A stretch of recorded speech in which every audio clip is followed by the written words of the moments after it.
Good evening, good evening, good evening. Welcome back to The Real Precious. Thank you guys so much for being here. If you haven't already, hit that like button as you come in. Tell a friend to tell a friend. And when they come in, tell them to hit the like button. Okay, y'all all moderators tonight. I give y'all all the wrench. But the honorary moderator is Tarika Smith. Thank you so much for being here. Tarika, evening, everyone. Please hit the like button. Thank you guys so much for being here. And before I get further into the comments, just want to have my panelists, Sean and Arpain. How are you guys doing this evening? Doing well. Sitting here relaxing. I'm off work tonight, or I don't have to go to work tonight. Okay. Got the night off, huh? From laboring on this Labor Day. Yes. I hear that. I was all too, so I join you in the relaxation of the day. Arpain, how are you? I'm doing okay. Having a good time. Good. Enjoying the last unofficial end of summer. Right. It is getting cooler where I am actually. It's now in the 70s rather than the 80s and 90s. So the fall is coming. It's my favorite season. Is it? Oh, boy. Yes. I'm thinking about is oil prices. So, would you say, Arpain? All I'm thinking about is oil prices. Oil. Yeah, heating oil. Oh, in my house. Yeah, those are the thoughts that come around when it gets colder, right? Yeah, absolutely. That's all right. It's cool. It's life. Yeah, and you can anticipate it every time it comes. So I'm sure you'll be prepared. Absolutely. Edition of Fit. Thank you so much for being here. Good evening, everyone. Good evening to you. Thank you again for being here. Quincy, Q, what up? And good people, and happy Labor Day. Grown man talking is in the house too. What is he? Pray all is well. I see him. Grown man talking. Hey, precious blessing. What's going on? To you. Thank you so much. Yes. We have Sean in the chat giving love to everyone. Darnell, good to see you. Thank you so much for being here. And Grown Man is giving Arpain some love. Arpain, blessings, brother. Love. Right. Yeah, blessing. Yeah, I was up on his panel the other day. Oh, how was it? Yeah, it's cool. We was talking about Cam Newton and them. Ooh. And the chick who was trying to shame Cam Newton and Nick Cannon. Well, Brian. Dr. Brian. Yeah. Arpain, I think he's a prophet because I think he be behind the scenes seeing what we're going to talk about before we yeah. Yeah. That was putting two to two together. Okay, great. Yeah. World class. What's up? World class, long time. World class is messing with me today in somebody else's comments. All right, y'all. We have a good time tonight. Y'all know how we do. We drop the link after the first topic, kind of like midway through our conversation after we've gotten some points in. So if you like to join, you can definitely join. We do have this men's panel to hear things from the men's perspective, but that doesn't mean that women can't join. We would love to hear your perspective as well. If you don't want to join and be on camera, you can always participate in the comments because like I said, tonight, all y'all gonna be the moderators, okay? So definitely join us. Y'all are the co-hosts as well. I don't only have panelists, but I have my co-hosts in the audience. I appreciate all the love. Anyone who's watching from Facebook, thank you for being here. And like I said before, make sure you hit the like button. It's outside of the live chat. So all you got to do is click that X from the live chat, hit that thumbs up, and come right back on in. All right. So without further ado, we're just going to hop on right into it. Okay. I was going to make it my last video, but we're going to make it the first video today. And as I was about to call you Dr. Arpain. Oh, snap. Dr. Arpain said. I think we can attest to that. We can confirm that. We'll salute you, Dr. Arpain. Thank you. Heard that title here. All right. We're going to get into Dr. Bryant and Nick Cannon's conversation. I thought it was very interesting in the word choices that she used. I felt as though Nick Cannon was being very honest, open, and transparent in how he was, utilizing towards her. and she put a label on certain things that he was saying as far as the woman that he deals with and the women that he should be dealing with. So we're gonna get into it, and like I said, the men love to hear you guys' perspective. Anyone who would like to join, I will drop the comments shortly, or excuse me, I'll drop the link in the comments shortly. Any woman wouldn't even attract you, baby. Because it's law of attraction. Stick with me. Just stick with me. Please explain this. Nick, regulate your emotions and stick with me. Regulate your emotions and stick with me. Listen, all due respect, seriously, to all the women that you've encountered. Ladies, I'm saying this. The reason why it's worked for you is because you have chosen and to prey on low-functioning women who don't have the emotional intelligence. No, I'm going there. Who will allow you to do that, Nick? And when I say allow, it's not a control thing. When I say allow, I'm not saying that she sits across you and says, this is what you won't do, you're crossing a boundary. Nick. I disagree. Yes. Times have I been manipulative and prey on certain things? Yes, because I'm a man. Right. And but not all men do that. We don't want to blanket all men. And all I will men take advantage. Do not prey and manipulate. Not all men. First of all humans prey and manipulate, but in a man in a relationship, not in a praying way. If I see that I can say, okay, I feel like I need this and this person has this, I'm gonna do and say whatever I need to do to get that. But Nick, again, law of attraction. We attract who we are despite of who we think we are. You use the word, you said women who are equally yoked to you. Yeah. Equally yoked comes in many different facets. 100%. Balance, if anything. They have been equally yoked to your low functioning dysfunction that you have learned to survive in. Because I use my tools to because first of all, let's you're acting as if I'm entering every scenario with the full me, and we all every time someone meets someone, you're meeting their representative. I know how to turn on the perfect man. Tell you everything that you want in a man and show you that. I can open the doors, lay down the cloak, send the jet, do it all to be like, oh my goodness, I've never. And then toxic Nick shows up and you like, this motherfucker got me. No, but he done gave me the draws and I ain't heard from him in 3 weeks. What you said is perfect. No, what you said is perfect because you named all of the low-functioning, superficial things that a low-functioning woman would fall into. Church, women, that ain't low-functioning. Baby, any woman, your experience of these women is that they fall short for a jet and a good meal and a good man who says he goes and to church. And some strong hands. And let me go further, and probably a big penis. But okay, you said it, not so me. let me go. But again, a high-functioning, I'm not even talking about value, a high-functioning woman who's done the work. I'm trying to hear what this high-functioning woman is. But a high-functioning woman, you cannot send a jet and be toxic, and she will go on the She don't know I'm toxic yet. All right. So, what do you guys? And we'll go back over it because that was a lot to consume in one. Y'all know how I like to play it over again, so we'll go back over it. But off of the first look, what do you guys think about that exchange between Dr. Bryant and Nick Cannon? Payne, you want to go first? Or you want me to go first? Listen, I don't even need to see it again. First of all, I think that you guys can hear me. Yeah. Okay. The lady has a lot of nerve. Okay. And I'm surprised that the women that Nick Cannon has those kids with haven't ripped her ass 6 ways from Sunday. But for calling them low function, I could make a case that a 41-year-old woman with no kids who bypassed all the good men in her life is low function. I could make a case for that. And to tell Nick Cannon in his house that he's low functioning because he, we can have a conversation, a moral discussion on the fact that he has baby mamas everywhere, and well, not everywhere, but where he has them, like 12 kids. We could make a case for why that's wrong, and I wouldn't argue that. But and on these panels before, I called him a pookie, and I got some pushback from my man, whatchamacallit, because he's a rich pookie, okay? But the fact that he has resources makes a lot of difference than the average pookie in the neighborhood leaving fatherless babies with families who can't afford them. He's not one of them. So we can have a whole discussion on that. But the lady herself has a lot of nerve.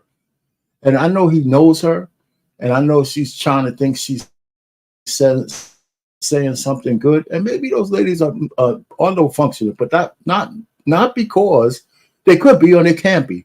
But the fact that they gave Nick Cannon a baby, right, doesn't make them low functioning. They made a choice, right? So we could talk about. I don't want to hog the conversation. We can get into a little bit deeper, but women make and men make choices all the time. And who are you to say my choice is low functioning if it doesn't impact you or the community, right? Because like I said, I could make a case that she's low function because she says she wants marriage. She says she wants a husband. And she says all of this stuff. But how do you get to 41 years old and you don't have one? Because she's been turning down a lot of good men in her wake. And she even brags about that, right? And I assume they're good men because as high functioning as she is, those are the only kind of guys who will approach her, right? Based on her logic, that she's turning them down. So she's got a lot of nerve. I don't agree with her at all. And I'm very surprised that the women haven't come out against her because maybe they just don't care. But let me land it there. Okay, Sean.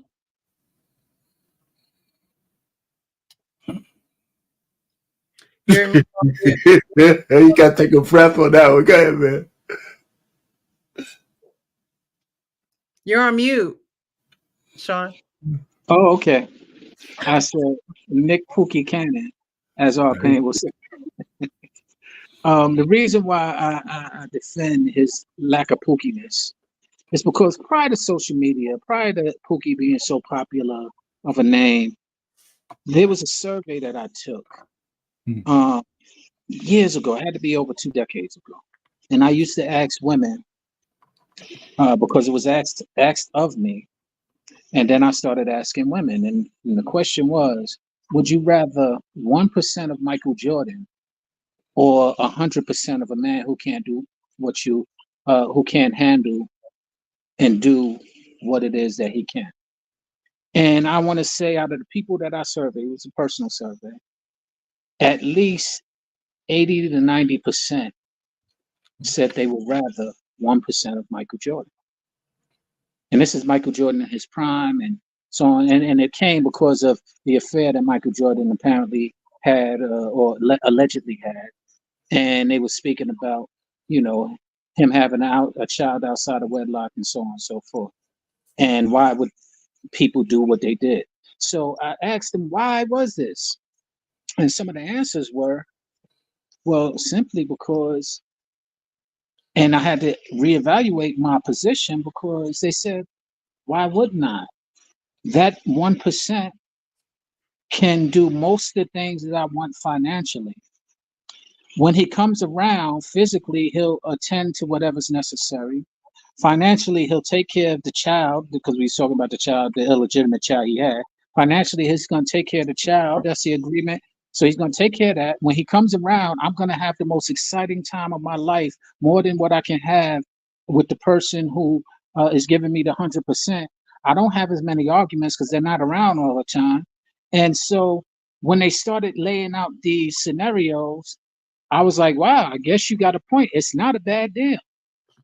And outside of us getting in our feelings or conventional time or what's going on in social media now, if we really evaluate why a person might do that, is it low functioning or is it a wise decision? We're going to get back to that, Sean, because we're definitely going to play a video that speaks to what you were just talking about. And we'll get there because some of what you said is not true in this case of the video that I'm going to play.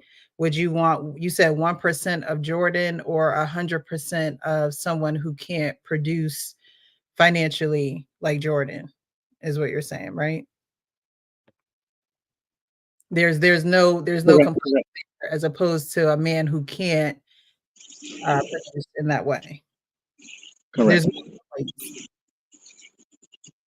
Correct. That's what I said. And the reason, and some of that reasoning was a lot of men ain't about nothing, or some of the men ain't. The 100% of the man is sometimes not about just as much as Michael Jordan ain't, but at least I'm getting more benefits with that Michael Jordan than this 100% of a man who's still running around or doing what Michael Jordan might do, is what they were describing. And yet I'm not getting anything out of either the relationships that I probably would like, but at least in one of the relationships, I'm getting more than the other one. And I was like, wow, that's pretty interesting. Okay, so I wanted to show a couple of things, right? The law of attraction is a philosophy suggesting that positive thoughts bring positive results into a person's life, while negative thoughts bring negative outcomes. In other words, a positive mindset will attract more success and happiness than a negative one. So she talked about the law of attraction, and then she goes into speaking about being a high functioning woman. Some people prefer not to describe themselves or others as high functioning because this word does not make it clear that people have different needs and that someone might be able to do some things but unable to do others. Describing someone as high functioning can also be offensive because it suggests that people who are not high functioning are less important. The term high functioning isn't actually clinical, but generally it refers to those who perform well in school and well in work and in school. So if someone has high functioning depression, it means they are excelling at their job despite being in poor mental health. So honestly, high functioning, is that a self-proclaimed type of term, or is it something that is clinical, which doesn't seem like it is clinical, although she is a doctor? Like someone can be, like I said, high functioning depression. Someone can be high function autism, meaning Well, I'm sorry, you're right. I'm sorry to interrupt, but the original term high function from my research comes from autism. It comes from describing a person with autism who. oh man, you're breaking up. Yeah, you froze up there. Yeah, So let me. he's right. It does come from autism. I read up on that too. So are we were talking about the way she's using it, right? She's Right. using it at 100% as a pejorative. A pejorative to shed negative light on the women he has to prove her point, right? Right, because she has, based on the definition of how, she has no idea if those women are high functioning or not at work or at school or the things they do. She's calling them low functioning because they gave Nick Cannon a baby. Right. You know, so I just categorically have issues with that. You know, how's she getting personal with women? She don't know what they asked of Nick Cannon, and she don't know what he's providing. She's making assumptions, and those are bad assumptions. And I think Nick Cannon knows her. I think they previously know each other. They've dealt with each other before, so he's given her grace, as far as I'm concerned. You know, so he's probably used to people coming down on him, saying stuff about him and stuff. So, but she has no idea how his relationships are with those women. And you know what? Today I agree 100% with what Sean says. You know, and I don't want to harm a conversation, but they say by 24 years old, in a study that Medium Man did, and he had the receipts, that Black women from the study went from 2015 to 2019, that Black women had 77% of Black women had a baby by the time they were 24. And what I'm saying is, most of those women, the vast majority of those women, are having babies by men who can't even buy them chicken dinners, can't pay the rent, can't do a damn thing. So we're going to come down on Nick Cannon because he has the resources to have 12 children, right? And those women are taken care of. I heard a number, and I don't know how true it is. I had to look it up. That he pays around $3 million a year in child support for all of those kids. So you can sit down here and tell me that, well, he don't spend no time, but neither does the man who works 80 hours a week to keep a roof over his family's head. Right. You know, so I mean, I hate these. Is it ideal? But we don't live in an ideal society. The Black community has been stripped of culture and any societal mores for almost 50 years now. So all of a sudden, we're going to come down on these two gentlemen because they have a couple of kids and they don't want to get married. Why would they get married in a country where 5 years from now those women can strip them naked? Why would they do that? It doesn't make any sense. So, so I just have so many problems with that lady. I don't know what to say. And I don't have as many problems with her as I do with some of the things that she's saying, especially what we're speaking to right this second.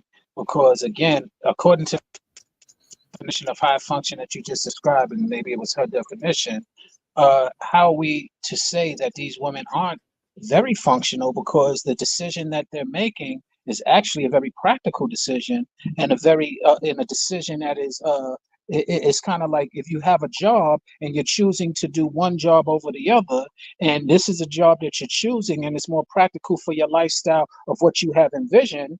Are you low functional when you decide to take a job that somebody feels is not appropriate for you or doesn't have the title that you want them to have? And in this case, I feel like that's what's going on. The women have taken on a job that they calculated well, thought about the options of what they could or couldn't do, similar to the Michael Jordan scenario, and decided to go in a direction that unfortunately isn't popular in our society. But the popular thing has have left us in astray, have left us confused, have left us in failed relationships. Meanwhile, they're in a relationship that they're content with, and we have anybody who's disapproving or who's judging it might want to reevaluate their functionality. So are you saying the old ways of doing things as far as marriage has left people failed relationships? Well, I would say this, that marriage isn't always the most functional thing. For who? It's designed for people who choose to do it.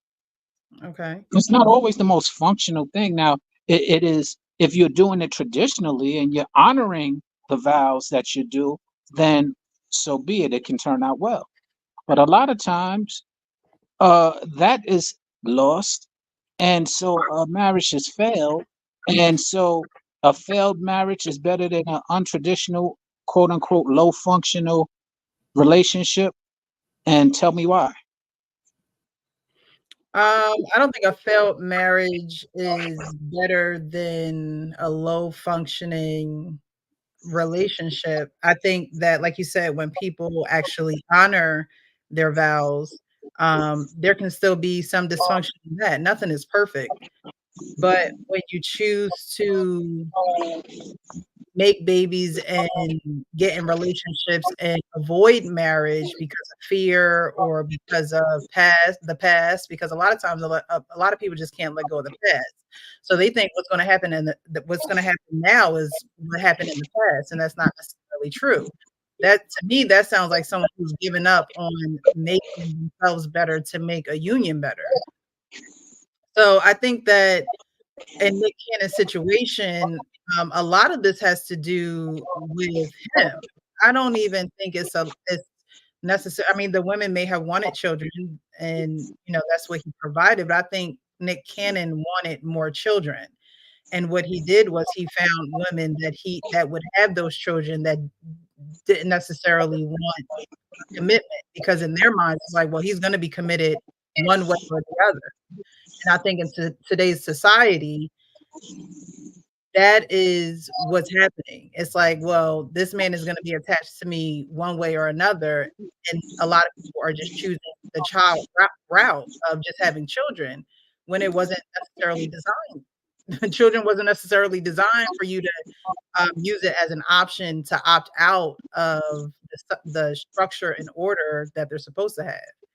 And so what happens is you have a lot of chaos, and in that chaos are people who are chaotic about marriage. It's like, okay, well, I'm not going to get married. That didn't work out right. My parents didn't work out right. And it's like, okay, well, they're their own people and you're your own person.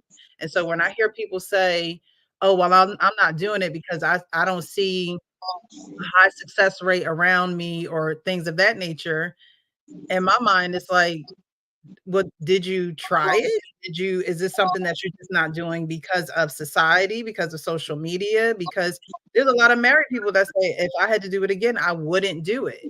So you have a lot of people that instill a lot of fear in people who are single, and these people are married. Agreed. Yeah, I hear what you're saying though. Let's look at Nick's Cannon case, and probably could add Cam Newton to this. They're a product of what's going on. They're not the tip of the spear.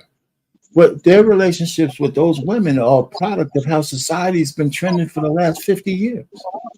I'm a married man, and I'm an advocate for marriage, but people tell me I shouldn't even talk about relationships because I've been married so long, and they're wrong about that. But the fact is that it doesn't. It's what sometimes fear is a healthy thing. Sometimes fear is caution. Sometimes fear keeps you out of doing stupid things, like the fire on the stove. We don't need any more receipts or statistics to show that men of means are in danger when they get married of losing all of their assets. I mean, it's not like somebody just made that up. It happens all the time. And because as soon as no-fault divorce became part of the law of the land, every man should have been fair. Every man should be afraid of that.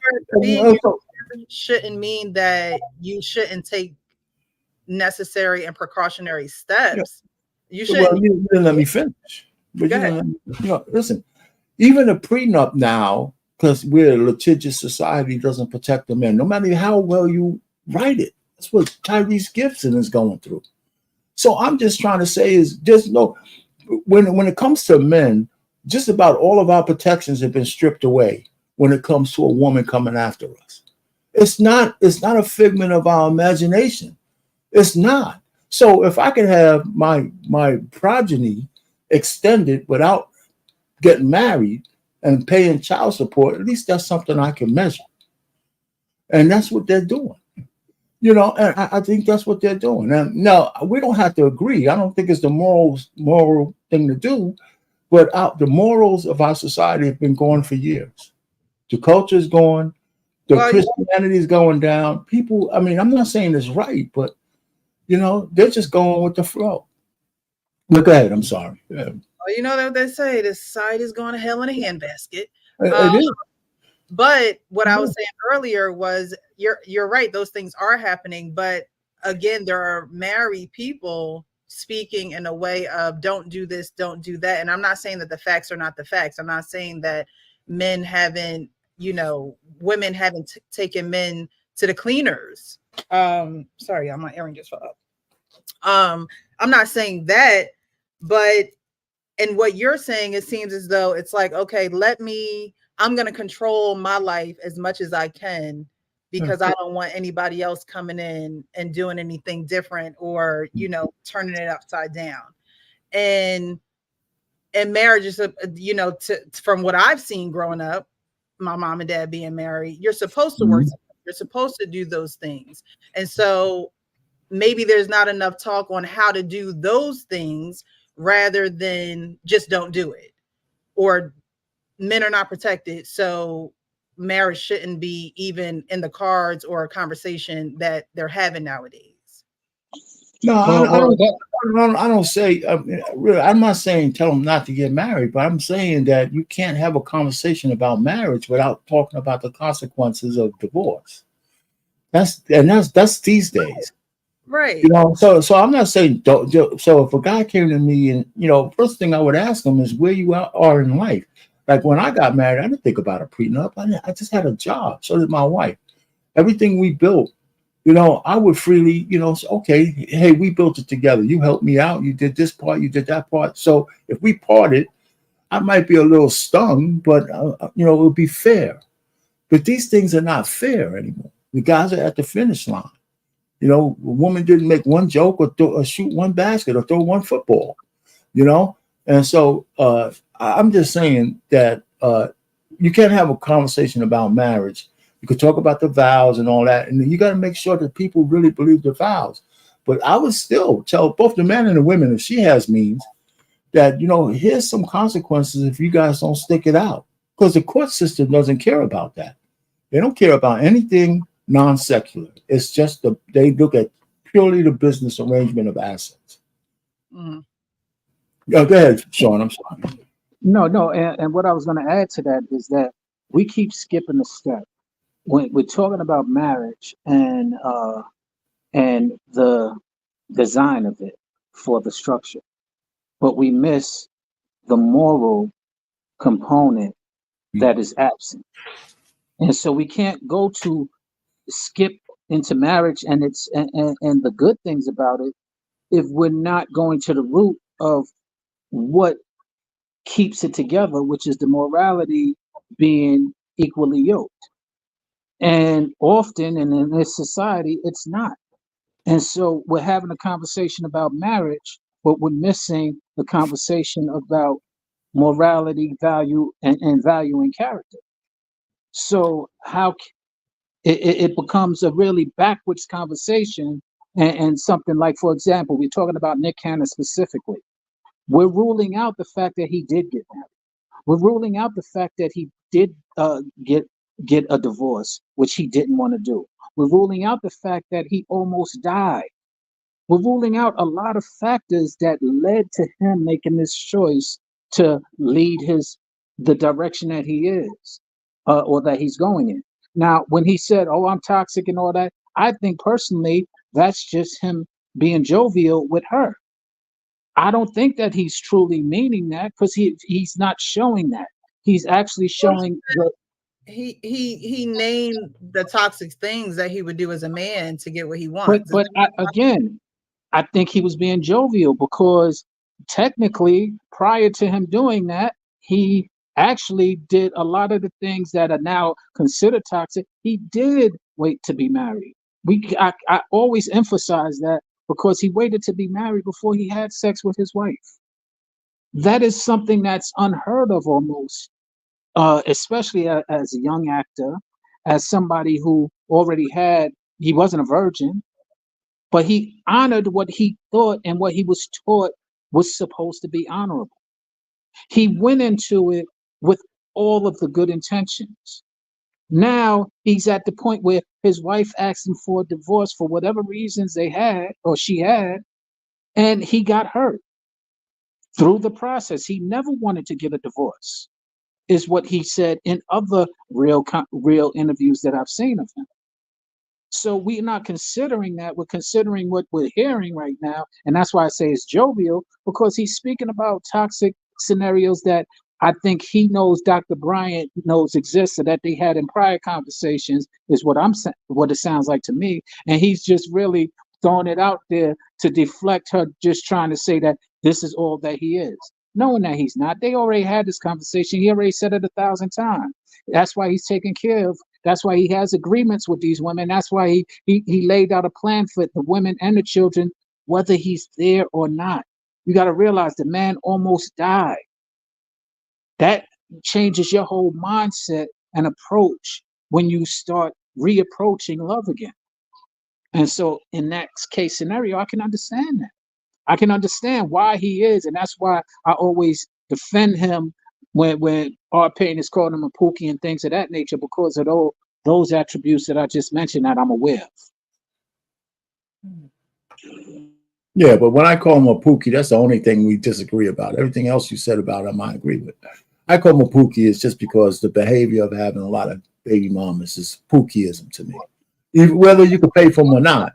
But the results are absolutely different. No doubt about it. Right. And the reason why I don't always say pookie is because if marrying multiple women was legal in this country, I believe he would have married them all. Do you? According to what you just said about him about to die? And and let me tell you why. Because a marriage is simply a contract. And contractually, he kind of already put out contracts for them. So he would have laid out a contract in the same manner and just had it been signed by them under a vow. And it would have been very open. This is what I'm doing. They all know about it. It's not like he's hiding. A pookie is more deceptive. That's why I don't always lean on the pookie side.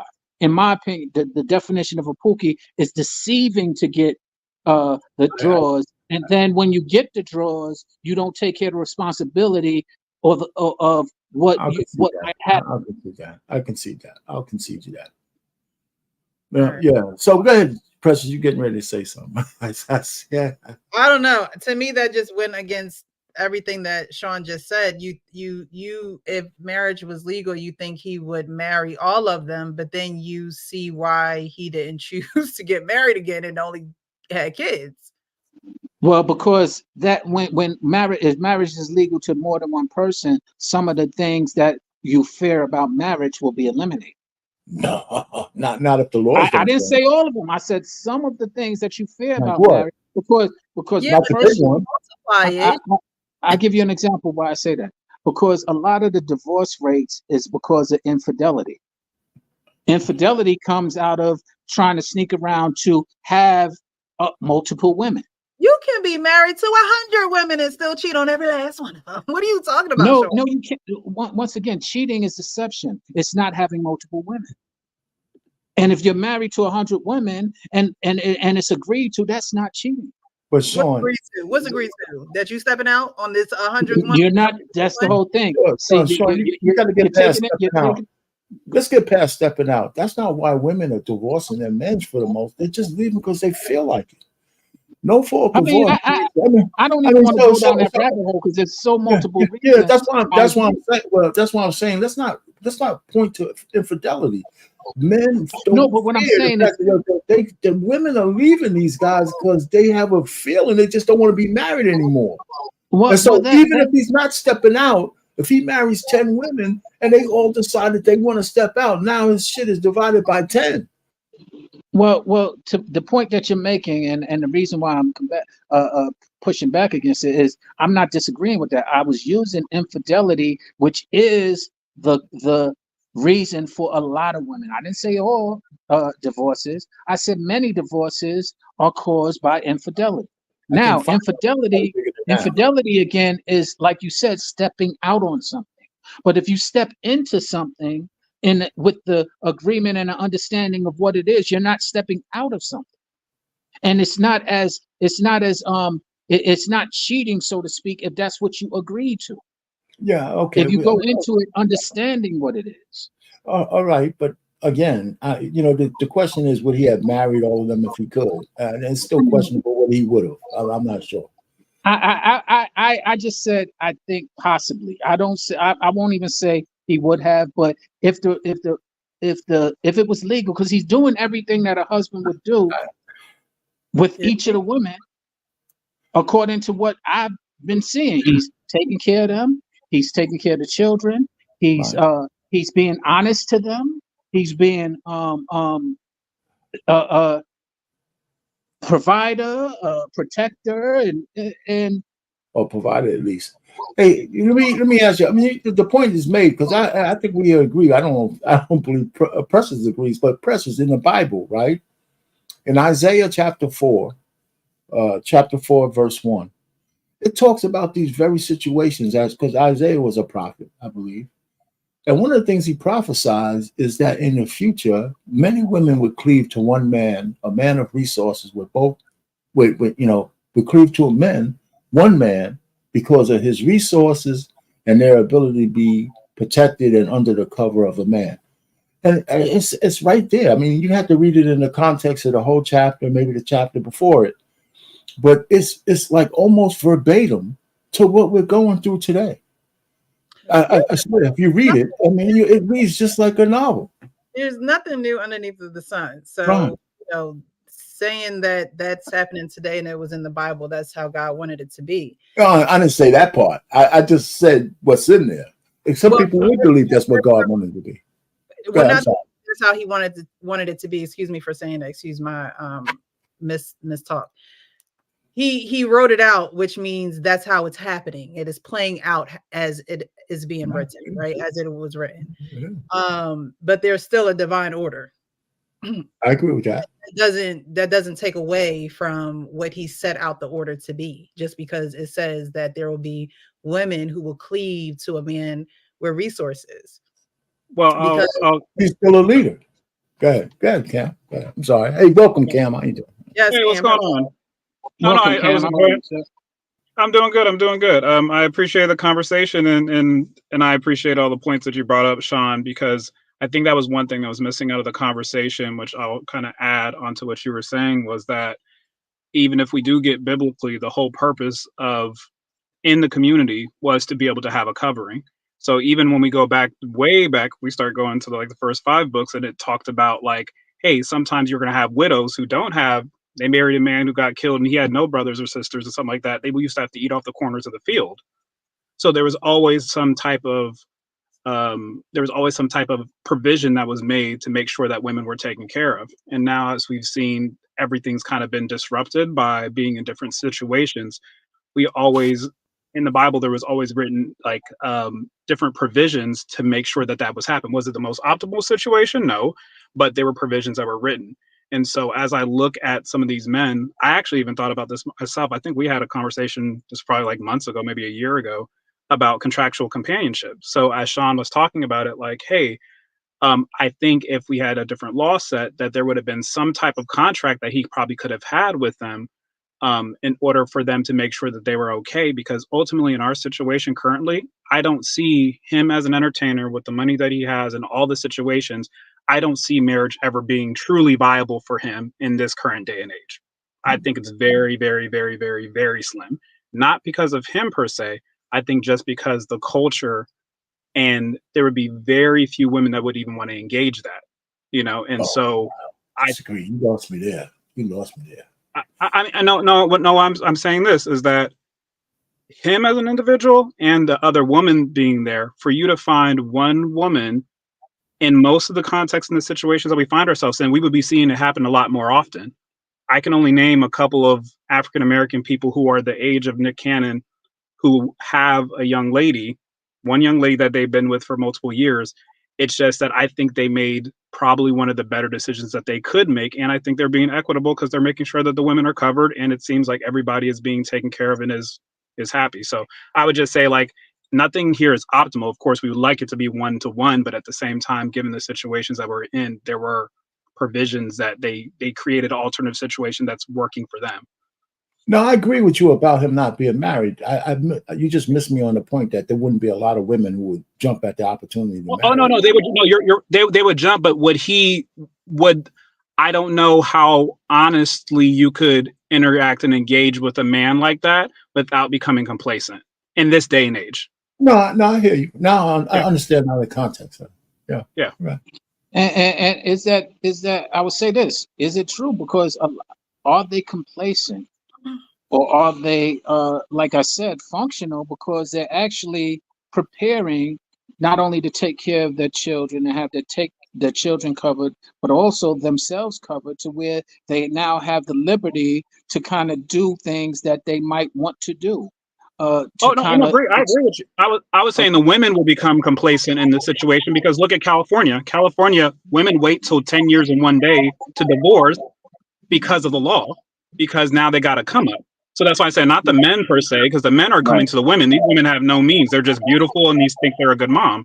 But I think that some of the women would become complacent if it was a situation where they knew it was just going to be a 1-to-1, and the women who he would approach that are like that, he's like, nah, I don't want to deal with that. I did that before, and look what happened. And that's the reason why I give him a lot of favor or grace when I speak about him specifically, because of what he did with Mariah. I feel like he went and did everything he was taught and that society says you're supposed to do. And she wound up filing for divorce. Now, I'm not saying that he's an angel or not. I don't know what happened in the relationship, but what I do know is that she filed for divorce, and it wasn't something that he was agreeing to. It was something that he didn't want to do, which we'll probably speak about further in the conversation, according to what Precious shared with us, when we're talking about Judge Mathis. So the point being is that when it was approached, when it was presented to him by Mariah, he didn't want to get divorced. And he did everything right. He did everything he thought was right. He was still willing to do what was necessary to change, to uphold this marriage, this fantasy marriage that he had or this fairy tale, marriage that he had in his head. And then he got a divorce. And that changed his whole perspective. And on top of that, like I said, he almost died. So his whole perspective on what is the norm, the societal norm, and the fairy tale ending has changed tremendously. Not to mention he's resourceful, intelligent, and ambitious. Mm-hmm. I agree. You also said something earlier, Sean. You said, with the Mariah situation, he was hurt. Was Nick Cannon a part of that round table when they were talking about how when men get hurt, then they're like toxic, or their toxic kicks in, their bad boy syndrome kicks in, or something like that? He was around. He was in a conversation, and I forget who all was a part of it, but I do remember Nick Cannon being there. Well, And I can answer Nick Cannon's lupus, because that's what he has. Stressful situations and things like that. I believe he spoke to that by saying, him being in stressful situations can flare up his lupus and things of that nature. And so for him, that was part of his justification of why, he kind of stays away from relationships, right? But I think for a lot of men, that hurt piece is a big piece, because instead of getting past the hurt, instead of growing through the hurt, instead of learning what you should learn and to be a better person or a better man or whatever the case may be, you turn the opposite direction and you do what's in your nature to do as a man, because he talked about that, about being manipulative and knowing how to show up as the perfect man, and doing all the things such as laying down the cloak and sending out the jet, and doing all those things, opening the doors and things of that nature. He knows how to do that in a setting where this isn't going to be temporary, but I'm going to do these things for you to get what I want, because what I want pleases me. And I know that I can control that, and that won't flare up my sickness, or that won't make me sick. And so instead of learning how to have other type of coping mechanisms, he's like, I'll just turn the other direction and be with whoever I want to be with. It won't be a problem. And I'm going to be running the ship. But I do want to play it back for those who may have just joined, and we're going to break it down. Well, before you play it back, though, let me put this to what you just said, because I think people need to hear when he talked about the jet and all that. It sounds like he was just talking about him, but he was generalizing as well about how men get women. So he wasn't just saying this is how I do it. He was generalizing. So I think we'll pick that up in this conversation. I believe so. Okay. And then we'll come back to the hurt point. A high functioning woman wouldn't even attract you, baby. Because it's law of attraction. Stick with me. Just stick with me. Please explain this. Nick, regulate your emotions and stick with me. Regulate your emotions and stick with me. Listen, all due respect, seriously, to all the women that you've encountered. Ladies, I'm saying this. The reason why it's worked for you is because you have chosen and to prey on low functioning women who don't have the emotional intelligence. No, I'm going there. Who will allow you to do that, Nick? And when I say allow, it's not a control thing. When I say allow, I'm not saying that she sits across you and says, this is what you won't do, you're crossing a boundary. Nick. I disagree. Yes. Only times have I been manipulative and prey on certain things just because I'm a man. Right. And but not all men do that. We don't want to blanket all men. And I will take advantage. Do not prey and manipulate. Not all men. First of all humans prey and manipulate, but in a man in a relationship, not in a praying way. If I see that I can say, okay, I feel like I need this and this person has this, I'm gonna do and say whatever I need to do to get that. But all right. So here he says, every man in a relationship, I will do and say whatever I need to. He was going to say I'll take advantage, but then she kind of cut him off there. What do you guys think about that? He said every man. I'll let you guys go first. I'll go. Sorry. Okay, let me just say first of all, again, I have my issues with the lady, but when she used the word pray, right? The problem with it is that the connotation she has is that these women have no agency over their own selves and their decisions. He didn't prey on these women. He did not prey on these women. I mean, these women made conscious decisions to be his baby mama. He didn't prey on them. They saw what he had. They saw his resources. Listen, the alternative is that eventually they end up giving babies to guys who can't take care of them that way. It's as simple as that. If they did a calculation in their head, he's good looking enough, he's this enough, I don't care. So they were no innocent victims where he put them under some kind of hypnotic spell and they laid down and opened their legs. I mean, I can't stand it. When I hear women say this, it's just bullshit. It's gaslighting. He didn't do that. He didn't, so all I'm just trying to say is, yeah, he kind of made it personal to him at the end when he said, I. But he was trying to say most people manipulate the situation to get what they want. And then she reduced him down to saying, okay, I make sure I do it. But the fact is that, but anyway, the prey thing got me.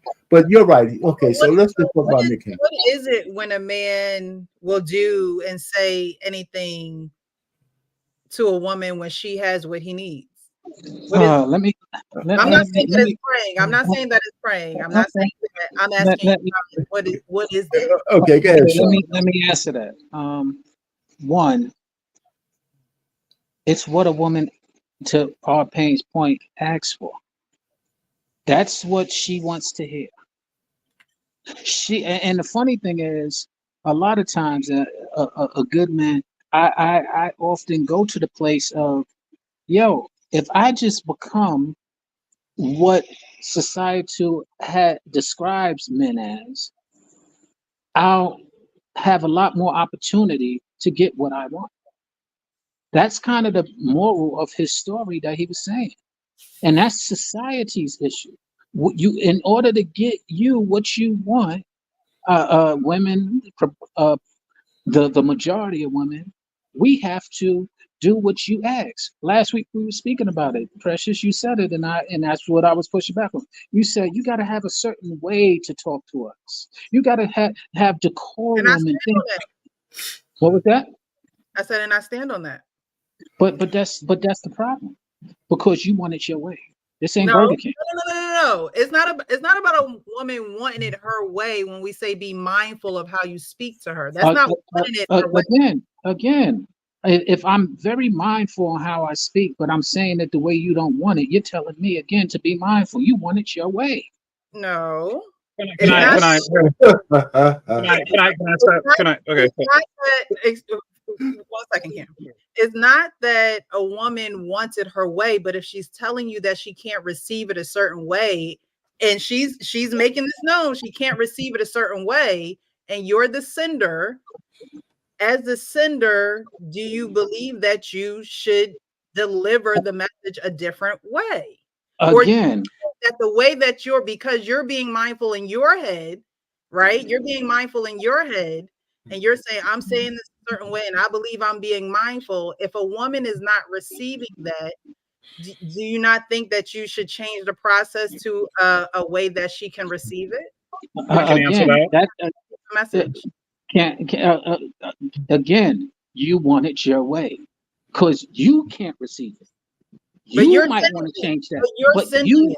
Okay, once again, but you can't receive it. The can't comes on your part, but you're not taking accountability to the can't and where the can't is taking place. So to your point, and we have done it different ways. We've done it different ways, and we did it your way, and you still have an issue with it at that time. Not anybody specifically, but most of the time when we do what you ask of, it still gets the results of not being enough.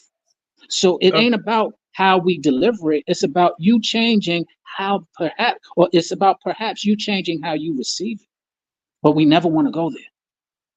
Okay, so I wanted to address something, because when I saw this, and coming from a person who has a way with being able to understand debate and understand words and stuff like that, I thought a lot of how she came across doing this was very disingenuous, to be honest. Going back to what R. Payne said, I talked about agency. You can't say that you're the smarter sex and then always fall into victimhood in order for you to get sympathy. You can't always do all these things that sometimes I seem like, and then you prey on them. every person in the world strategizes. That's what I was going to address, is that it's not manipulation, it's strategizing. The reason why you get looking nice and you do certain things, we have a particular culture, and certain things in that culture or certain attributes and variables will make you a better catch. Peacocks do it. Every living thing on the planet makes sure that they put themselves in a proper position. It's called strategizing. It's not manipulation. Just because I'm better than you at something doesn't mean as far as that I'm manipulating. Manipulating means when there is a big disparity between how I come and I interact with you. That's why we have ages for things, right? At 18, you're an adult. At this age, you're this, and that age, you're that. So when she was coming and she was talking about that, and when Nick Cannon was trying to, just because he doesn't have the words, he was pointing at an overall human imperative that we have to try to strategize for us to get the most favorable outcome. We all do that.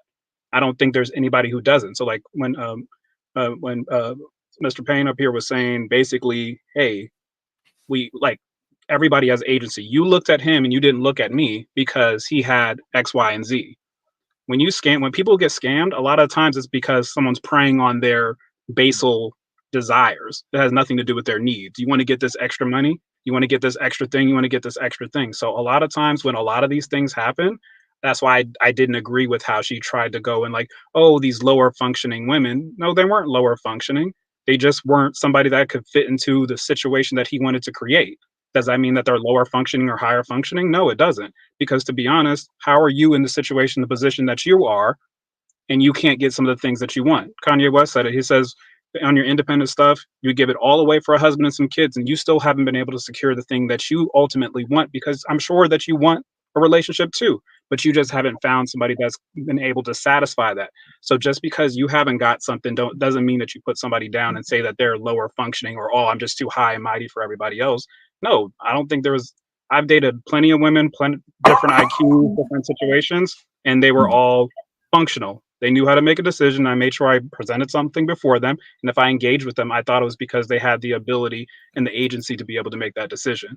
And just because he doesn't have the wordsmith skills that Miss Bryant doesn't mean as far as that she should win an argument when it comes to truth. And that's what So I like the words that y'all use, but we're gonna still deal with the words that Cannon used, okay? Because Cannon is a functioning adult, and he has been in a lot of situations where he has to use his words, and he chose the words that he used.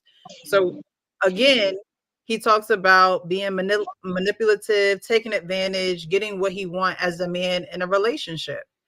And so we can't sit here and say that that doesn't happen or cover it up and say, well, everybody strategizes. Yes, everybody does strategize. But what's the difference?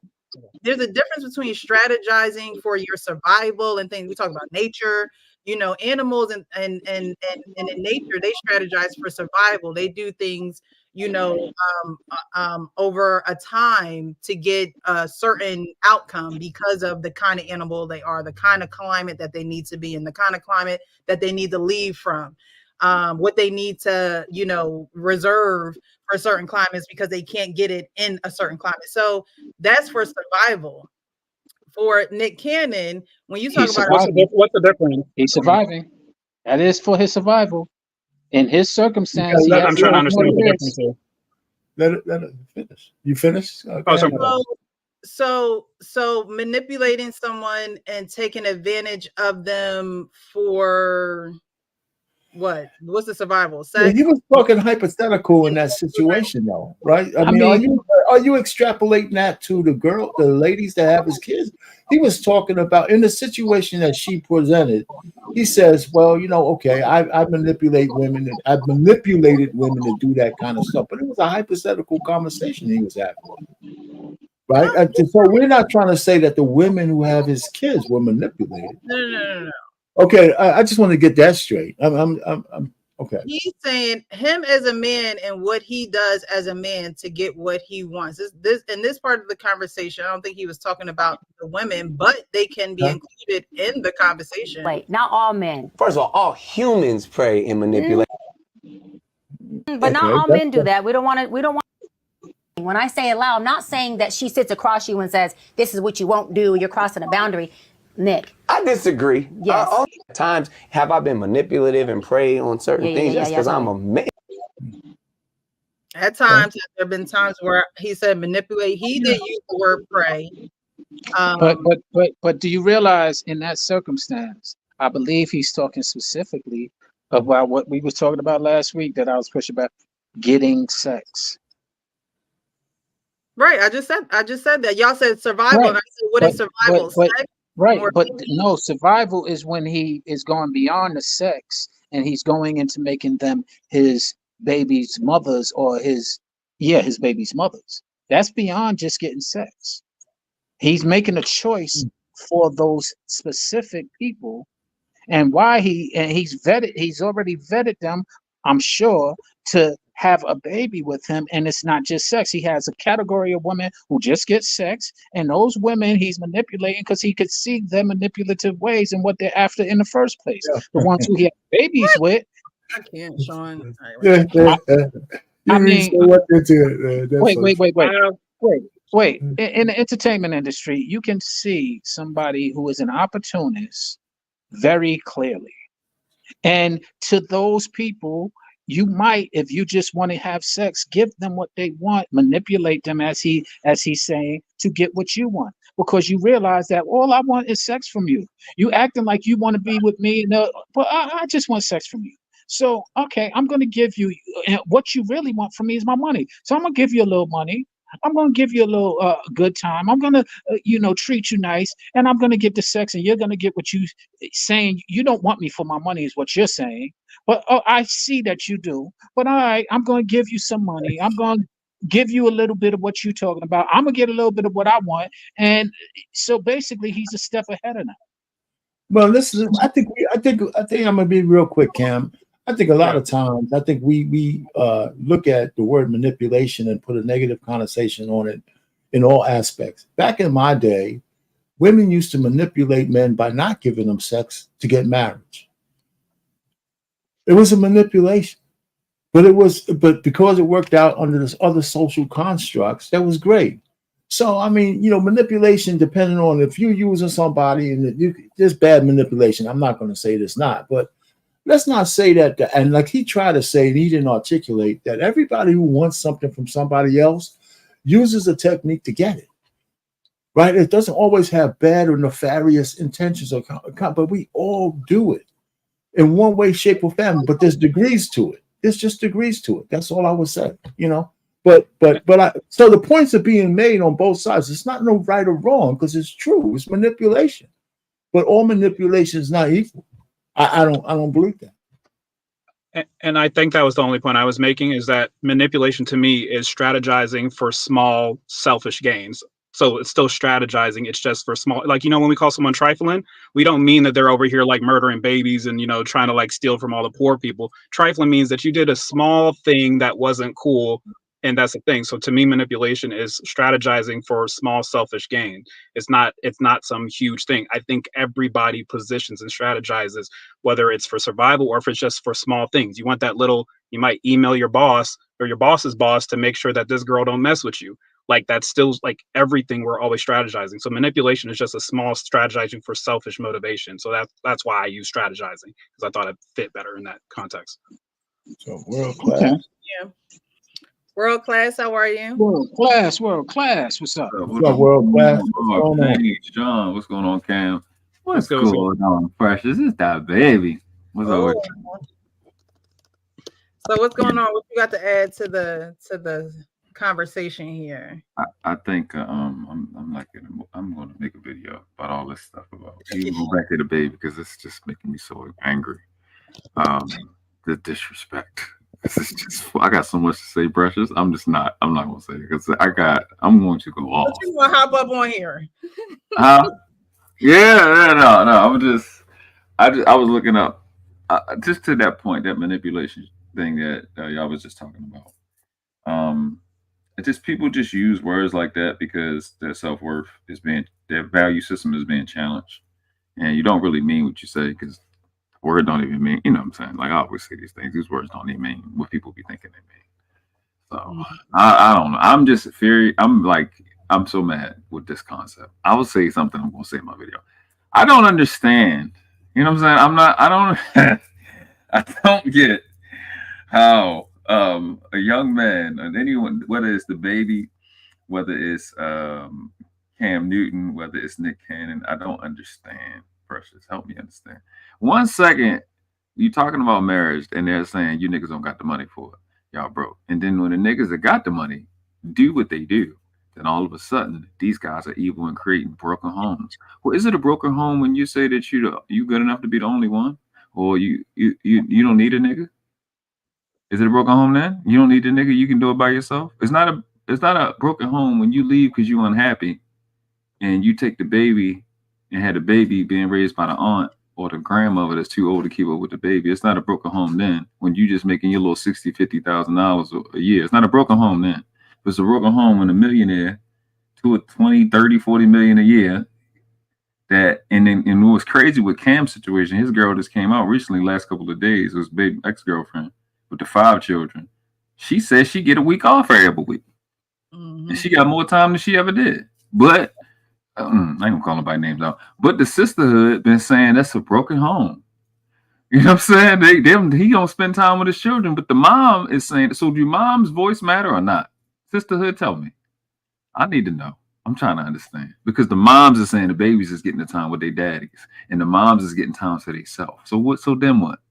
So that's 5 out of his 8 children. Then what they gonna say now? And then he with the other one. So these babies getting the time with Cam Newton, who's super busy. Then what? So you don't really care. You just putting stuff on people and speaking on people's household and speaking on people's children, but you don't want nobody to do that for you. The hypocrisy is so glaring and obvious. It's crazy. It don't even make sense. But this is part of the evil part I'm about to say. It's crazy to me, right? Then I'm gonna shut up because I'm gonna be in my bag when I make this because I'm passionate about this, right? I'm going in because I'm tired of shit. These dudes are they keeping the children, right? They bad, they making broken homes, but you'll have a hooker with 6 or 7 child deletions in her body. And somehow you the one that's judgmental and you better than him because he allowing an innocent child to live and you not? Huh? Well, like I said, saute. He's doing this because he wants these children. He clearly wants children. You see what I'm saying? He wants the children, so he the bad guy. But you better than him because you deleted your child to be lit on Instagram. But what you're saying, you're saying that it's not a broken home. Both scenarios are a broken home, whether it's on the male end or the female end. So both situations are a broken home. Well, can we define a fixed home then? Because I'm a little confused myself because a lot of fixed homes, balanced homes, come out with poor products. So, and a lot of quote unquote broken homes come out with good products. So can we identify which is which? I can try to help play public defender. Okay, I'm gonna come with my grocery outlet bag and my bad suit. So supposedly the idea is that if they have so many, they think it's a competing interest if you have multiple wives and multiple kids, or multiple partners, I should say, and multiple kids, that there won't be the time. And I've always argued, kind of like the video, which I definitely will watch, Mr. World Class. I always argue, I'm an entrepreneur. I have more time than anybody than most people. If a man's working 60 hours a week and he's only with you and he barely gets to see the kids 2 hours, and let's say, and this isn't a perfect scenario where he's out here busting his behind so he can make this $300,000, $400,000, like where does it become a broken home? So the ideology, at least, is supposed to be that if he has so many women, there's going to be competing interests for time and valuable time with the children and with the partner. So that's what they're saying the broken home is, that he's not there as much as he needs to be. So that's the argument. It's a poor argument, but it's argument. But okay, let's go with that. Based off what? About how much is what is that concept? What's the time? What's the standard of the time for the nigga to be in the house? And that's where what is it then? I think it's a man who works 60 hours or 70 hours, whatever the case may be, and is in a home and married to a woman and has children. At some point in time, he's coming back home, getting into bed with that woman, going to sleep, waking up. He may see the kids off to school, he may not, but he's coming back home, and that is his. So it's about the woman then. It's not about the kids. It's about the woman. Exactly. Well, is it about the woman? It's about the household. It's not about the woman. It's about the household. But it's what we're talking about. What a broken household if a man can go a week without being there. Oh yeah, a truck driver. He's not there for weeks on end. So I mean, listen. The point is, these people are being selective with what they're calling broken homes. Exactly. But the fact is, a broken home is when a woman decides, I'm gonna leave you because I'm not happy no more. That's a broken home. And I'm taking the kids. A broken home is not when a man has the means and the resources to take care of his kids and don't mind having them. Right now, what he does miss is maybe some serendipity by not being there all the time. But the fact is, no man is around their kids all the time. Even me, I'm not rich, but I had to, for 10 years of my career, I had to be on the road 2 weeks out of the year. Right. And, and so, I mean, it was a lot of times where I know I was missing a certain thing, but when I could, I took my kids where I could take them. And those are the things that they cherish, right? I took my kids to guitar lessons. I took them here, tennis lessons and stuff when I had the time. So nobody can sit down and tell me that Nick Cannon was spending they say he's spending $3 million a year in child support. He rents out theme parks for his kids for weeks in on end in different places like that. And Cam Newton has a lot of his kids with him. Those are not broken homes.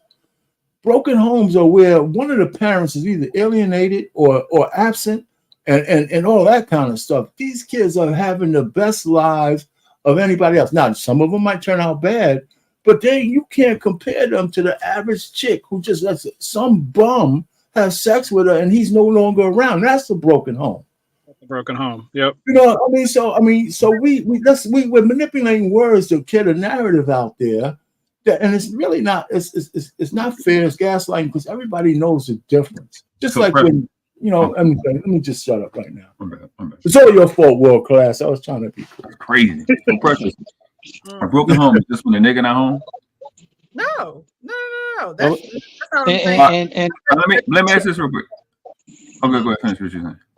I was saying between a man who has a family and has a family life. Okay, he's a truck driver, but the family knows that that's what he's doing, and he's out doing whatever he needs to do. A broken home is when a man plants different houses with kids. That man doesn't have a home. But if he come back to the house, what's the problem? Huh? If you come back to the houses, what's the problem? Back to whose house? All of their houses? Yeah. Because he got to come to get them. Okay. Who grew up? But he got to go in there and do it to her. Have sex with her. Who grew up in a home with two parents here? I did for a little bit. For a little bit. Yeah. For 8 years. For a little bit. Okay, for a little bit. For 8 years. Sean. Okay, Sean's off doing other things. So when you grow up in a home with two parents, and unfortunately, you guys only had a few years with two parents in a home, so you know both sides. Mom and dad being in a home, and then just mom or dad, whatever the case was, right? But when you have a home with two parents, you have a routine. You have the kids who are in sports or activities. You have both parents working together to make sure both kids have what they need. It's not just about dad going to work and mom take care of the home. No, and more than at some point, a lot of points, both parents are working together to make sure the kids have what they need, because that's the point of marriage, for the kids to have what they need and both parents to be on the same page about it. Okay, so, to your point, the kids having what they need is what we're trying to identify, because in a single parent home, kids have what they need. In a lot of single parent homes, they have what they need. So I'm kind of curious on what is it that they don't have that they're saying that they need in these broken homes. What we're saying is that the habit and the routine is a waste of fucking time if the person that is establishing a habit and a routine is a piece of shit. Yes, it's one of the chicks that go on to say that a selfish parent isn't a parent, but most relationships is based off of female selfishness. So how when you in a relationship you selfish, you good, but then as a mother somehow your selfishness don't cross over to that. So you can have a routine. You have a routine of a narcissist or a fucking selfish person. What difference does it make? It don't matter.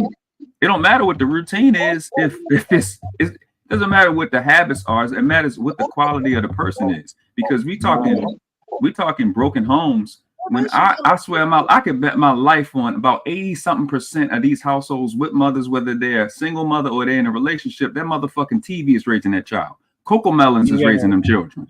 Okay, so and you that's there. The dad is a bad guy because he's not there, but the baby got to watch you ignore them every day. Why you talking about other people's households? Well, let's put it this way. You said something, Precious. I want to say this about the guys in the two family. Okay, those are the ideal nuclear families, but let's just say this. Nick Cannon's, I don't know, he got 4 or 5 girls and Cam has 3. Whatever you can't say they don't have a routine though, just because there's multiple ladies and kids. They got a routine for each one of them. I don't know, you know what I'm saying? Wait a minute, wait a second. They have a routine for each one of those kids. Those kids who are in a particular household has a routine on when they're going to see these guys and when they're not. Right. And what takes care of it is that they're not wanting for anything in the meantime. It's not the same thing as a guy from down the block who can't even put 2 nickels together. And when I don't even want to put it on the women. The woman made a choice to have a guy who has other kids. So we're saying, there are polygamous marriages and polygamous stuff. They might all be under the same roof, or they might not be. But I'm thinking we're trying to make definitions out of things so we could appease our own personal stuff. Yes, we have no idea how much time Cam Newton and Nick Cannon spend with their kids and the quality of that time, and whether the women are willing participants that pour into the men who give them those kids. I haven't heard any negative stuff from any of them about these men in terms of how they raise their kids and how good those kids are coming out. They're going to the best schools. They don't want for anything. Our pain.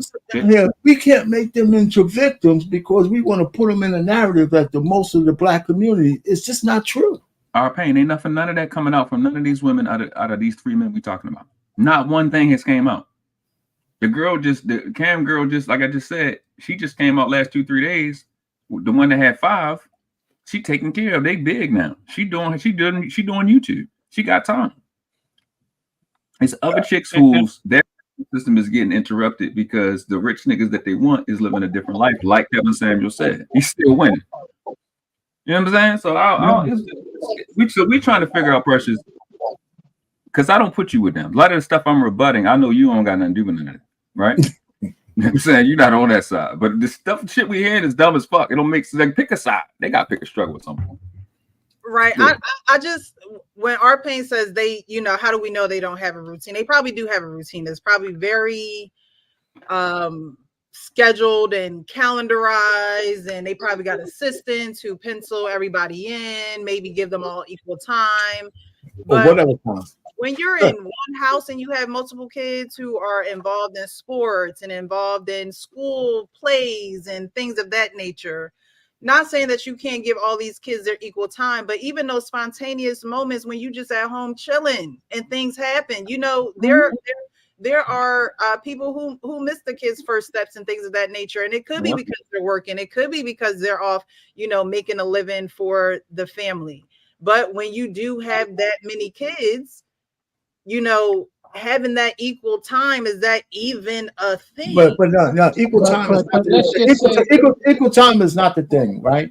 Yeah, if you could be in a house, if you have a lot of children, right, and each one of them has a personality, I can guarantee you 1 or 2 of them need more of your attention than the other.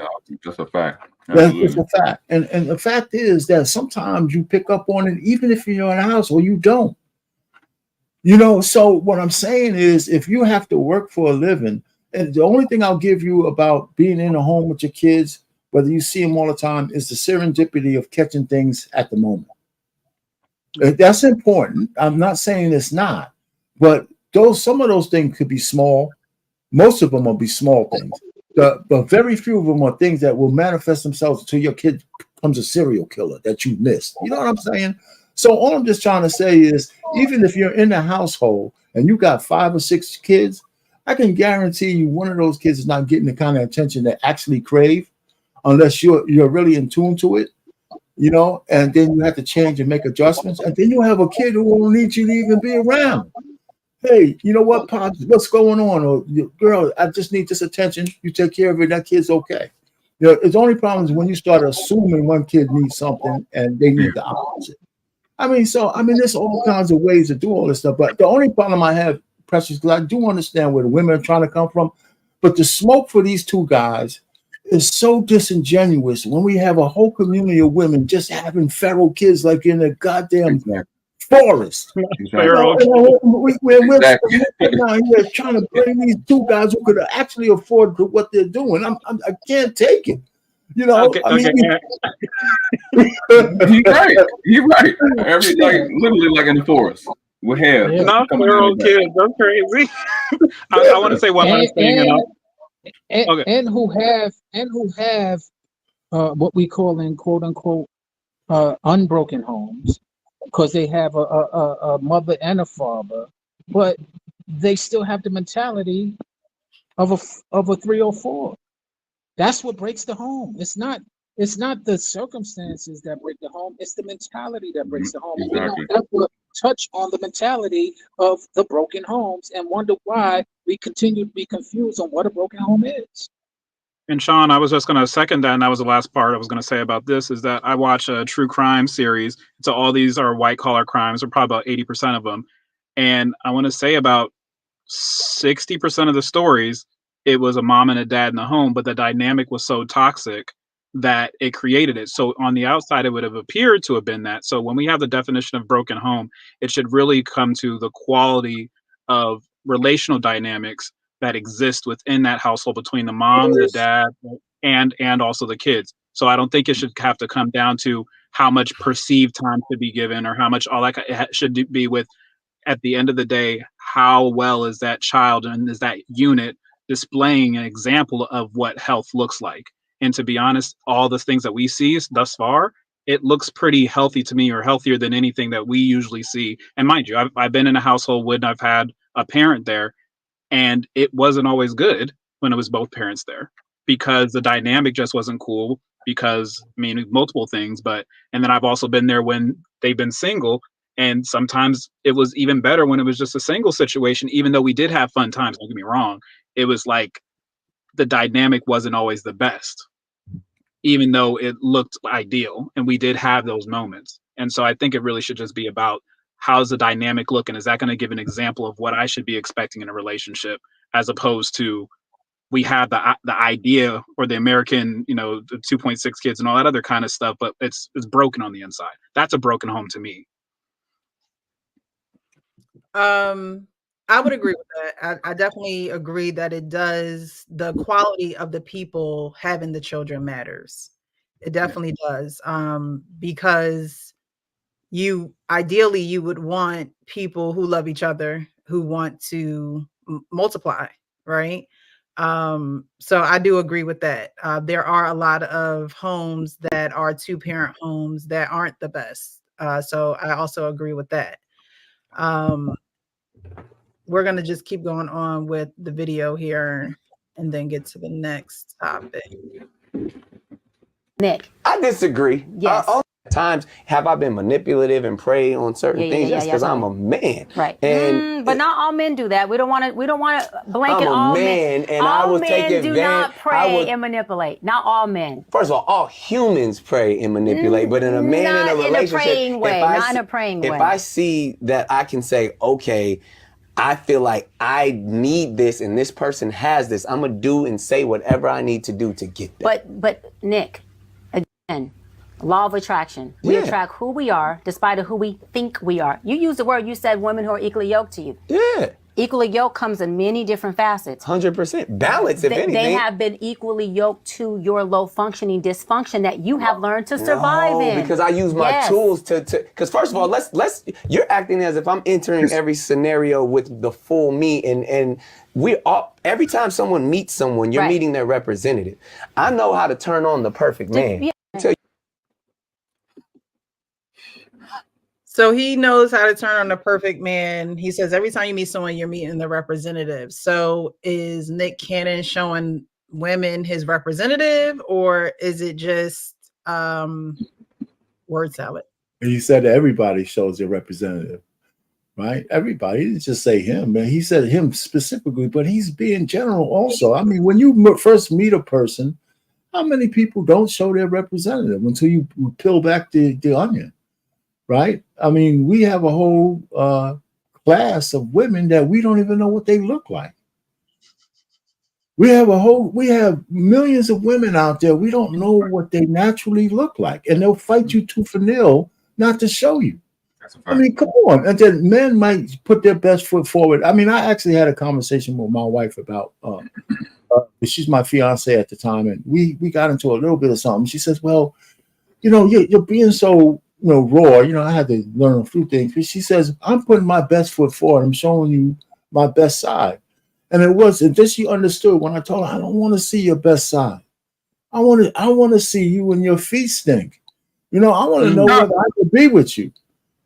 That's what I want to know." And so after that we started. So she eased up, and so did I a little bit. But I'm just saying, we just need to be who we are and see if we can live with each other on that level, right? So it had to be said, and so it changes. So most people show a representative until they don't need to anymore. But sometimes if it comes too late, then you can't. I'd rather know it before I got married. Let's put it to you that way. And a lot of people don't ask the real questions. So he's not wrong. Most people show a representative to the people that they first meet until you peel back the onion and see who they really are. And if you like who they really are, then you're onto something. So the women liked who he really was and decided to have his children. Yeah, absolutely.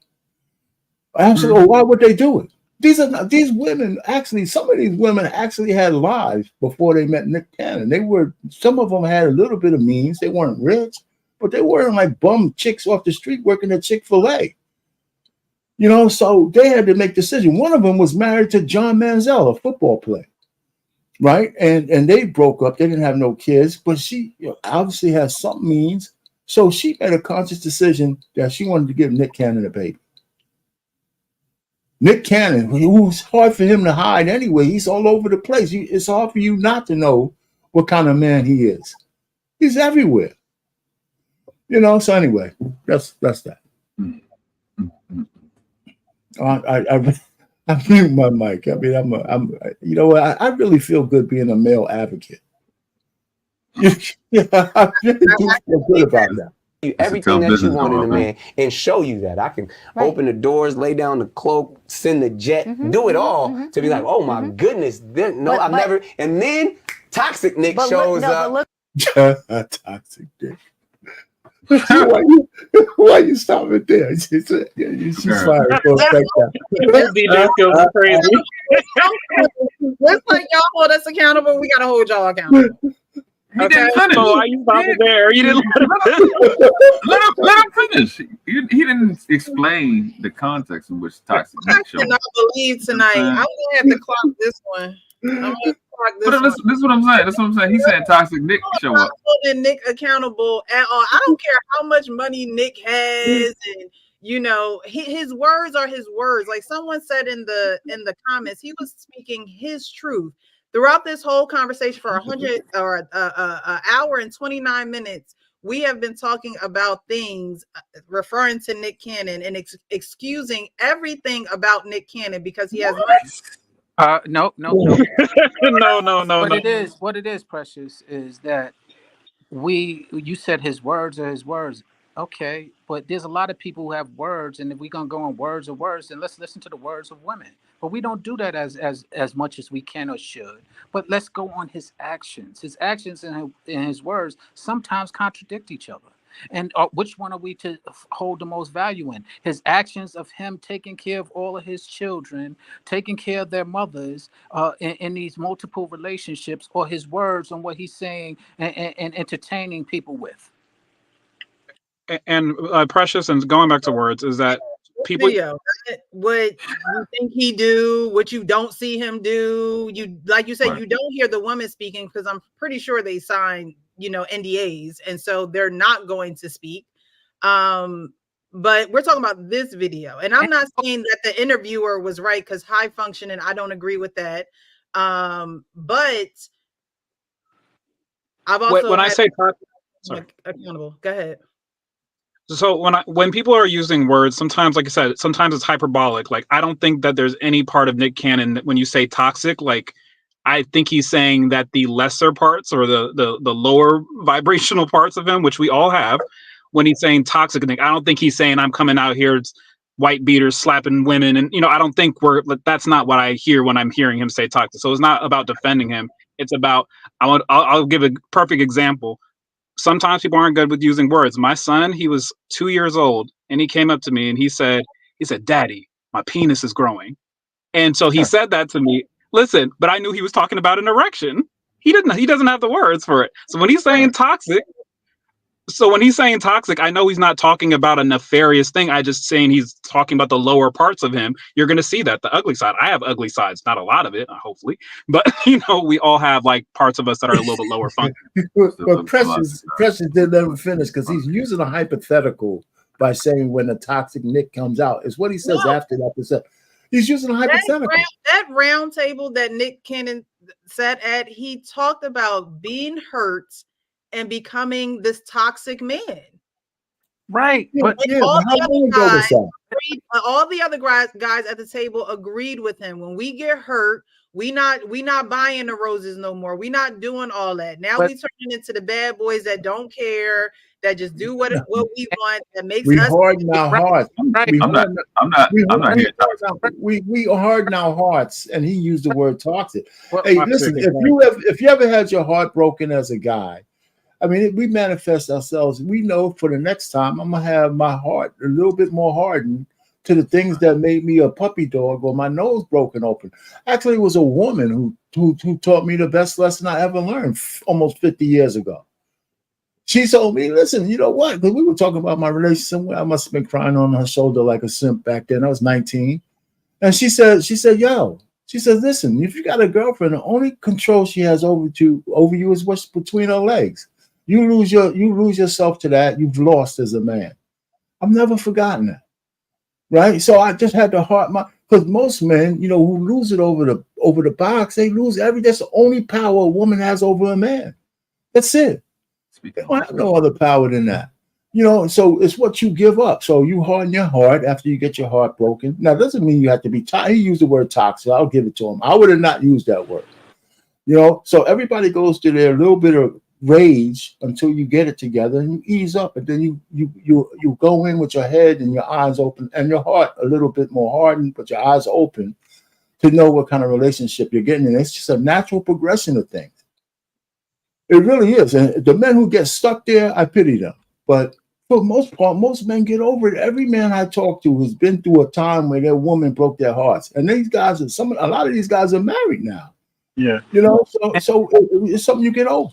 And Precious, that panel that you're referring to, I've seen the clip as well. And a lot of the men are speaking very directly to the methods of what have ailed them, the successes of getting women. And that's what I was speaking to earlier, is that unfortunately, it's easy to give you what you want, to get what it is, to make it a smoother condition, a better relationship without any issues. It's simply give you what you want, because that's all. You say you want one thing, but you really don't want it.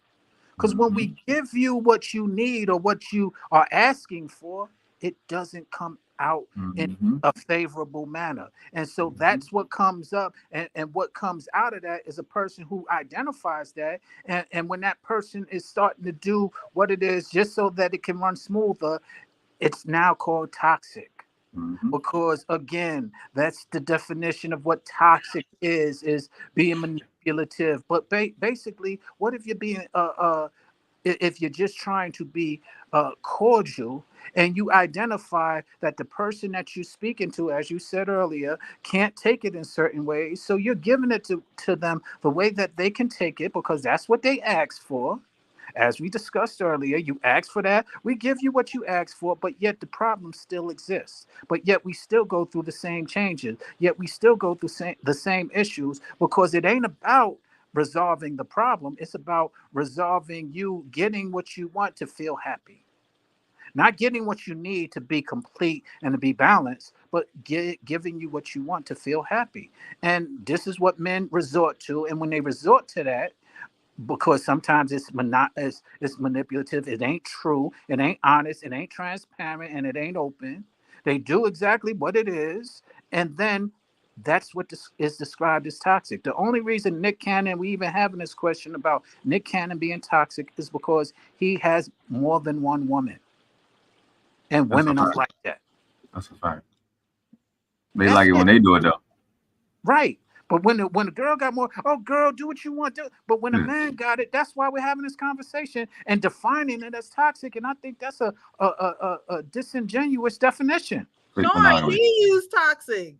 Because that's what's understood. Again, that's what's understood. He's speaking their language. What you want so that you can understand it. He's an entertainer. He's entertaining and giving people what they want. We keep on missing that. We all these panels are entertainment panels. He's been in the business since he was 5 years old. He knows how to entertain. He's speaking their language, person. Yeah. He talking to her. And you like, this motherfucker got me. No, but he done gave me the draws and I ain't heard from him in 3 weeks. What you said is perfect. No, what you said is perfect because you named all of the low-functioning, superficial things that a low-functioning woman would fall into. Church? Women, that baby, ain't low-functioning. Baby, any woman. We going any to see the woman. Lord. Your experience of these women is that they fall short for a jet and a good meal and a good man who says he goes and to some church. Strong hands. A high and let me go further, and probably a big penis. But so, okay, you said it, not so me. let me go. But again, a high functioning. I'm not even talking about value. A high functioning woman who's done the work. Who's done the work. I'm trying to hear what this high functioning woman is. But a high functioning woman, you cannot send a jet and be toxic, and she will go on the. She don't know I'm toxic yet. You know what? Listen, I gotta go first, okay? Because it's just so much gaslighting bullshit. We all know that every woman with these so-called high functioning standards throw all that shit out of the window for the man they want. Every goddamn little bit of it. They throw it all out of the window. It's only sexual harassment when the ugly man comes up to you and say, hello, honey. But the guy who comes up to you that wants you, that you want, he can do pretty much anything he wants to do. And all of these so-called high-functioning horse shit that chick is talking about goes right out of the window. Everybody knows it, and so does all the women know it. You know, I saw Joy Taylor and Joy Reid have a show. And Joy Taylor's one of, she's a very cutie pie, and she's up there a little bit in age. She said it. I mean, she said it just like, you have these female talks and stuff, two beautiful women talking to each other. He says, yeah, we got all these standards, but when the guy that we want comes up, she's the standard number one out the window, and she's shooting hoops. She said, "We don't got." She said, 3 F's: F, fun, fucking money, or something like that. She said, and she was dead serious because that's exactly how it goes. So this lady sitting on the couch, talking bullshit. The spinster sitting on the couch, she's just capping so bad. I just can't stand. I don't want to really call her a name, but that's what she, 41 years, no kid, no man, no nothing. The funny thing, if the woman really wants it, and then she's gonna throw all those standards out the window. And that's pretty much what the interviewer was saying. Like they threw all their standards out the window because that's the man that was high value man. She said that the high functioning woman wouldn't do that. That's what she said. And she's lying. It's not true. That's a lie. What Payne just said, these are high functioning women, Joy, they're high functioning women, and they throw it all away. You give your virtue away when you go ahead and give intimacy to a man. There's no virtue in it. You ain't waiting till you get married. You throw it away. You relinquish it. What was that? How do you guys define a I was about to ask you. Functioning? How do we define? We don't even use the terminology. Y'all do. Well, yeah, that's what I was going to ask you. First time ever hearing what she made up. It's psychology shit. It was a psychologist thing that now is being used to defend how they feel. Because it wasn't necessarily used to describe relationships. Right. It was used to once again, you read it like I read it. It was used for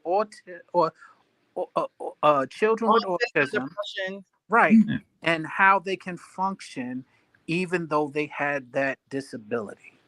And now she it's been thrown into a relationship because we want to use big words and we want to try and disguise the bullshit that people do to manipulate and to get what they want, the selfishness. So they describing it and using it as a description in order to be able to justify their bad behavior, their bad choices. She tried to tie it in with law of attraction. It's actually the law of attraction and repulsion. But the word we use is high performance. We don't say function. We say high performance. And I'll say this even, Illa and I was having a conversation. He brought up a great point. He said there needs to be a distinction between high earning and high value because we conflate the two. I think they did. I think even Kevin Samuels did that while he was alive. He did. Well, I don't remember. I give him that. His high value also included. It included it. Some things, but it leaned heavily on high earning. I would say he would because he distinctively I shouldn't use the word distinguish entertainers from that's right. Entertainers and athletes. He didn't want to count in athletes because they they high earners. Right. What would you say? So sorry. Go ahead, Cam.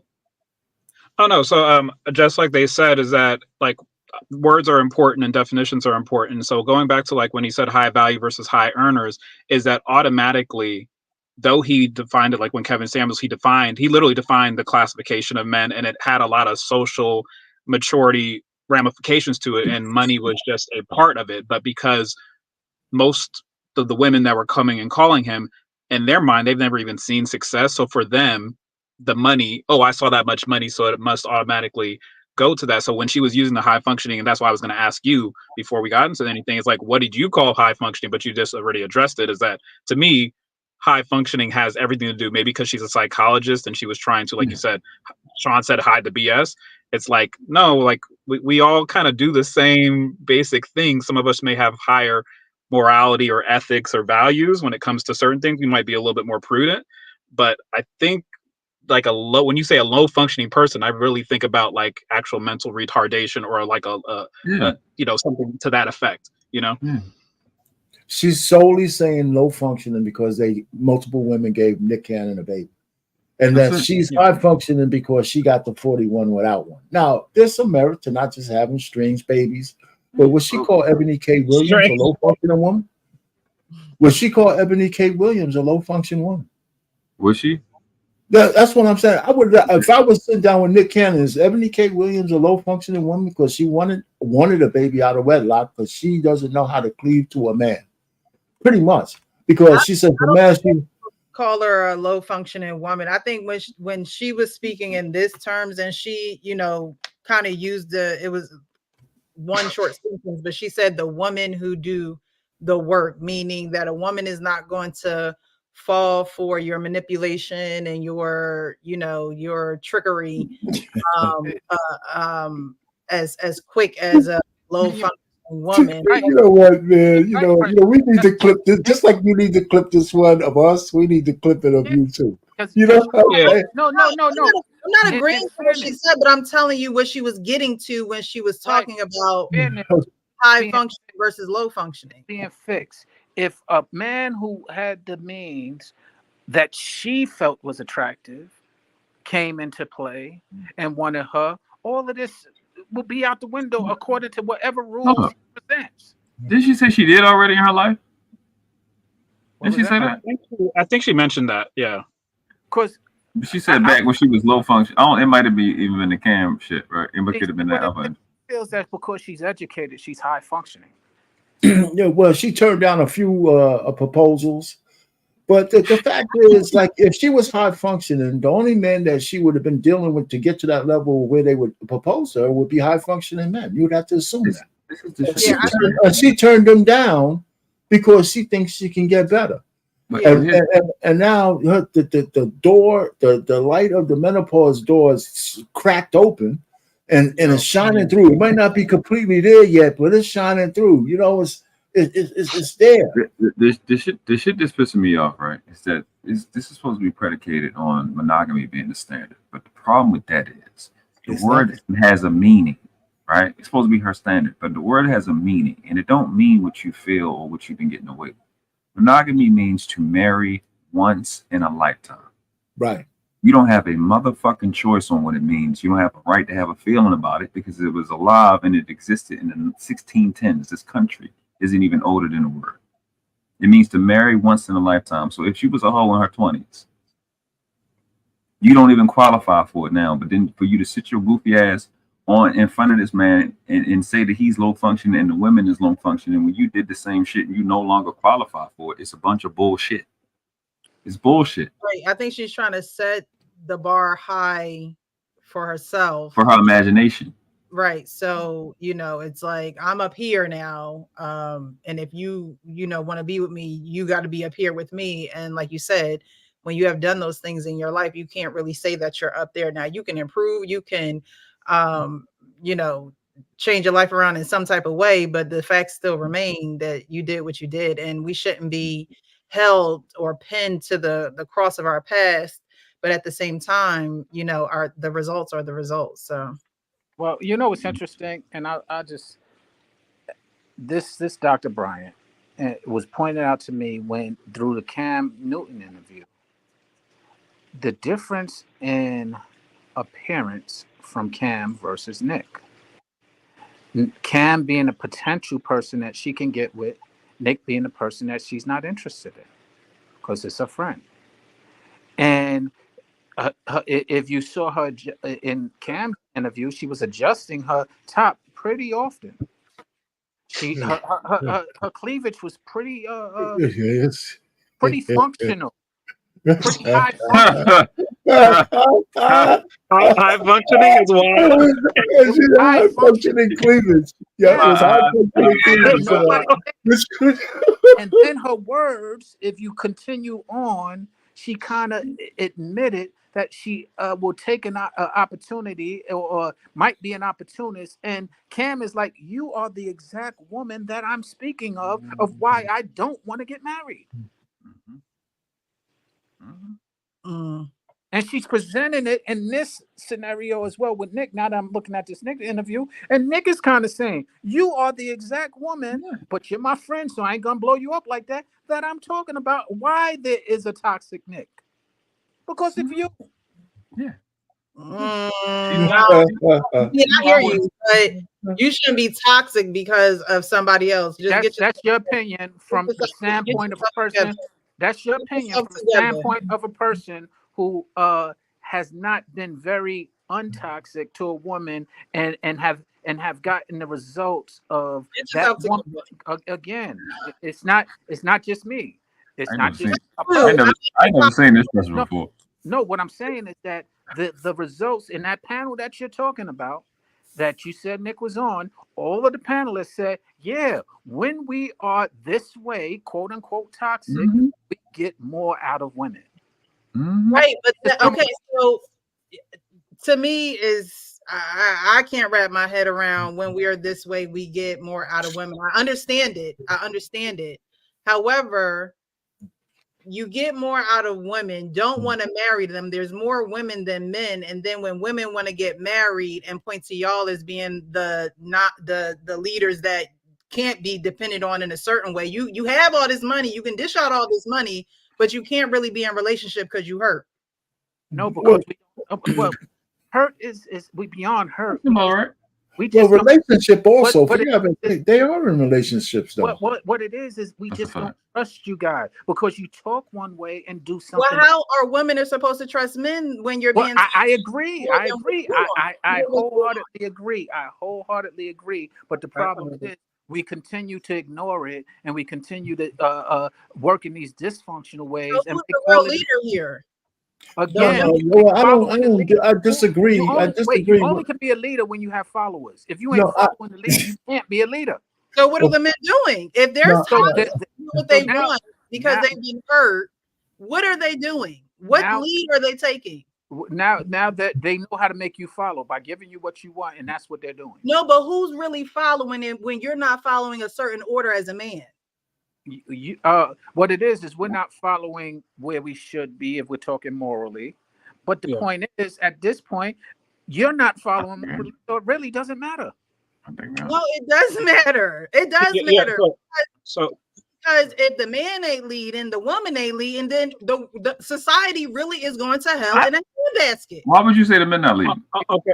Because the men are following after the hurt that they have endured from a woman, and instead of getting better, instead of cleansing yourself out of that, you just going to be toxic, and then get as many women as you can underneath your belt, as many notches you can on your belt, and then say, "Oh, well, I didn't want marriage. I just wanted what I wanted." Well, here's the problem. We're conflating toxic with all of these different characteristics, and we're conflating hurt and intelligence. You said it earlier. If you don't get what you want out of a woman, and she's telling you how to get it, and wouldn't you change your methods? That's our change of our methods. We're changing our methods to give you to get the response and to have you follow properly. Now, when you are following, because we changed our methods, you unfortunately follow some people that did it out of manipulation instead of doing it out of trying to get a result or trying to get change out of you. So now you followed the wrong person, and because they understood, they did exactly what you described. Do it in order to get into across to you. Do it how you want it. They did. Followed them, and now here we are. You done got hurt, and now you're going back into the dating scene, very skeptical and very and the same thing men do. Now that no, it's not the same thing men do. We got to stop making these equivalencies, Sean. I mean, listen, men don't carry trauma like women do. I mean, we just don't. I mean, and this whole notion that men, listen, if I got my heart broken at 19, I can guarantee by the time I got married, that had nothing to do with my relationships after that. I learned. So women carry trauma from one relationship to another, period. They just do. And so men, it's not like men don't have certain things they carry, but for the most part, men are the most forgiving, the most romantic. We always take chances on women. We get married based on romance and all this horse shit, man, that might break your heart later on instead of looking at the real things. So, I mean, do we have some toxic men who might, take advantage of women out there, blah, blah, blah. But if you separate them from men who actually want families, they went through some stuff too, but they are willing to give it a chance. That's why so many men get caught out there. Yeah, and can I That's why so many men get caught out there. Go ahead. Yeah, and so to Arpane's point is that I think what tends to happen with the average man is, like I said, there's an overcorrection. So that's where the word toxic kind of comes into. But we always kind of find back to our medium. Someone like me, I've gone through a divorce. I'm going through custody battles right now. I've gone through a lot of quote unquote traumatic experiences, but I still don't hold hate in my heart. We are very good at compartmentalizing and then going into that room and cleaning it out and doing the things that we need to do, especially if you're a real man. So I think men are leading. It's just a matter of a pimp leads a hoe, right? Like, so there's still leadership that happens. It's just not at the level at which things should be at. And so men definitely need to step up and start being stronger and better leaders. But women also have to hold themselves accountable to make sure that they're better followers, that they know how to actually sit underneath the covering of a good man, because you don't know how many times I've had women who I know I'm a good leader, and they couldn't sit underneath me because they just didn't have what it took. Like, they got here and they were doing it. I've literally had I've had 2 or 3 women say to me, Cam, I didn't have what it took. Like, I didn't say it to you at the time, but after we talked afterwards, like, I just didn't have it in me. I felt like I was being a fraud. She thought she was being an imposter. Multiple women have told me that. And I know I'm a good man and I don't do all the toxic stuff. And I still had to fortify myself against heartbreaks and pains and stuff like that. And I didn't turn toxic. It was just that I had to fortify myself. It's like, don't do that anymore. Make sure not to give that much over here. I'm still going to be respectful. I'm still going to love. I'm still going to do that. But it's fortification when it's done properly and healthily. It's toxic when you overcorrect. And I think that's what probably should be said. Ooh, Cam, hold on. That clip what he just said, because you just hit a jewel. And Payne, you also hit a jewel earlier when you said we don't hold on to it. You are absolutely right. And that's probably why I have the position that I do often. It's because I can deal with certain things that most people aren't dealing with. Most women specifically cannot deal with. They say I can actually, how we say last week, I can handle the truth. You can tell me the truth, and I'll be like, oh, okay, I'll process it. I'll be like, all right, cool. The point is that I still identify you're not being truthful when you're not being truthful because you're disguising things. And when I bring it to your attention, you're deflecting and you're telling me all of these big words like high functioning and low functioning and, all of this stuff that don't really matter. I'm seeing straight through the fact that you're afraid and you're not admitting it. Yep. So Precious, go ahead. You about to say? You about to talk? Go ahead. You were saying that at the end of in response to Nick Cannon, that he should have healed and lead. That's what you were saying from his experiences. Do you feel? Yeah, what I'm saying is, you get better from your experiences. You don't turn the other way and turn into a person that just doesn't care, and you're just gonna, become toxic out of hurt and pain of failed relationships, or who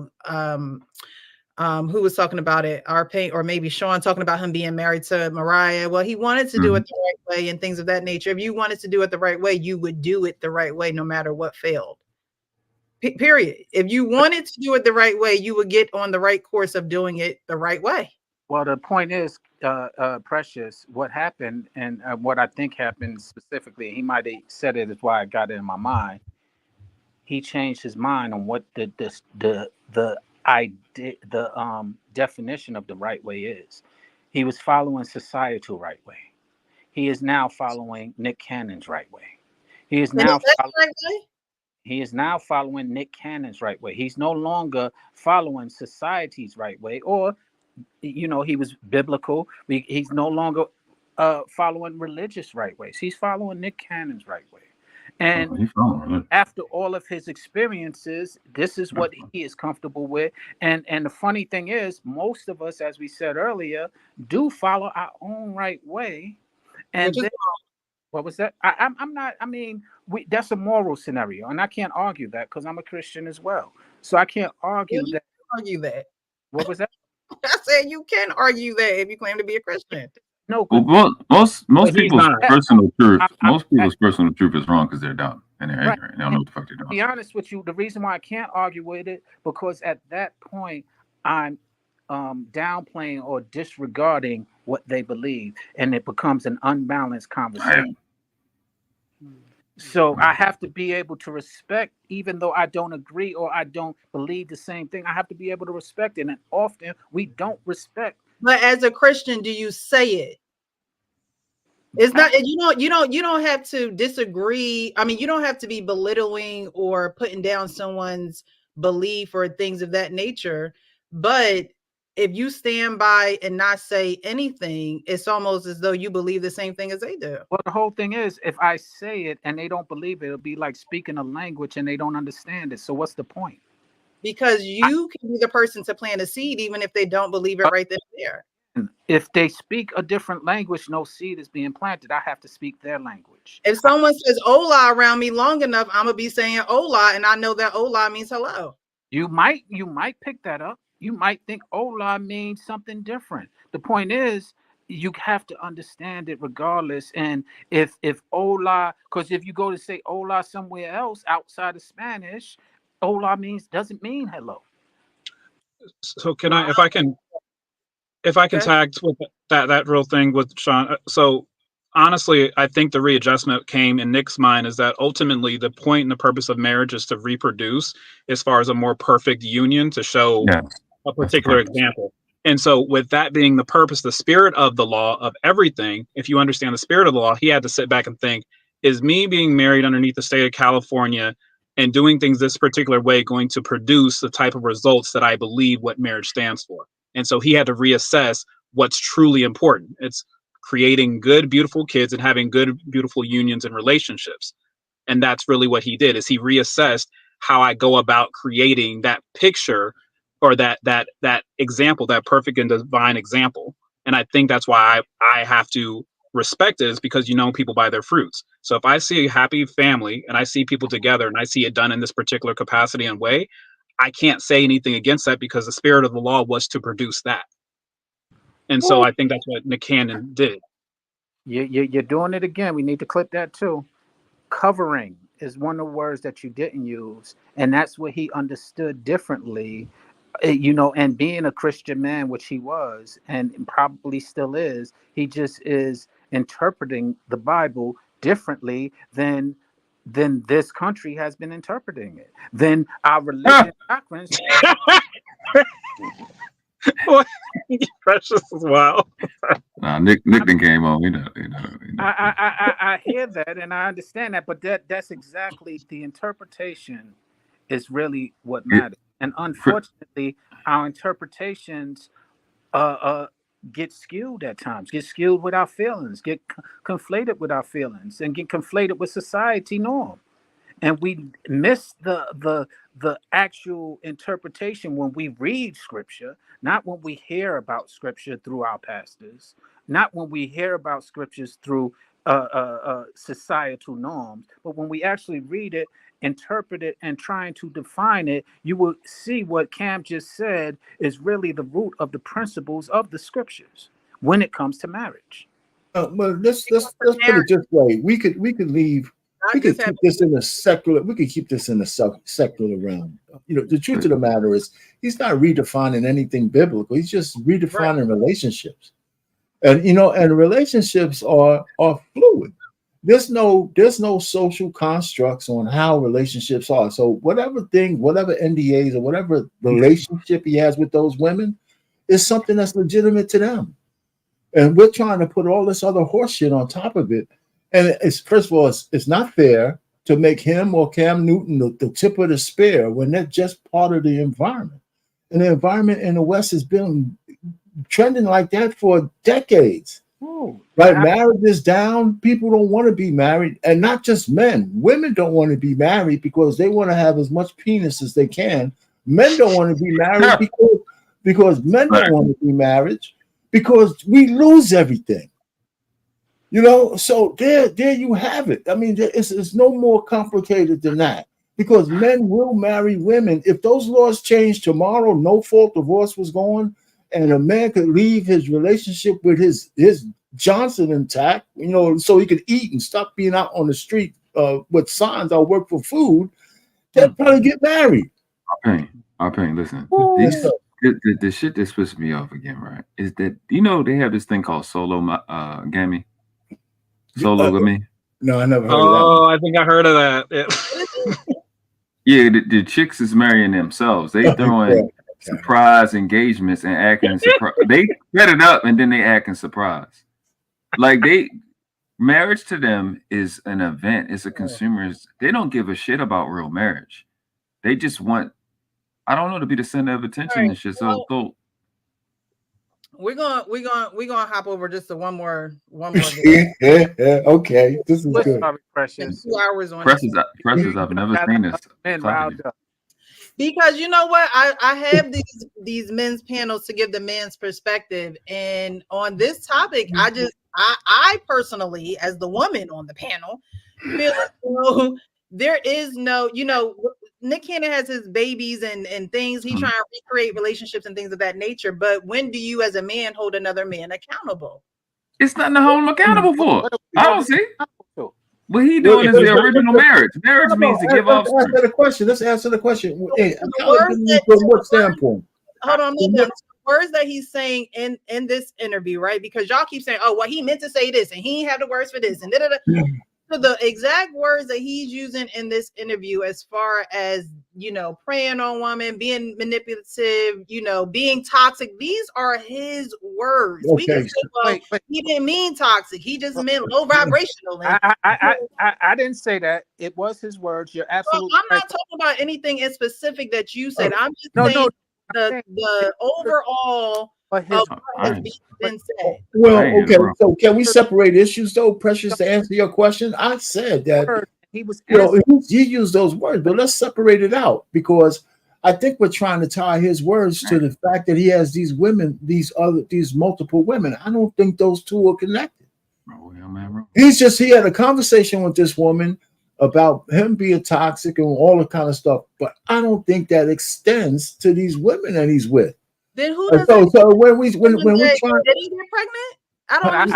I shared that with you earlier, Precious. He's extending it to those who he just wants sex from. There's a difference. There's a difference between a woman who just having sex with in his world of what he's describing and a woman he actually made his a mother of his child. And y'all women don't see the difference because She has y'all what think he y'all all the needs. same, and we're like, no, there is a difference. There's people who are hypergamous, as they use it, superficial as I would use it, and he sees that and he puts them in that category. And if he still wants something from them, because what he did say, he said, when I'm being manipulative for something that I want, or He wants children. no, He no, no, wants no, no. That he said nope. He said he, when I'm being manipulative for the thing for a little something that I want, you got to play it back. He oh says, my goodness. Now it's a little something, something on the play side. it back. Play it back. Wait. I think okay. Just to end this part real quick is that ultimately there were two things being discussed. He was talking about the natural life cycle of a man emotionally, what happens to him when his heart gets broken, and how he goes. And like I said, we overcorrect sometimes. That's where the toxicity comes in, and then you get back to a place of normalcy. He was talking about how this is something that not only extends to men, but it extends to everybody. All people do it. So that was talking about the life cycle. And then there was also the conversation specifically about it. The reason why all four men here agree unanimously is that as you look at the image and as you hear what he's saying and look at the image and everything together, there is nothing to hold him accountable for other than, to be honest, it's really nothing practically because the kids are being taken care of, the women are happy. So what are we talking about really when the women are being taken care of and the kids are being happy? We don't know the women are happy and the kids are being That, taken care of. we only know what we can see. I'm So maybe what 10. do you know? So really, 10 what do you know the kid. How are we having a conversation? know? What we- exactly do you know? We might Precious, not precious. That's what we saying. We don't see because women talk. Because we women might not talk. know whether the women are happy or not, but we know the kids are being taken care of. Let's not even. How do you know this? Okay. No. Okay, can I please get? Okay, precious. Let's do this. Monetarily, the kids are being taken of, and they're being what else taken is care of physically by their moms. Nick Cannon, like we all said, he has to schedule his time with his kids. Okay. So taking care of a child and coming to see your child when you can fit them into your schedule. It's how life. It's how life is. Taken care of emotionally. Precious, everybody does it. Every dad does it. That's exactly how. That's how. That's Every day. Right, okay, you say every dad does do that, but there are a lot of people who do have those father wounds because dad is not there. No. To see, like I said, it's easy to. I gotta keep this a stack. Okay, come on, jump Precious. I got. Go ahead. Oh, don't hurt yourself, there, Mark. Well, this is the dad wasn't there thing. Is it the problem was that dad wasn't there, or was it when mom failed or something ain't right? She blaming it on dad. Because here's the thing. This is the reality of life. That's why I love studying history. Men have never been in their child's life like they are now. That has never been a thing ever. That's why I ask these questions. What's enough time for children? Because where the fuck did y'all get this shit from? You have to ask your children who didn't have the time. We gotta ask the children. But again, no. I can't ask. No, hold on, Sean. I can't ask the children what the women keep saying. Because y'all got it from y'all had to get it from TV. And that is my point. You need to ask the children who are being directly affected by this. You can't ask someone who probably still got a grudge against you from God knows when. If I ask children who are being directly affected by this, and because these children can't speak for themselves, we won't know any of this until they don't even know the concept of dad's supposed to be here until somebody constantly keep telling them. Let me say this. Because they don't even understand that concept. They don't at all. Children understand that in the utero. What do you mean? They don't know you supposed to pay in utero. What are you talking about? Men being around their kids is hold on. Let's make sure we clear on this. The children don't know dad coulda, woulda, or shoulda took an extra 10 hours this month or 2 hours today to be there. They don't know nothing about that. They just know when you walk through that door, if you was gone an hour, if you was gone 2 days, they happy as fuck to see daddy. That's how that work. They don't have that concept. Somebody puts that concept in their head. They try to convince me that I needed to see my dad. My dad went to jail when I was 3. He got out when I was 15. I didn't need that nigga around every day. You I was did. one of those. I one of those children. I didn't. I was one of those children that didn't. But And, my little brother, them niggas did. They knew their daddy every day. He was there every day. I ain't need that. I didn't know that concept because every time I could go outside, I went out. I would, if he was home, I wouldn't have seen him no damn way because I was outside every day. And Precious, you just finished saying, ask the children. He is a child telling you the answer, but you're denying it. He just finished. He said, I didn't need my dad. He said, I didn't. Sean, he's a grown ass man. But he is. I'm talking about when I was little. When right, but you're a man now, justifying what you didn't have. He's still a child. He's still a child of his father. He's still a child of his father. And what I was going to say even furthermore is I actually did ask my daughter, who is a grown woman, the same question you asked. And her answer was, well, no, you wasn't there all the time.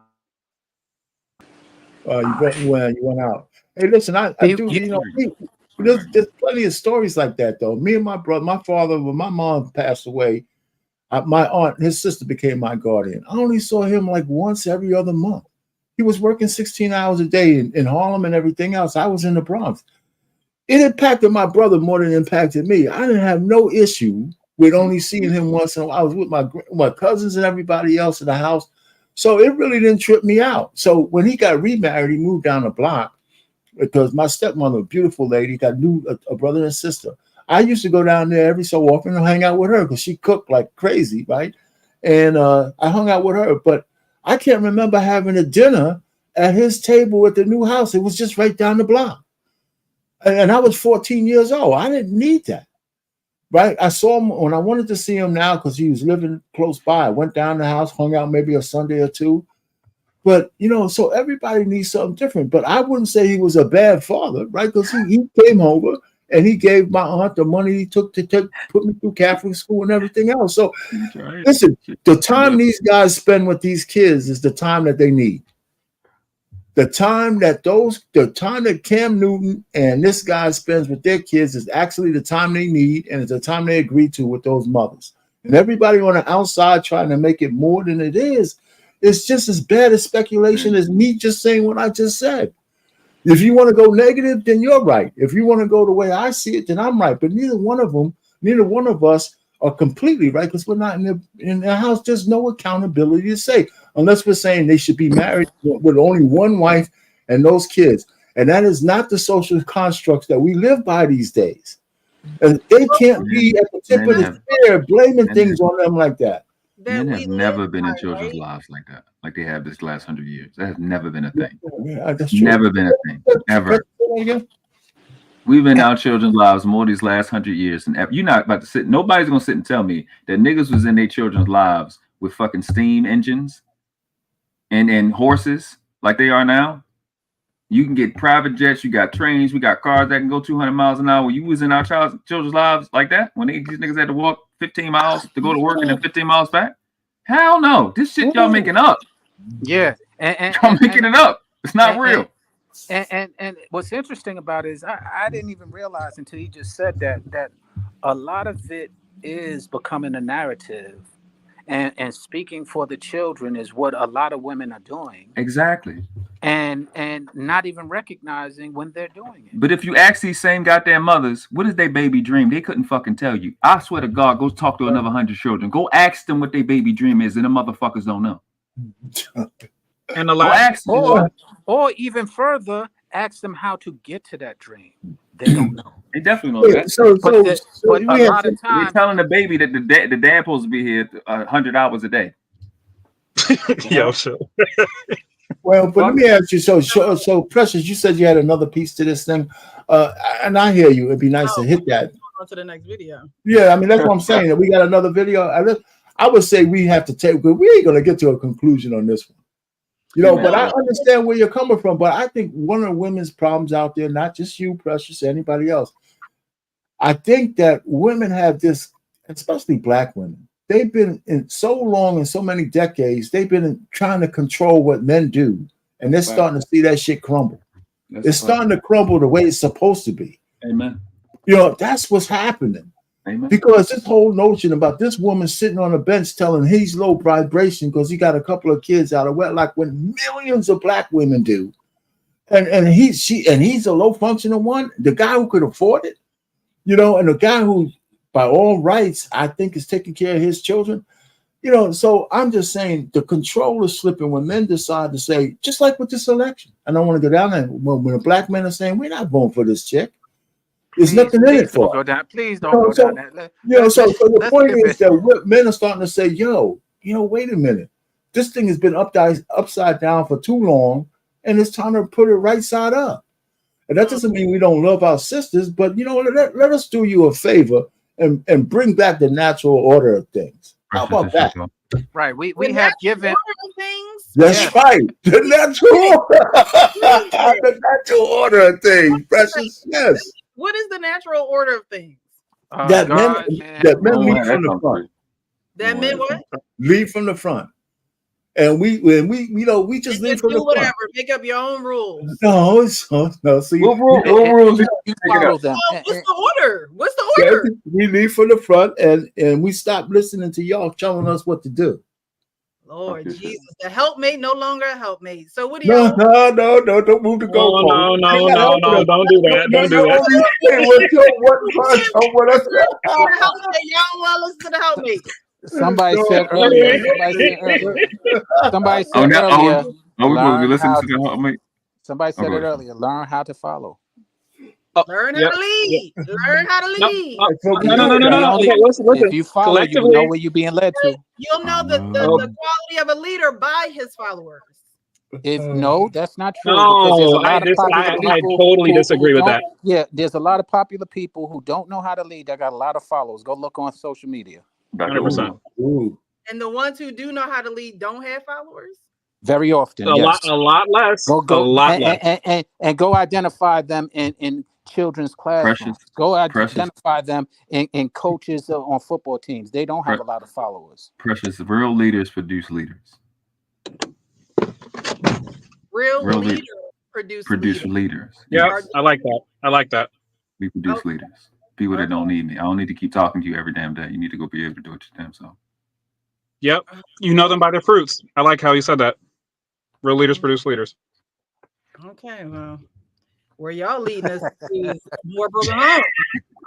I mean, but the whole thing we identified as long as he can pay for those children. So what y'all saying is these women need to go find the ballers. Go have their kids. That's what they said they was doing anyway. That's why we're confused. What we're saying is be consistent on what the hell y'all saying. I understand it's two different sides, right? It's supposed to be mammies and pick whatever the fuck going on. The sisterhood and the women we want. I get it. We're saying pick a goddamn struggle. Which side are y'all on? Y'all with the rich niggas can make the decisions. They got enough money or they don't. You care about time with the baby or they don't. Because if they care about time for the baby, then Judge Mathis, the women that agrees with his wife, you probably need to shut the fuck up. Because if you tired of boys, I'm breaking up a happy household. Now I know they old, but y'all niggas be doing that when the baby's 6 and 7.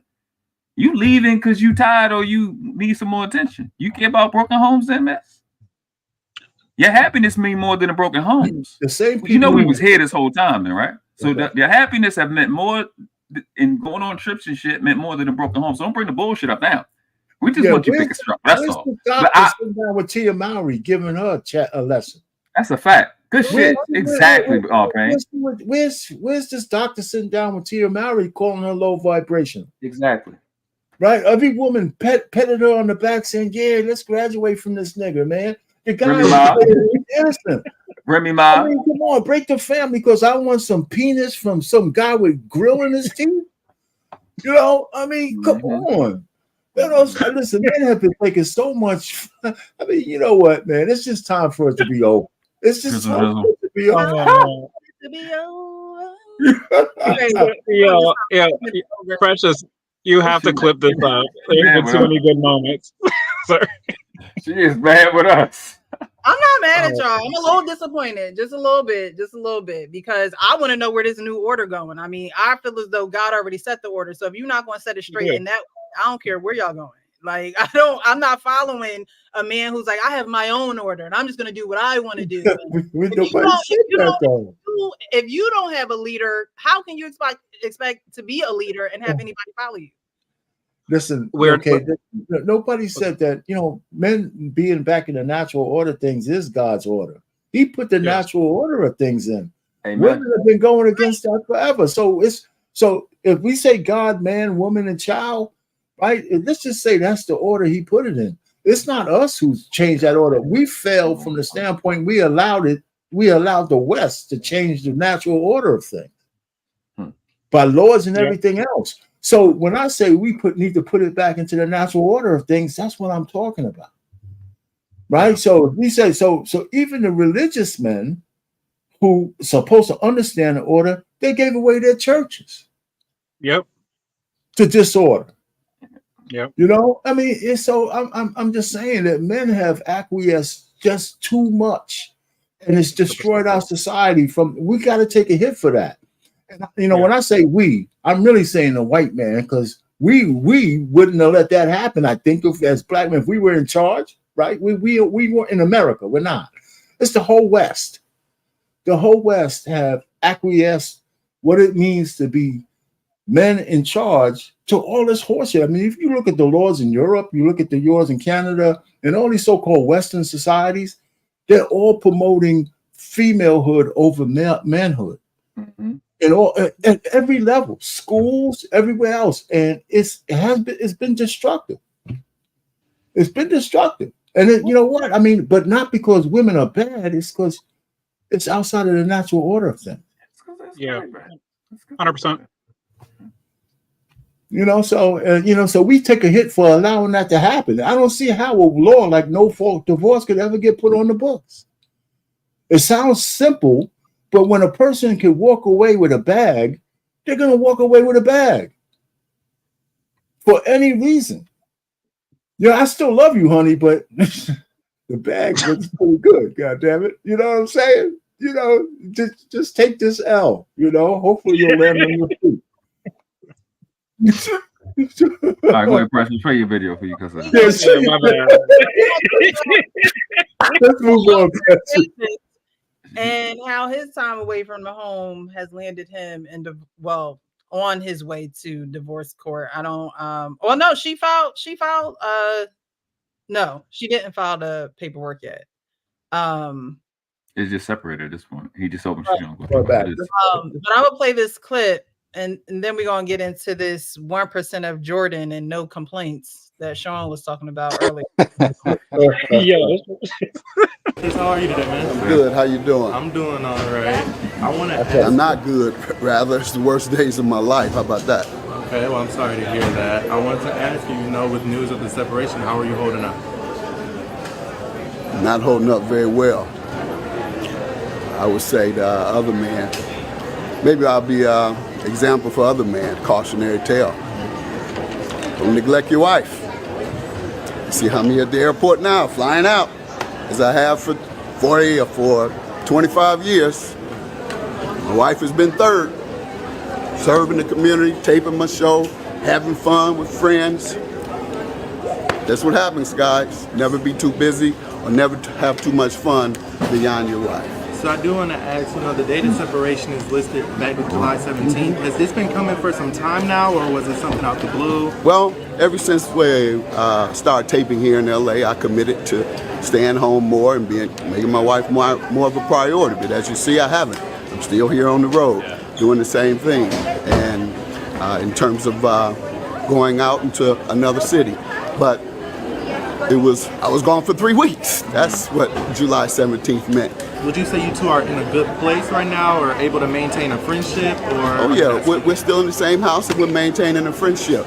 And I'm trying to get my wife back. I have to show her that though. Hopefully I can show her while we're there together before, and hopefully she doesn't complete the process. But I'm changing in hopes that she will.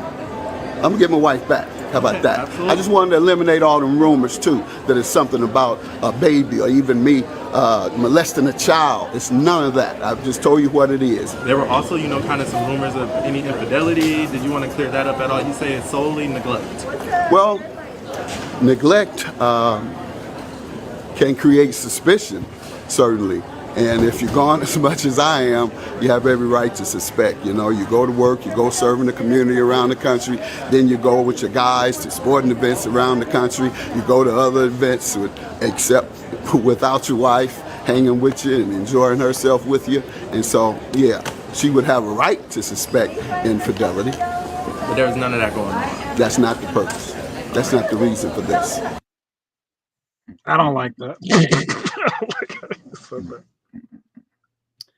So what do you guys think? I literally just did a short video on this. I gotta edit it and put the thumbnail. So I won't say anything I said in that, but this is the thing that he said that stuck out is I'm out here serving in the community. And I'm completely deterred from marriage because I don't think men that are called to do something need to be married in this time frame. I just don't think. Like if you actually have a mission in life, there's no point of getting married because you don't know how long you're gonna be on your mission for when you're actually called to do something. And you need stability at the home. And you can only get that when there's nobody in that motherfucker. Because this shit, like the thing that he said, if he's not cheating and he's out serving the community, you taking opportunities to kind of get some R&R. And that is horrible to a woman that, shit, she was there to build you, right? Help build you for you to get that. So yeah. Because that's a part of networking on a high level. You out there with your buddies, you got to play that game. You got to network. Like you got to talk to these niggas. You got to go to the Super Bowl party. You got to network. You have to do these things. You got to do that shit in the hood. You got to go to the club with the plug. Like that shit happens. You got to be able to meet up these niggas that they. Saying you can't be called and have a wife? I don't think so in modern times. I don't think so. I just don't think so. Absolutely don't. I'm completely deterred. I don't think so. Oh yeah, just to piggyback off the world class, I think it's a lot harder now than it was in times past to actually be called and do that. No more, Marcy. Say again? No, I was talking to Marcy. That's a shame okay, if that's the case. Not no more. Well, if we can invest, like if we can go deeper into that, is that ultimately it takes a very mature.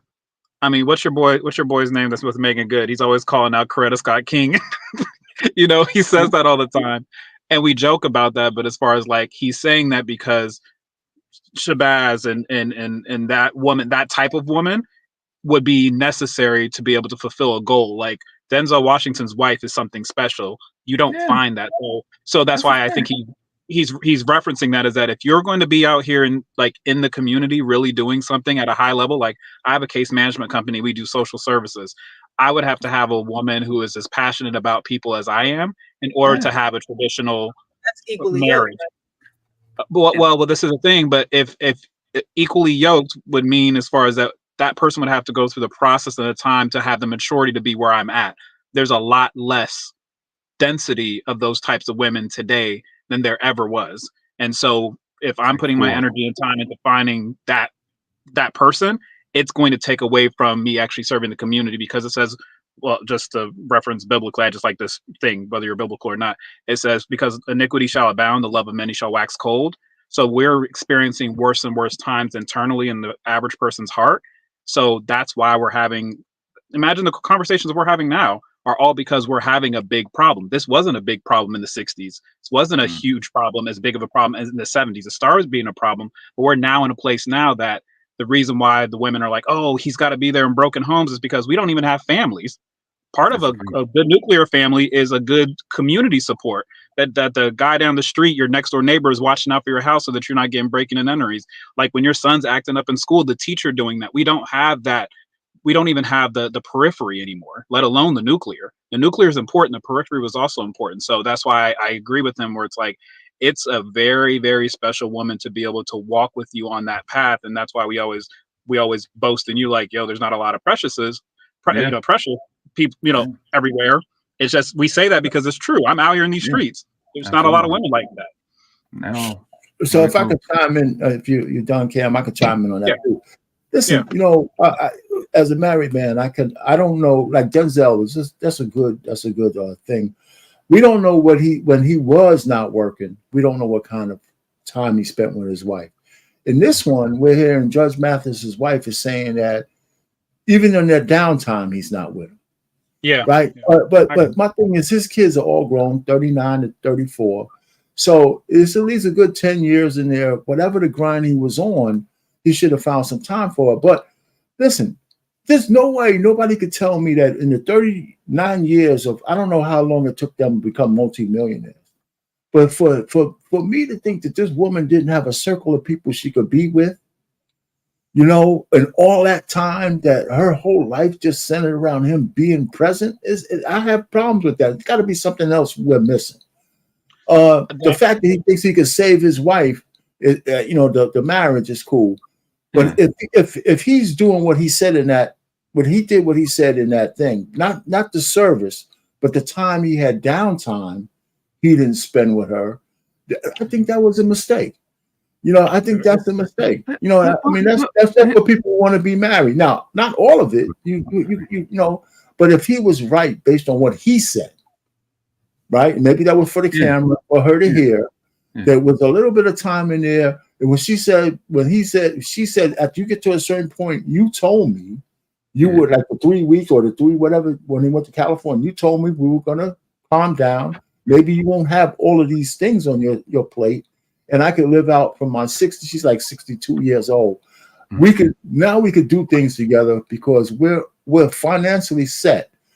That doesn't mean you can't do none of your services. So I think he kind of ignored some of those things. Now, let me go back to world class. What he said, I agree with you 100%. World class. If you have a calling, you have to really decide whether you want to have a woman in there or not, because they will want to have your time.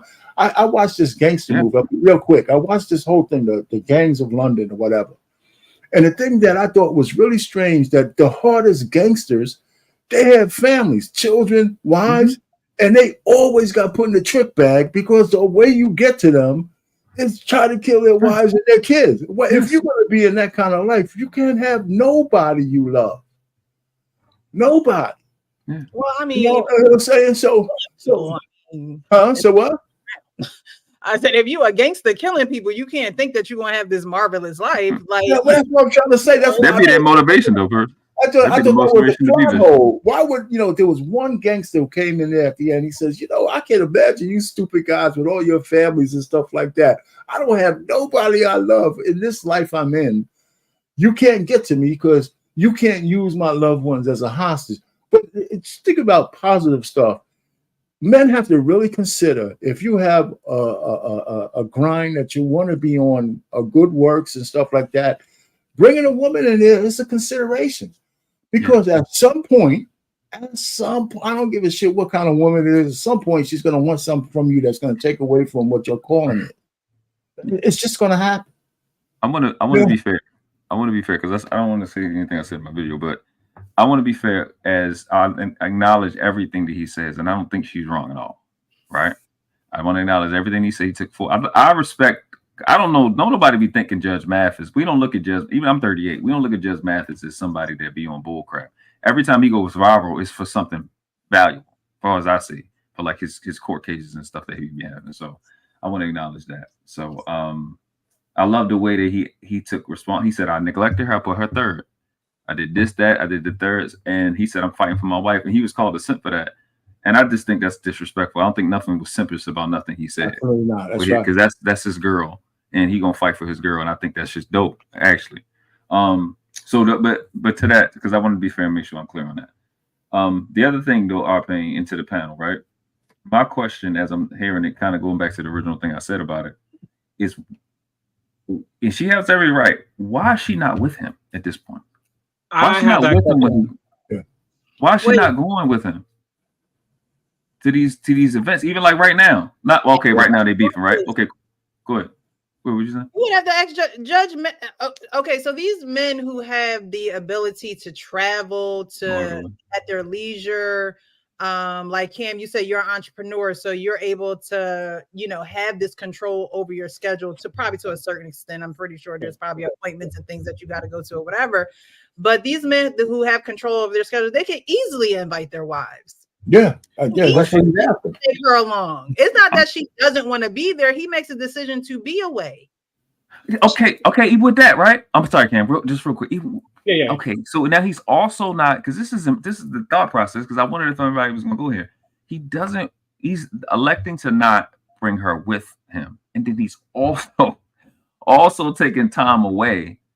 Like the time he could be spent with her, his leisure time, he's not spending with her. That tells you that there's some problem that he has with her. That's not. No, I can you don't think agree. so? That's Okay. not necessarily true because I think that Okay. sometimes men do have a struggle with the balance of home life versus work life. I mean, we were just talking about Nick Cannon, how he works like crazy, but he has these babies and he, you know, sends them the money and things like that and can't really be there at, you know, for a certain amount of time. Judge Mathis is a judge. He's in his community. He's also hanging with his buddies, like he says. So he put out there exactly why he's not at home. And part of that reason or the repercussions of that is that his wife is now feeling neglected. But the hanging with the buddies is an optional thing. Right. I agree. What I'm saying is that's where his fault.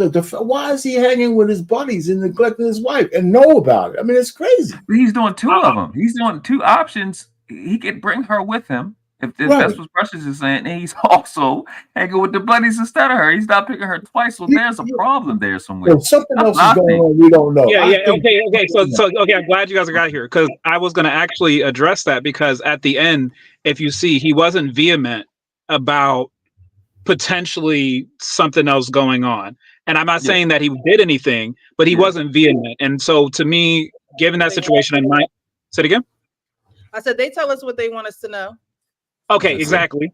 Okay, so there's that. That was one thing I kind of read, but then the other thing too, and is that I just feel like she became so commonplace, and I'm sure there was a point in time in the place where she's like, I shouldn't even have to say anything, even though she probably could have got on one of those flights or did some of those things.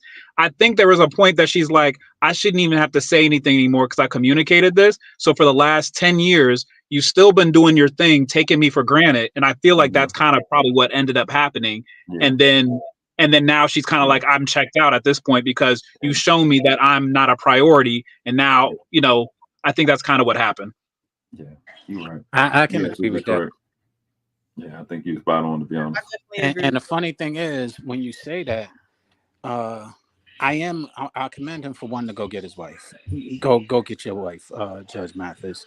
But there might be some other underlying elements that we're not speaking to, or he's not speaking to, that might be more challenging to the marriage, other than her being neglected, so to speak. Because I think that she knew his schedule, she understood that. So I feel like there's something that's not being said.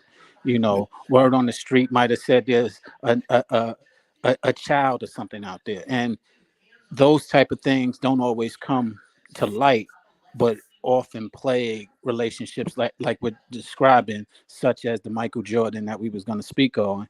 A child came about because what he was doing was being done, and everybody was content. But when that child came, it changed the whole dynamic. So could there be another element to it? Well, he directly said it wasn't a child, and he didn't mess with no other child. He directly said that. I heard him say that. You're right. I'm taking his word. So but he didn't directly deny. Let me eliminate that. You're right. I'm gonna eliminate that. Yeah, but he didn't directly deny the cheating part that Marcy was putting in the chat. So that was interesting. Yeah, that's I don't even want to move the goalpost. I was just throwing it out there because. And then you said that's not the reason, meaning it probably happened. Now is not the purpose of telling you that cheatation was going on. It's just to tell you that it's just to tell you there's trouble in paradise, you know. And remember, he made that sound so classy. Entertainment judge at that, so he knows how to put his words together very well, even better than Nick Cannon that we were speaking about earlier. That's a fact. Right. So earlier, Sean, you talked about a woman wanting a 1% of a Jordan and really having no complaints, as opposed to having somebody who can't provide and things of that nature. And in this case, you know, his wife, I believe her name is Linda, has, you know, she has this high earning man, and he's gone all the time. And she is now filing paperwork, or they're separated because he's not around. So it's like, how do men handle the balance of being the provider of the home, but also still stimulating the home emotionally and physically and things of that nature? And most men do it by communicating with their. Oh, you're talking to Sean. I mean, most men just do it by communicating with who they're with. I think most men do navigate all of that. This is just, I hope, a high-profile case. And I have. Go ahead, Sean. But I have something I want to add to it. I think we're No, not what getting I'm on. saying is I agree with what you're saying. I would just take out the word most because I don't believe that most men communicate that well in relationships in these circumstances. I don't know about that. I'm just saying, I don't know. But men maybe do. I shouldn't say the most, but men do communicate. Men Because do. I agree with men with the do. 3 marriages that we have left in the United States, you might be right. 2 of them don't, and 1 do. But in addition to that, so that was going to be my answer. How do men do it? Poorly. We need to get better at it. And men. No, I disagree with that. No, I disagree. I'm not saying in all cases, Payne, because you are an exception, and No, men I'm like not even talking about no, me. I'm When saying we many say men that most men do like stuff, you told me I can't use most, but just saying most men do no. stuff What I'm poorly. saying, many men like you, because I'm using most in the reference of So them being less than. I won't use most. I'll take that back. Okay. There are men who communicate poorly, and it leads to these things of where they miss, because technically he missed all of the signs. He missed what his wife was saying until his wife filed, and now he's admitting, I missed it. I want to learn it better. My pastor, A.R. Bernard, said the same thing. He had a sermon called "The Root to Bitterness," where he took his where he was giving more attention um, to his congregation and to his duties as a pastor than he was to his wife, and he had to change that. And so it's unfortunate that we change. Search said it today. He said, "Change before they make you." Yep. And listen, I obviously agree with the theory of being able to compromise it when you have another being in your house that you're trying to cleave to. You move with work, you fill a word in this: compromise, change, grow, or whatever it is. It must happen. It's a necessity if you want to stay married, right? Not that you even have conflicts, but you got to understand the person that you're with. You got to connect spirits and all that kind of stuff in terms of if you're religious and stuff. So, but I just think that there's something that we have. I mean, listen, this woman put up with him for not 39 years, and now she wants to leave. What's she going to do out there? She's going to go get her cheeks clapped by somebody else at 62 years old? Yes. So she's going to, but she's not a bad looking woman. She's going to lose weight. She's going to be able to take his money, a good portion of it, and be free, and then do whatever she wants with that. So I'm thinking that it's more along the lines that whether he changes his tune or not, she wants the freedom now to not have to be dependent on anybody, so she can be a free agent for whatever it's worth, and she's going to find out. She's a 60-year-old woman out there. She's gonna lose weight. She's gonna get her edges done and start listening to Glorilla. I like the court to bring that. I like to bring the court to the attention of the fact that this young man was monogamous, and you know what I'm saying, kept the one lady.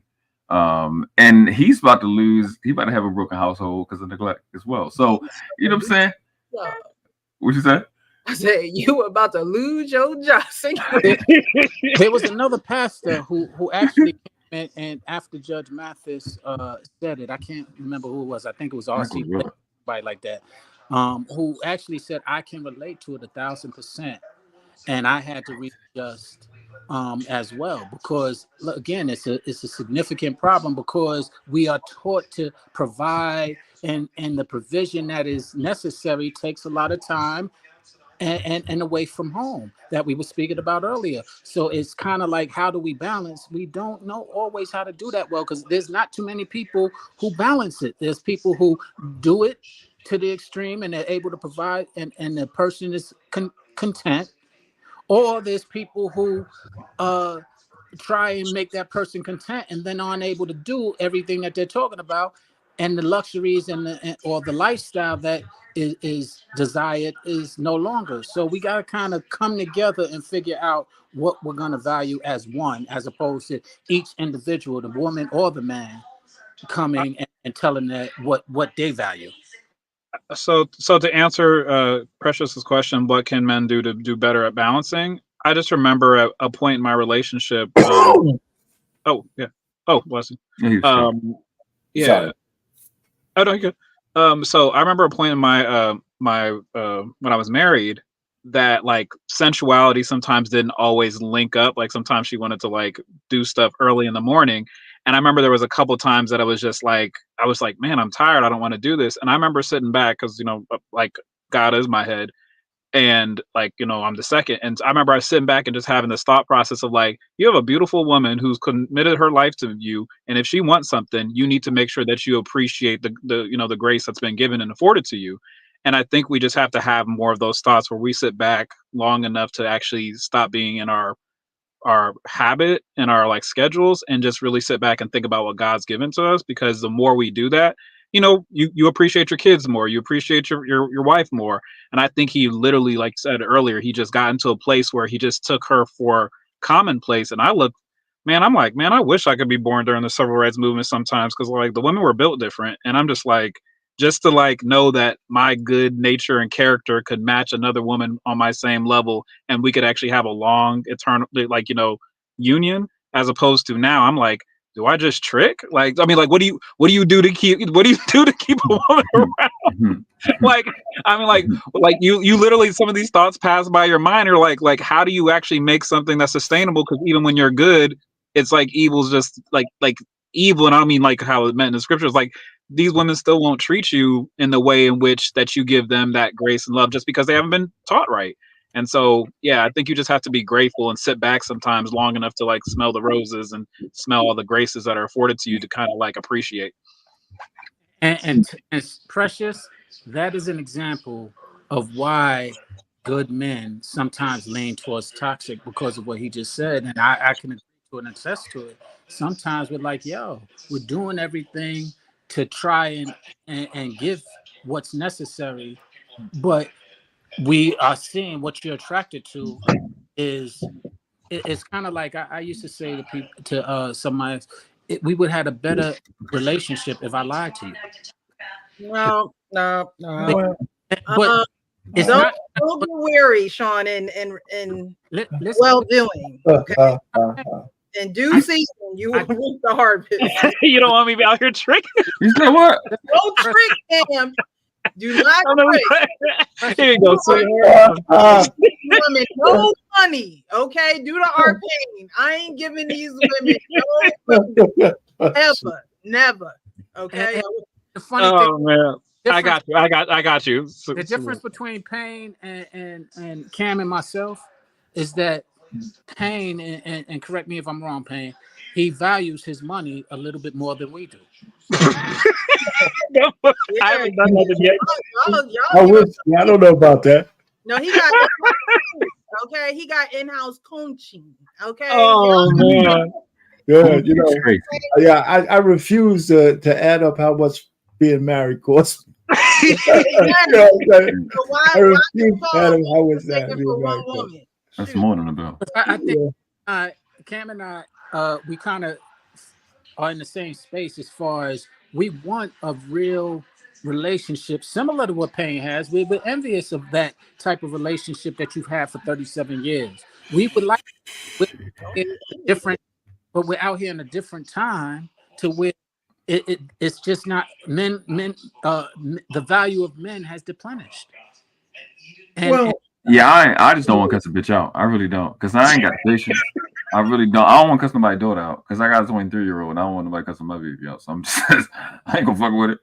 You know what I'm saying? I will, but I won't. Like if they dope, then cool. But you know, I don't want to cuss nobody's daughter out. I think that's a two-way street though, because I would sit down here and talk about my daughters all the time. I think any man who's serious enough that met my daughters, they find women that they can marry. I'll vouch for them. You know, it's just that they're in this this toxic environment, just like everybody else. And they talk to me about that. My youngest daughter, I think she could care less, but my oldest daughter is more personable. You know, she had a relationship that didn't work out. That she was really enamored with the guy. I think was her first boyfriend, and she was a grown woman by then too. But you know, So she's out here and she just, she's just looking around. She just says, nobody really wants the kind of commitment that she's talking about, and it goes both ways. So, Payne, in fairness, you're absolutely right. I can't even say that toxic is with women or with men. I'm just saying that the environment is very toxic. No, I'm joking about the environment. So, but I just think that when two people, I don't know how it happens, but people are still getting married, by the way, right? With all the stuff we talk about on these panels, the numbers are low, but people still get married, right? There's still weddings. 7 years. Yeah. Kendra G was in the area. I should have crashed the wedding. Kendra G was like 2 towns away from me. She got married? No. She got men met a woman on her show. Okay. And they got married and so I didn't see that one. But I'm saying people I'm sorry to cut you off, but go ahead. I cut you off, but people are still getting married. Yeah, so the point really is, how does that, even in this time, how does those dynamic works? And I'm saying those dynamics can't work any different than the ones I did when I got married. Well, we saying one of them. Well, let me just say this real quick. If I would hope those dynamics were the same as when I got married, even with modern people, but they might be different. But it depends on the union of those two people. But I'll say this, just being in the midst of it, and I can probably attest to Precious and Sean being out there too. I know the young man, the world class. I don't know where he's at with it. I'm retired. I'm at the game. Oh, you're retired. Okay. So it is that you play too much. I won't play. It's just that I think the interactions are the same. The support just isn't there as much. And so I think no one's really talked about that, where it's like, I literally make it, if there's any woman that I'm talking to, I try to bring her around my family so that even if she doesn't have strong enough support, that she can listen, if we don't make it, you still have my family, because I just want to see society be better. And so, and I feel like that's what's missing. But it's like, I literally, as intelligent as I am, have to literally strategize and organize just to even get a subpar woman to be halfway where I'm at. And I think that's the part where it's like, we just gotta it's just a lot of work. I think the dynamic's still the same. I think it's just a lot more work because there's just a lot less fortification around relationships and less support for it. I can't argue that, because I could just see what's really happening. I think it's sad, because I think that basic nature of people is still, men and women need each other. Yeah. And that part of it is not, that hasn't gone anywhere, but everything has been stripped. And the only thing we're left with is that we're dealing with each other on a biological level. The chick said they don't need us. That's what they told us. And the funny thing is, they say they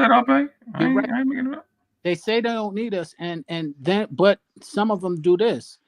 You ask them what do they value about us, they'll run down a laundry list of what's popular on social media, and then, like Nick Cannon said, that's the representative, and then they start showing up. And the lack of their value or their need is different. It changes. I don't need this. And it's like, and it's not because it's intentional always. Sometimes it's just because it's embedded. They don't even recognize what value. That's a lack of support. Lack of support, yeah. We kind of addressed that though 2.5 years ago with Kevin Samuels. Your list that's popular on social media. What did he ask? What are the men that you want? And we've seen the foolishness. So it's like, that's why guys is like, you know what? Fuck it. They're just gonna trick. They passport bros, black pill, doing all this type of shit, because it's like, if I'm gonna just get shenanigans, I might as well just be with the shenanigans. There's a third. Hold on, black. This is your leader. This is what I'm saying. This is what I'm getting to. And Precious and other people in the space, other women in the space go, wait, these are your leaders? Yes, I'm sometimes this is what I learned. This is what I learned as a dad. You gotta give your child the little shit that they need so they can see the shit don't work. When they come crawling back, that's what they did to me. They come crawling back like, "Didn't motherfucking tell your ass this shit don't work? Well, go sit your motherfucking ass over in the corner and stop talking to me. Don't say shit." That's what's gonna happen when y'all bring your asses back. What program you want us to be on? This one right here, man. Precious, that's the thing. A lot of women aren't coming back. Like, they're staying away. Good.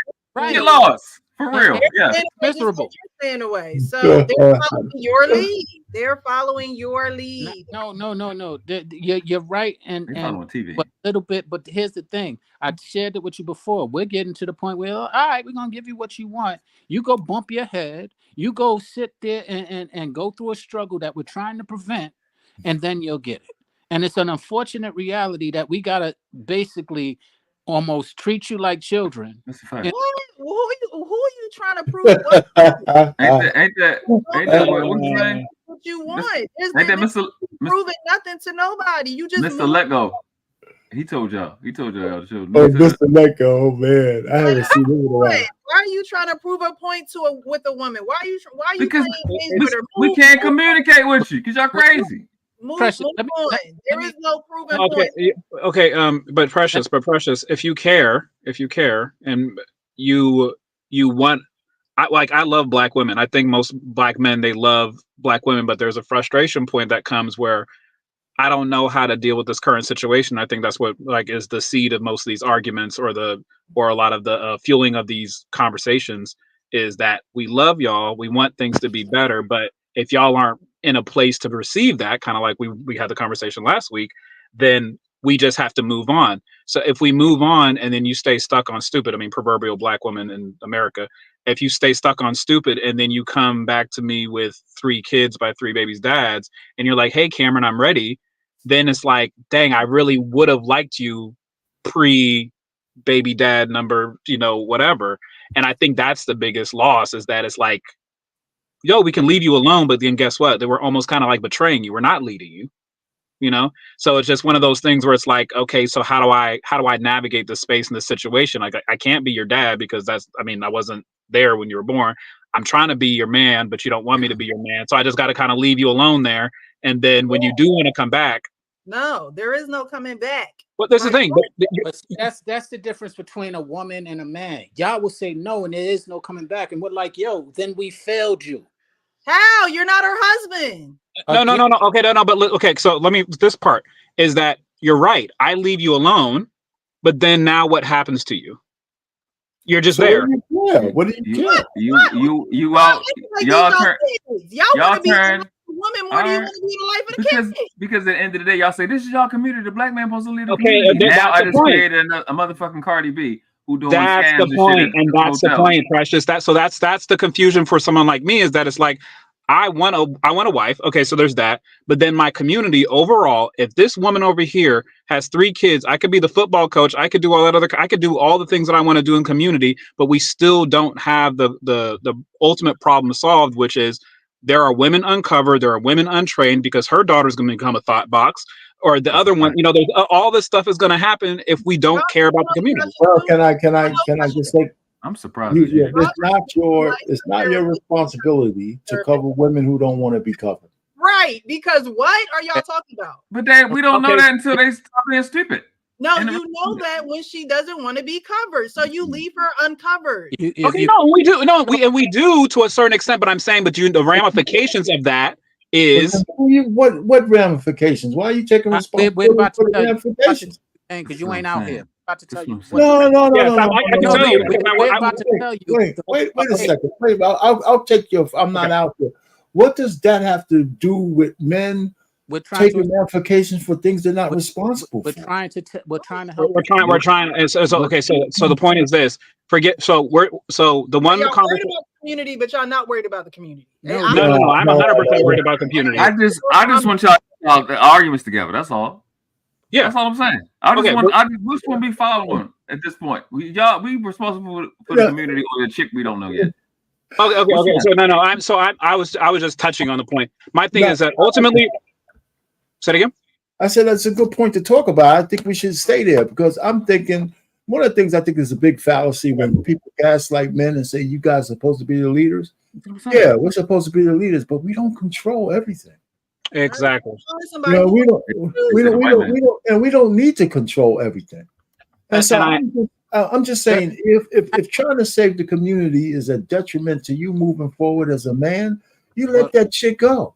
Let it go. I think you better let it go. Okay. This thing, and so the only point I was saying there is that romantically, yes, I'm going to go and find the woman that I want. That's unequivocal.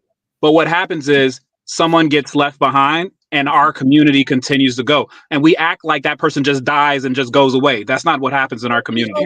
And that's all I was saying is that, huh? Is it you want her and she don't want you? Is No.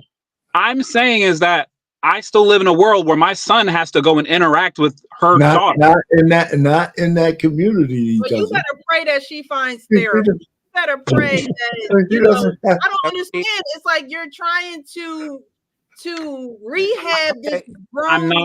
I'm not trying to rehab. I'm just saying right now, because of the ramifications of things, that you're right. I'm going and looking for that woman that's nice.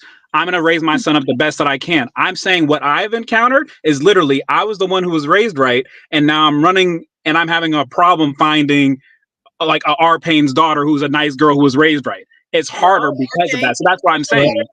Introduce her to Ken. I'm just giving an example. So you know what I'm saying. That's all I'm saying. It's like I hope we all can do better. Person, do you think you're normal? You think you're normal?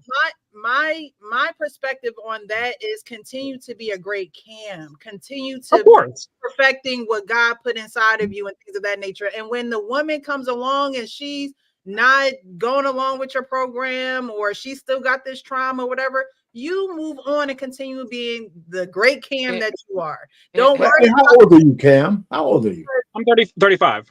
Oh, okay. Don't worry about the. Don't worry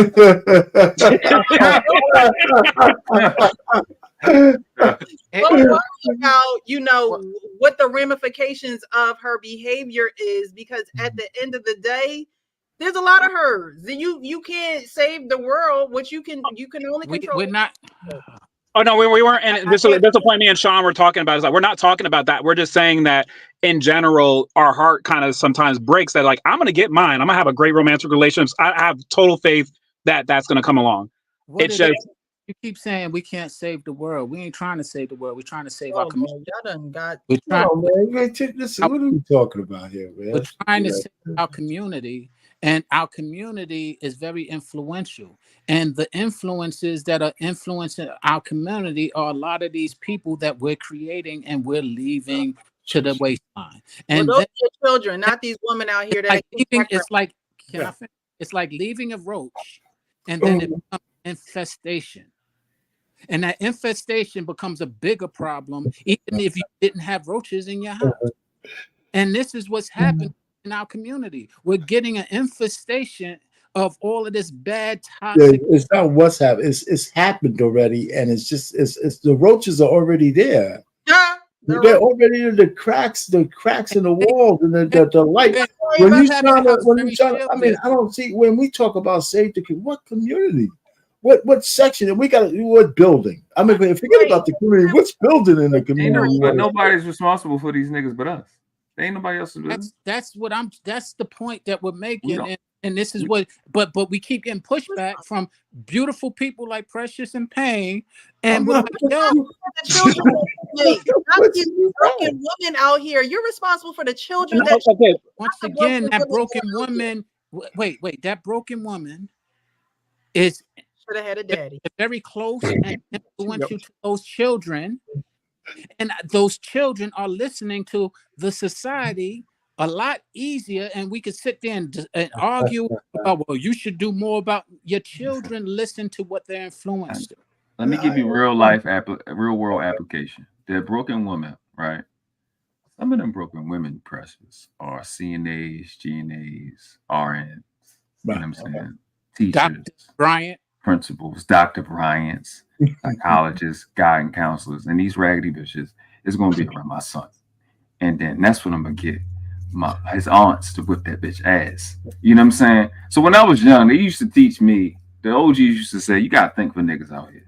You know what I'm saying? And what that meant is you got to actually take responsibility for the situation and diffuse it before it even start and not trigger this young man so things can be safe. And that's what I've been doing my whole life. Taking responsibility and dominating my environment so stuff can go the way I want it to. That's the way I'm used to. This hooker that may be end up being an Uber driver or waitress where my son is, I gotta be responsible for her at some point. So what we're doing is, you know what? Y'all want this shit that you think is right and can't nobody tell you shit? Okay, cool, go ahead. I'm going. When y'all finish that shit, we be back. Or not. Yeah, and that's what we're doing. We're taking the master approach. Yeah, okay. And I like that example. I like that example there because that's why I bring women. Like I literally had a young lady that I was managing, and I brought her to a family trip, like with us, because I know she didn't have any community. And that's what I'm saying is that the only reason I even brought it up was that the thing that keeps marriages together is the strength. Precious doesn't become precious without her family, without her community, without her thing like that. That's going to be the thing that keeps our marriages, first of all, brings our marriages together and then keeps them together. And this community aspect. And so that's what I'm saying. It's like, so I'm going to get my girl, but I need her to have people around her supporting her. And so, yeah. No, and what I was going to say, I'm sorry to interrupt, but what I was going to say is the leaders that you're talking about that we understand that it's not just about leading our own direct people who we're attached to. It's about leading more than it's like if you're a coach, you don't just lead the kids that you're coaching. If there's kids in school that you see are going in the wrong direction, you lend to that because they might one day be on your team and you would need to lead them, and now they already have a head start on what's necessary to do that. And when we start not when leaders like that are in front of you, but you're like, you push back on them and say, what are you doing that for? They might just take your advice. You know what? Why am I doing that? Why am I worried about these little thoughts out there? I need to just leave it alone. And then the leaders that actually make an impact to change things start becoming like Nick Cannon. Never mind. I'm through. I'm good. Okay, Sean, tell me now. Just do me a favor. Somebody tell me, how do you save the community, man? How do you unthought a thought? And I'm just saying. Okay, I keep telling y'all want to be Mr. Save a Hose. We're not saving the hose. We're protecting our children from the hose. Once we fail, we ain't doing the opposite. We're not helping them at all. We letting them hook us down. Everything that they want to, no matter what you say. Okay. No, this is that. Like I said, that's what y'all want. What we do actually is against what you want, and what you do is you resist and push back against that. You deem that can definitely be true, Sean. But I think there's also there's just no cohesiveness either. It's like, we had a conversation about women processing things and being able to receive things, and there's a lot of pushback on both sides. Right. Instead of saying, you know what, I can hear where you're coming from. I can see where you're coming from. How do we fix this, or how do we move forward? Okay. It's a lot of, well, I'm out. When y'all start acting right, I'll be back. And then it's the women like, well, I don't need y'all because y'all not there and you don't want to be there. So it's when are we gonna? Well, when we start understanding what we said earlier, is understanding the order and people falling into their place. Well, the first line of order is God, and we all need Him, and we need Him now more than ever because we're coming to the end days. All right, so let's start there. We're going to talk about order. We're going to talk about God, and I'm going to have to get someone that is very versed in the word to actually come on my show. I want that. I'm going to get that, and we're going to have someone on the platform, because a lot of times when we talk about direction, order, and things of that nature, even like Nick Cannon and any man, I think any man who creates his own order is out of order. Okay. When I say creates his own order, I mean he doesn't follow an order from a leader of his own. When you want to create your own order, that's actually chaotic and out of order. Now, you can create the order in your home however you want to create it because you're the leader of your home. But you are if we're going to talk about order, we have to talk about God first. And a lot of men do lack the order of God being first because he thinks that he is first. And we have to address that. I want to be here for that. We do. Okay, so that'll be interesting to hear. But so if you want to, I don't see how Nick Cannon becomes the tip of the spear for this. Well, Those no, guys I are just said those. Nick Cannon because we played one of his videos, but there are a lot of men walking this earth who create their own order, and they think that they are, not to say that they're above God, but there is no God, and they can do whatever they. Yeah, but I think that I think the people who are more against what the order of God is women. I was That's going what I to think. I don't think men are the ones I who are more out of order than that. We can say we're both out of order, but that's if I was a betting man and somebody had to ask me, who do I think is more out of order these days? I would say women in the West. I would say women over men. I would. You would, if you would say that men are out of order, but not because we're doing our own thing, because we're subjugated and emasculated in general. I would say that. I would agree with that, because if we weren't, none of this shit would be allowed to be happening. One of the things women don't understand, all the freedoms that you guys take for granted is what men give you. The fact that the women in the West do and say and exist the way they do is because it's at the benefit, not the benefit, it's at the benevolence of men. That's a good word. If we reverted back to our own true natures, the full natures, y'all wouldn't have all this shit y'all have. Precious, could you give an example of men being out of order? What's an example? So we're not fishing. Nick Cannon. Yeah, I'm finished. I'm sorry, but Can I ask you a version? Can I ask you a version specifically to Nick Cannon? Because I'm trying to understand. Tonight is great. I'm gonna shut up, but tonight is great. Precious, you're really precious. How is Nick Cannon? What is out of order of Nick Cannon? What do you feel is out of order? Well, what's the order that God placed for relationship? Let me answer that. He placed the Lord, God, the husband or man, the woman, the children. That's the order. That's the divine order that God placed. Where's Nick Cannon changing that? Is he married to all these women? Again, that's illegal in the United States. The United States changed that. Where's Nick Cannon? Okay, so if it's illegal, then you should follow No, the order. no. That's not God. That's not God. And that's the order. That's where we go out of order. We're not following God when we start talking about the legality of marriage in the United States. Because if we go biblically, what he's doing and covering his women, he is following divine order. Where's he changing? Outside of man. You bring that to a church and see if he's following. I know the church goes out of order. Where is he going? I will bring it, and the church goes out of order. Bring it to your pastor. Bring it to your pastor. Again, I don't have an issue with that. I don't have an issue with that because the only thing is that I can't really defend Nick in totality. Okay, so how are you saying that he's not in? I said because on the surface, outside of the legality of marriage, the way that he is treating. Nick did it once, right? He got married once, right? So he knows what the order is. So once again, we're conflating the order of the nation with the order of God. That's right. But he got married under God before, right? And it failed him. And your point? Okay, okay. I have a better example. People okay, who failed the marriage who got married again. Precious. And up until 1865, we had it. The marriage failed him. Okay. This is stressful. Go ahead. I'm sorry, Ken. Okay, so real quick, we're gonna get back to the legality part because I think that's the part where there's a disconnection.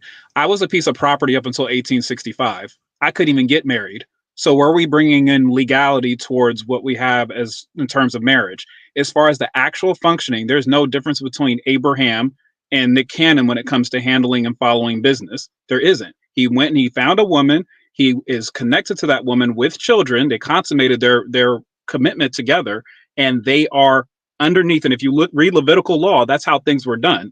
Like you could have a ceremony, but ultimately is that if I'm with this woman, I have to take care of her. She is now my responsibility. And so that's what we're saying is that ultimately the reason why we're not holding quote unquote Nick Cannon is that he's doing essentially all the things that he's supposed to do in connection and relationship to women. As far as him underneath the law of USA or universal codes and all that kind of stuff, that's a different thing. That varies from country to country. In the United States, you literally cannot legally marry more than one person. When I was a slave, I was a piece of property. I could not get married. Property can't marry property. So that's what I'm saying, is that I can go to a church, but they're not going to even, unless it's a true biblical person who really knows the word and knows how to rightly divide it, which I know how to do. If you want to find some addresses, I'm great at that.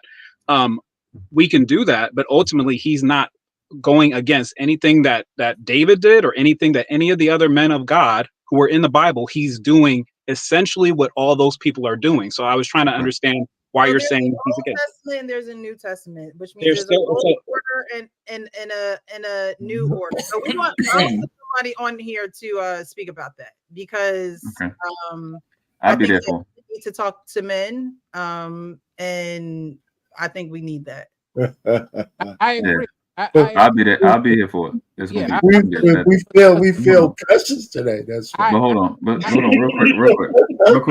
real quick. So this very strong men of God. Huh? Your pastor as well. I said I follow some very strong men of God. Your pastor as well, being Darius Daniel. Follow A.R. Bernard. I follow quite a few pastors who I have all the respect and honor for, who all are epitomes of what I would think it should be. I haven't had a personal conversation with any of them regarding some of the things that we're speaking to.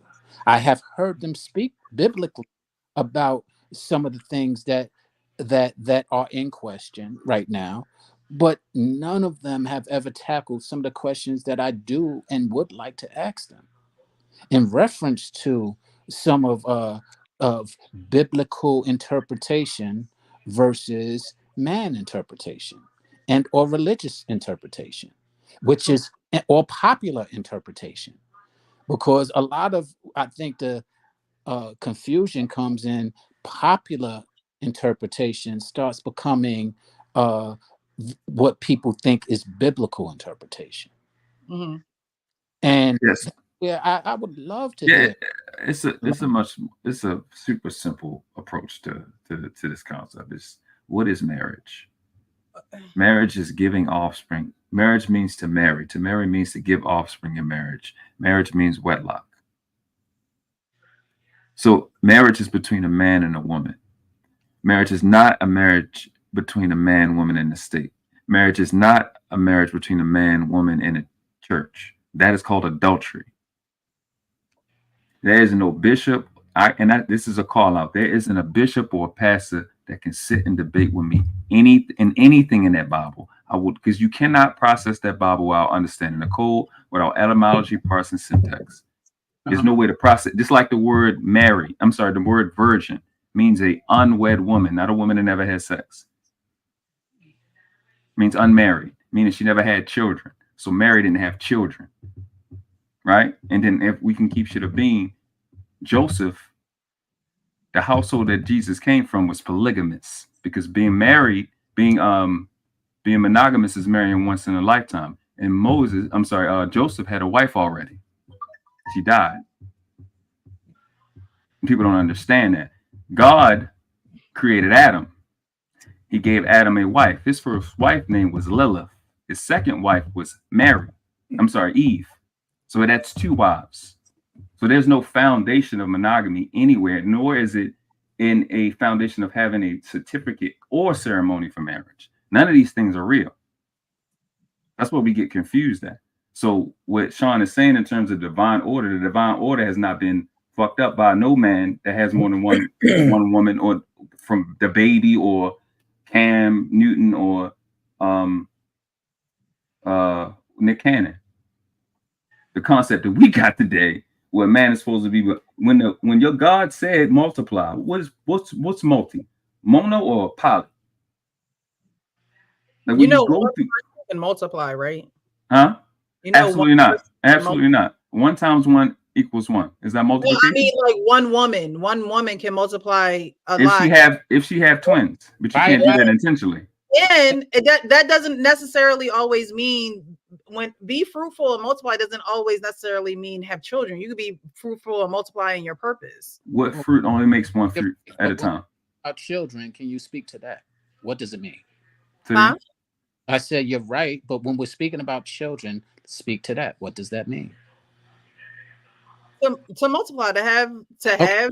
So now let me give a logical answer that I think we spoke about somewhere online. But if you have 100 men and 1 woman, how many babies are you getting in 1 year? One, the max, maybe 4, maybe 3. If they have 3 at the most. It's or premature birth. That's still multiplying. Yeah, no, I'm just saying if they have now, if you have 100 women and 1 man, how many births do you get? So the quantity matters, or does the actual act multiplying matters?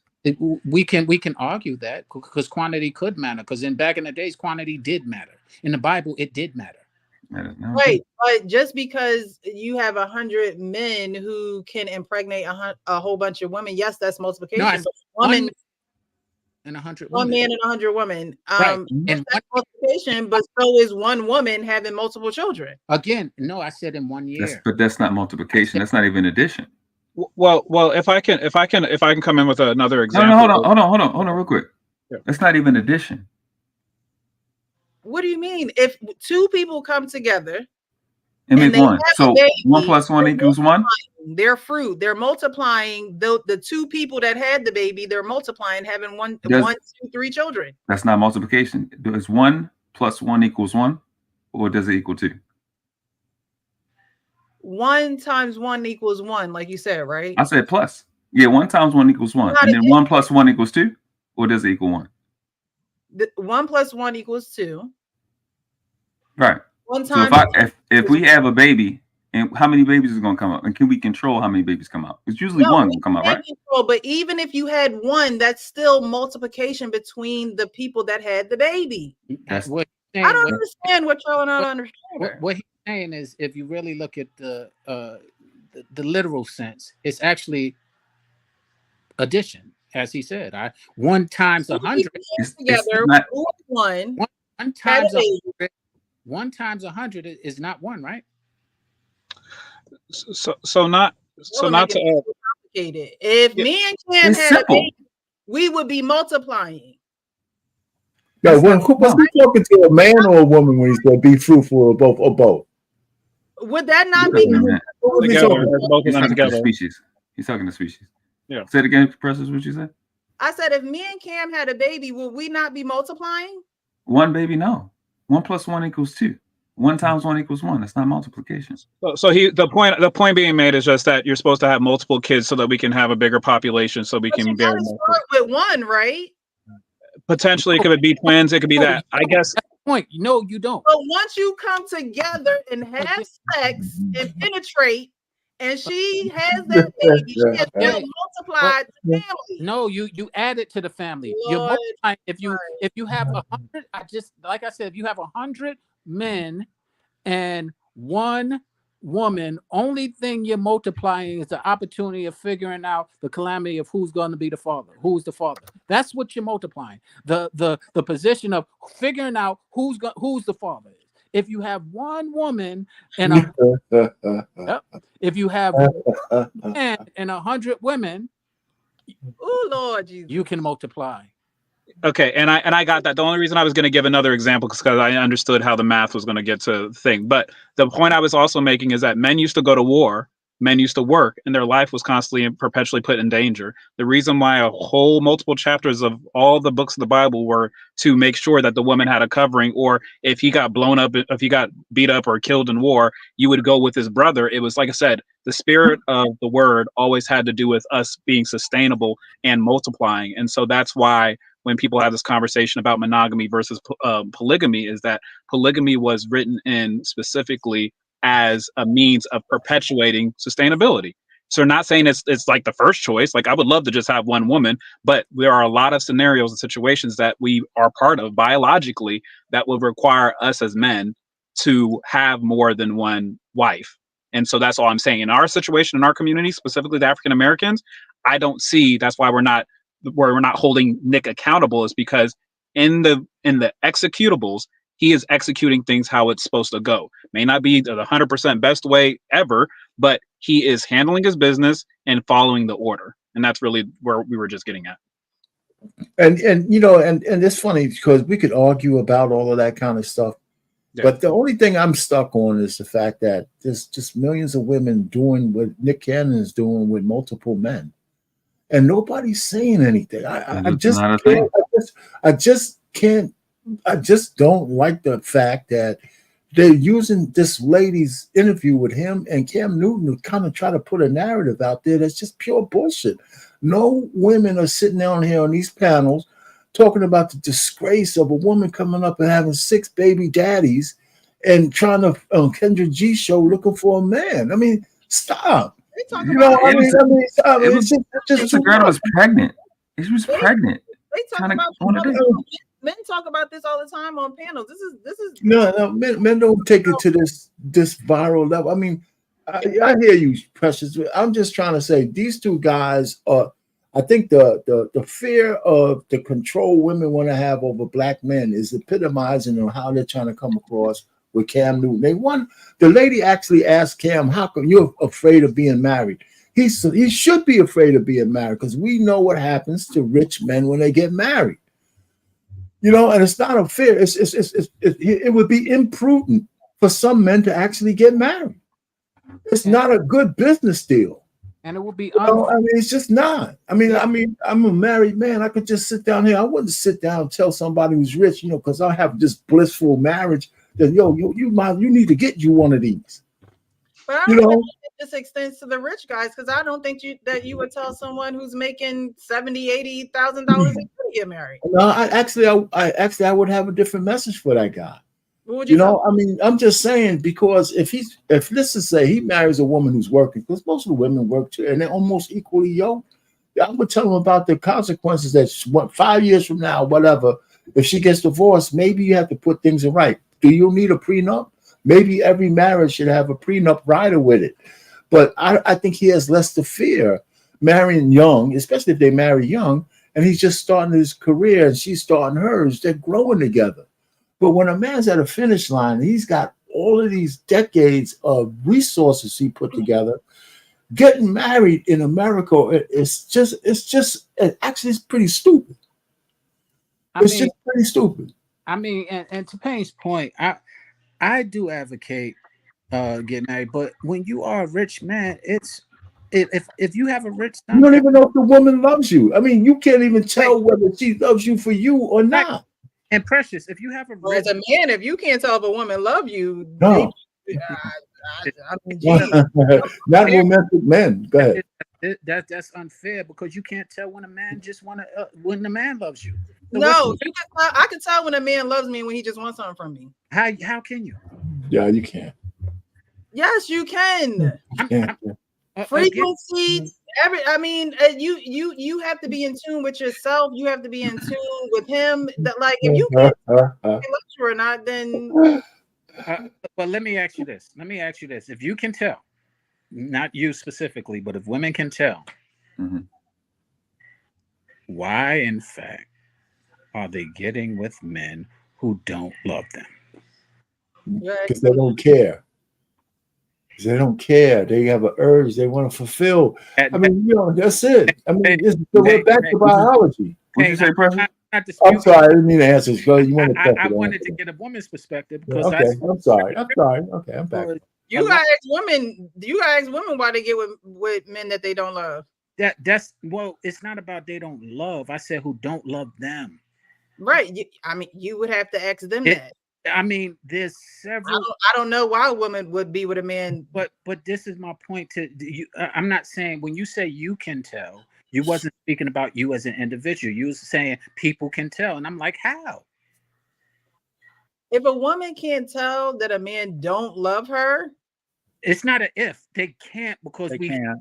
Statistically. Yeah, because we wouldn't have this broken homes as we have, as far as if they could tell. They don't want it. They don't care. Women I believe that women know when a man doesn't love her. And experience tells us that's not true. Experience tells us that it could be true, but they don't care. I think, well, I will push against what Arpane's saying as far as that. I think that they care, but I just don't think that they know, really, because like ultimately I don't see having 3 babies by 3 different babies' dads. I don't think was just a child support play, because some of them don't get child support. They'll be bums. They'll be getting $50 a week. They don't care. If you have 3 babies by 3 different men, you don't care. You haven't. Even if they don't get the even if they don't get the child support, they get the Social Security assistance. Well, in fairness, it's not always that they don't care. It's I sometimes just think that they don't know sometimes. Sometimes they thought they had a good one. They know. Oh man, these women that only people care about love is men. They don't care. Because like Nick said earlier, there are certain men who, when they want to get what they want to get, and we've had it on this panel several times, will lie, will deceive, will do all types of things to get it. And they were believing these men. So come on, you think a woman with three kids from 8 different guys think the next guy really loves her? First of all, that's the thing. They didn't have no daddies. They didn't have. He said 3 kids from 8 different guys. Hey, but he ain't lying. That's how it is. They didn't have any fathers, because you should know when a man loves you versus. You're right. You should know, but there's a disconnect somewhere. So that's another part. Like they don't love themselves enough to walk away, close their legs, and not have all them kids. Because kids ain't gonna love you like a man. There is no replacement. Well, that's arguable to some women, but I agree with you. But but the point that I was making, just the same, you say you should know. Well, we should know who want us for who we are and not our money, but we don't. You should know that. You should know that. But we don't. That could be a mommy issue. I don't know. That's what I'm saying. Like the daughters and the sons don't know because maybe they didn't. Women know how to finesse the hell out of men, man. Are you kidding me? Listen, a woman who played a long game with if a woman thinks she got a shark on the hook, she's going to do the same thing with blaming Nick Cannon for. She's going to say and do the things that this guy is enamored to. And then he's gonna make a mistake and invite her into the inner sanctum by asking her to marry him. And whatever and then of course she's gonna say yes. She might even put it off and make him beg a little bit. And then he'll marry her, and then she'll just look at if I could just stay with this dude for five years, I'm fully vested. And then say, why would a woman do that? Well, she's been giving sex away to men for chicken dinners. Now she's got a guy on the hook. She could wait 5 years for the bag. Are you kidding me? So when you're rich, it's hard to tell whether a woman loves you for you or for not. But if you're a regular brokey, I wasn't broke, I had a job. If you're just a regular guy with a job, the incentive for your woman who's kind of equally yoked with you, she ain't looking at you like you're gonna, oh man, this guy, if I don't have him, my life won't be the same. You could tell a little bit better because those relationships are a little bit more sincere. When you're at the finish line, you really have to vet women to not only you have to have other people helping you and vet these women as well. And women have to do that with men too, but it's mostly on the man's side. Because men always marry down. What I'm saying, when it comes to money, you're right, and it's like I said, the Michael Jordan scenario that we were speaking about earlier, Michael Jordan 1% and a regular man. It's like you're gambling either way. You're gambling on the man. You're gambling on a man who's telling you, "I'm gonna be there forever. I'm good. I just love you for you, and I want to just be me and you, this, that, and another." Or a man who's telling you, "You know what? I ain't gonna be there, but I can definitely take care of this." You can see it's a good bet because he got all the resources. He's already extending them to you. So you actually are now processing, do I really want to go on a sure bet or do I want to go on a stretch? Yeah. I have a question for Precious real quick. Cannon playing child support. She over. Oh yeah. No. I'll never say her look like this. Well, hopefully I can I've re-engage never with. seen her look like this. I know she's done with us, man. Roller coaster ride tonight. I must say. Yeah. So I have a question. So if let's say if a woman does know, let's say in the scenario that you present that a woman should know, but let's say she does, what would be a reason for her not getting with a man that she knows loves her? What would be a reason for a woman not getting with the man that she knows loves her? She doesn't love him. In my opinion, she doesn't love him. So okay, she's not willing to make the commitment to him, or she just doesn't like F with him like that. She don't love him. So, and you quantify and condone that. You actually have a good man who loves you, and because you don't love him, as a man, you should want your woman to love you and really yearn for you. As a man, if you don't, if that's not a prerequisite to the relationship, then yeah, I'm with Precious on this. If I love her and she don't love me, I would want her to. You gotta leave. Oh no, I can respect. I'm just trying to understand what love means in this context. So when you say love, when you say love, as far as that, Precious, in terms of like you're not willing to, because to me when I say love has a definitive as sacrifice anything for you. Okay, gotcha. Okay, gotcha. Sacrifice any part of her life to be with you. Gotcha. Okay, just want to make sure. Okay. Hey, listen, I just wanted to go. I looked up again because I wanted to make sure my numbers I was saying. Nick Cannon says he doesn't pay child support. He doesn't call it child support. He pays more than $3 million a year for his 12 children. Those babies. Right. They wouldn't even get $500,000 if he right. didn't So if he went through the courts, he definitely wouldn't be paying out $3 million. So to me, I'm thinking on what kind of life would 12 kids have with $3 million getting poured into them, or more than that every year.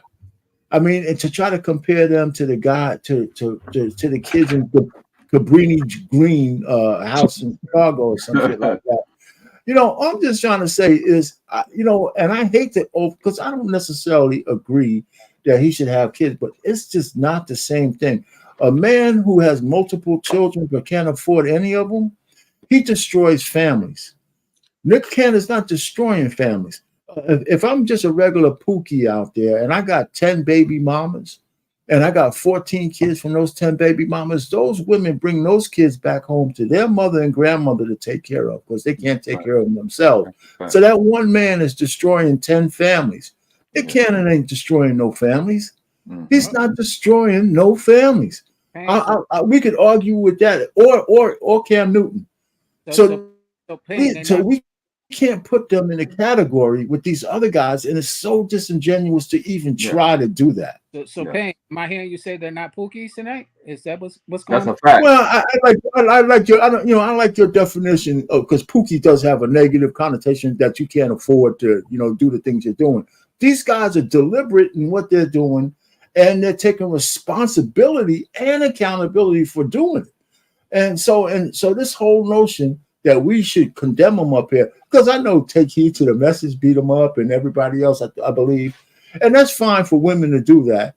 And I'm kind of anxious. I was going to do a show on Black Man Unfiltered and argue about this, but you know what? I don't want to defend that. I want to talk about politics.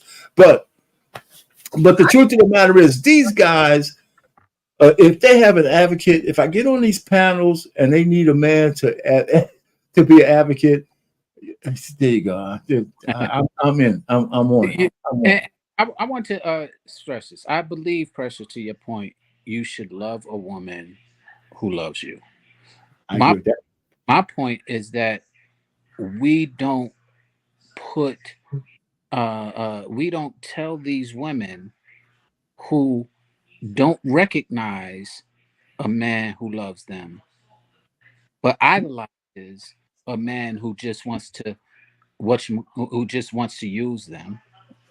And that's what I am saying. We got to bring to their attention, what are you thinking about?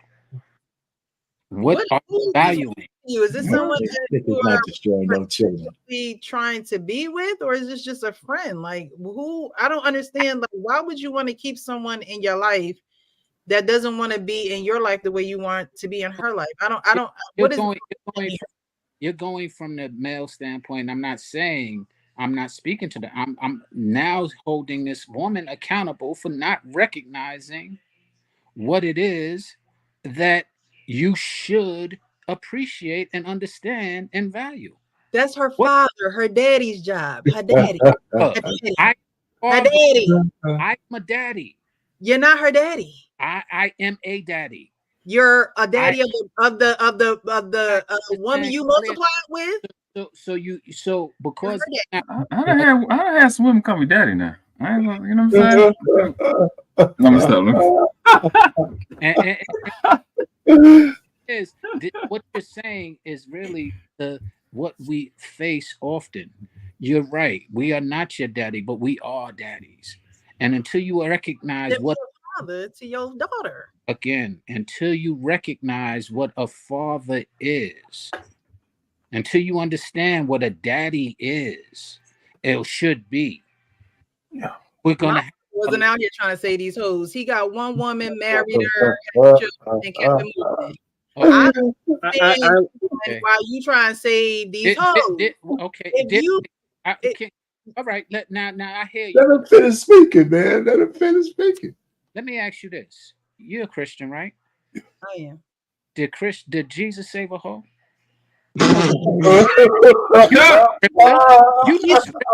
Did he save a hoe?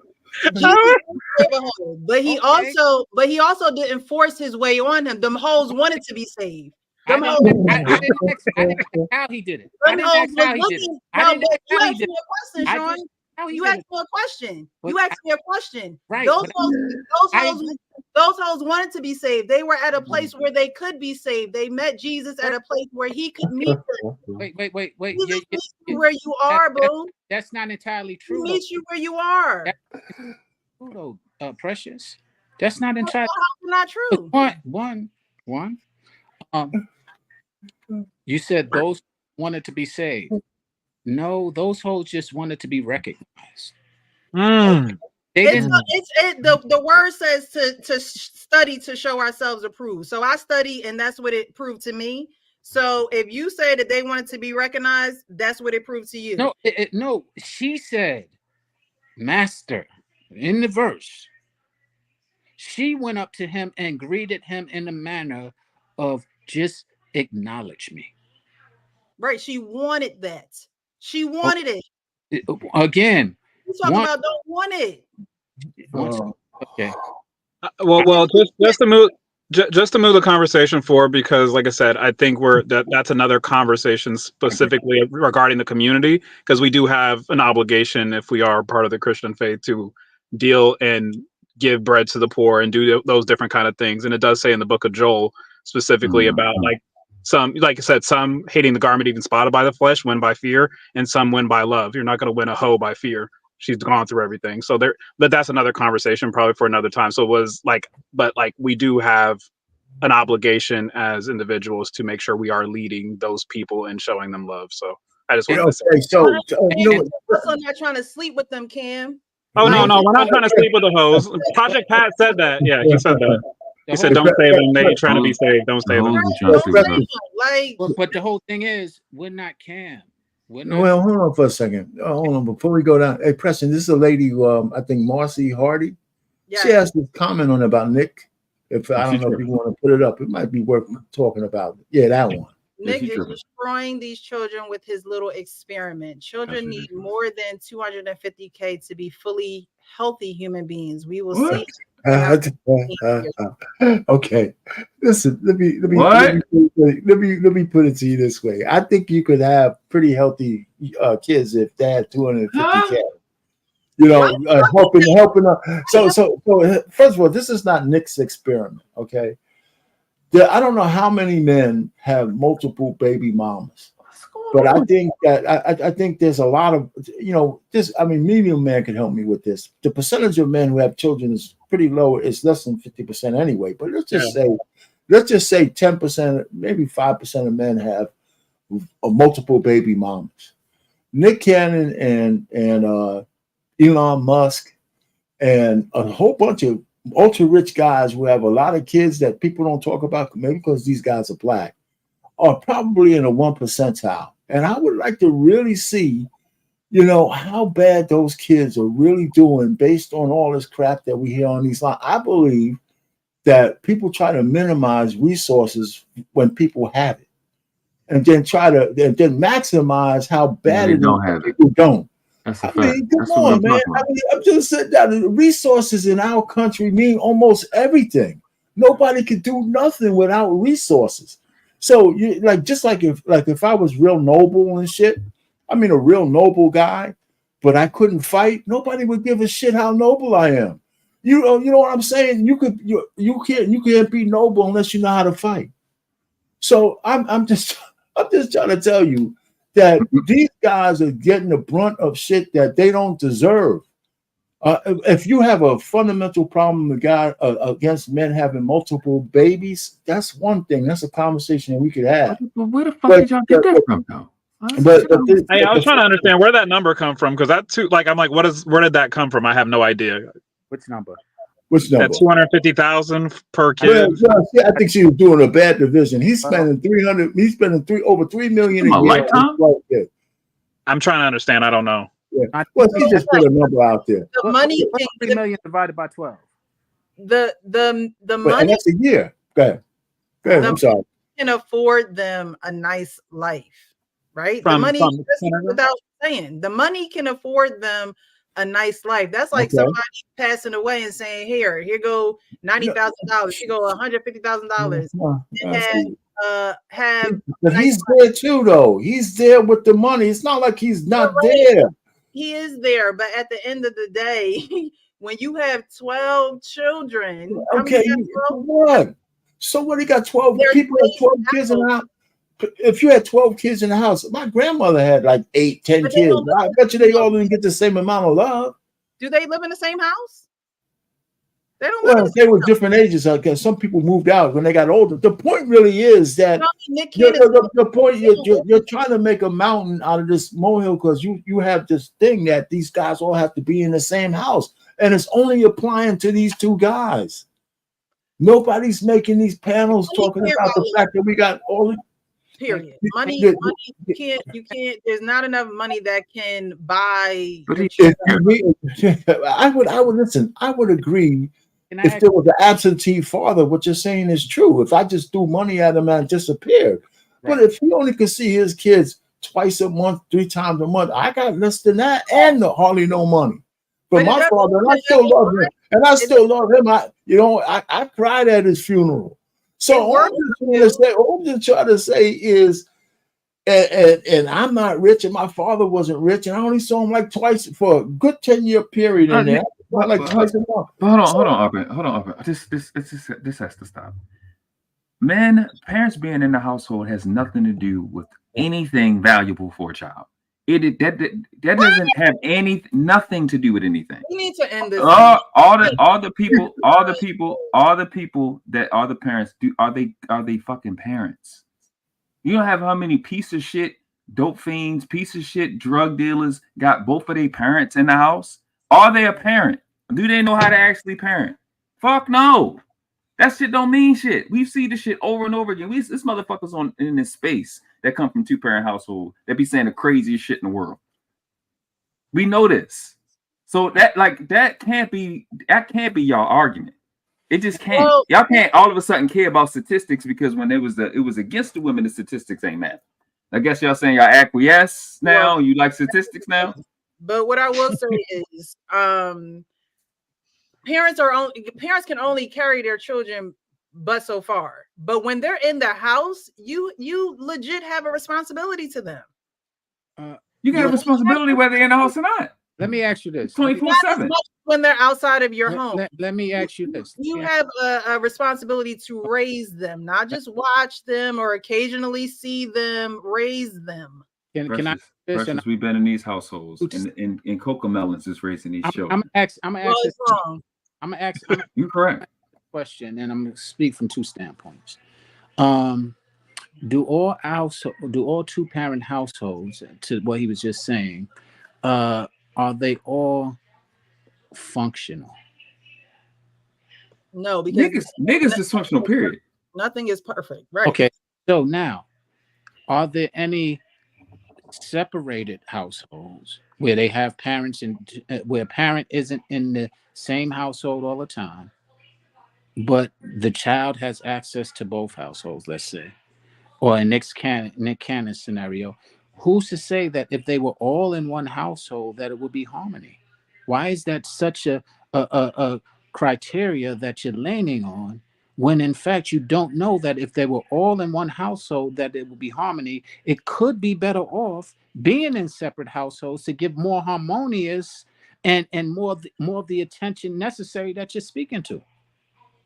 Well, yeah, I mean, when you multiply in that many numbers, it does make it a little harder to be harmonious, which is why having that many kids. But again, it's through history, it has been a lot of successful.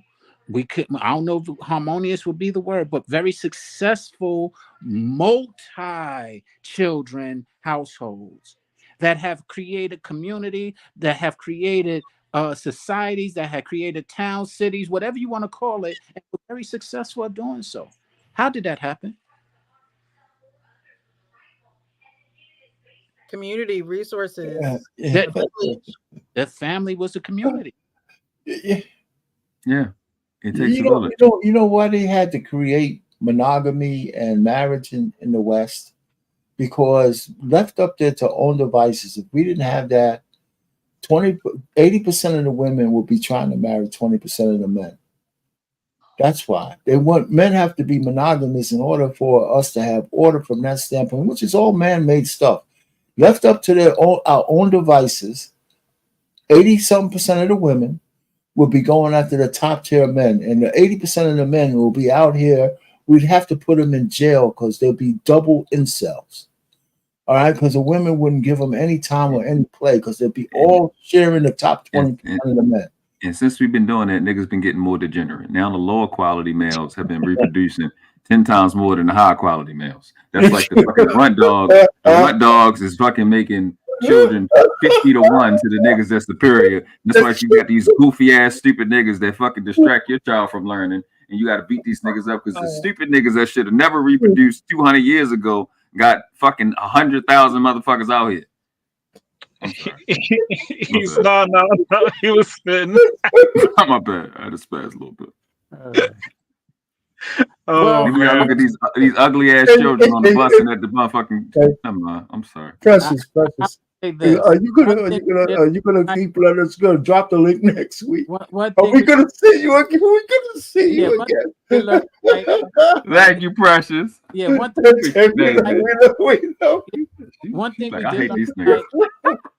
one thing we did learn tonight is your button is precious, and we apologize.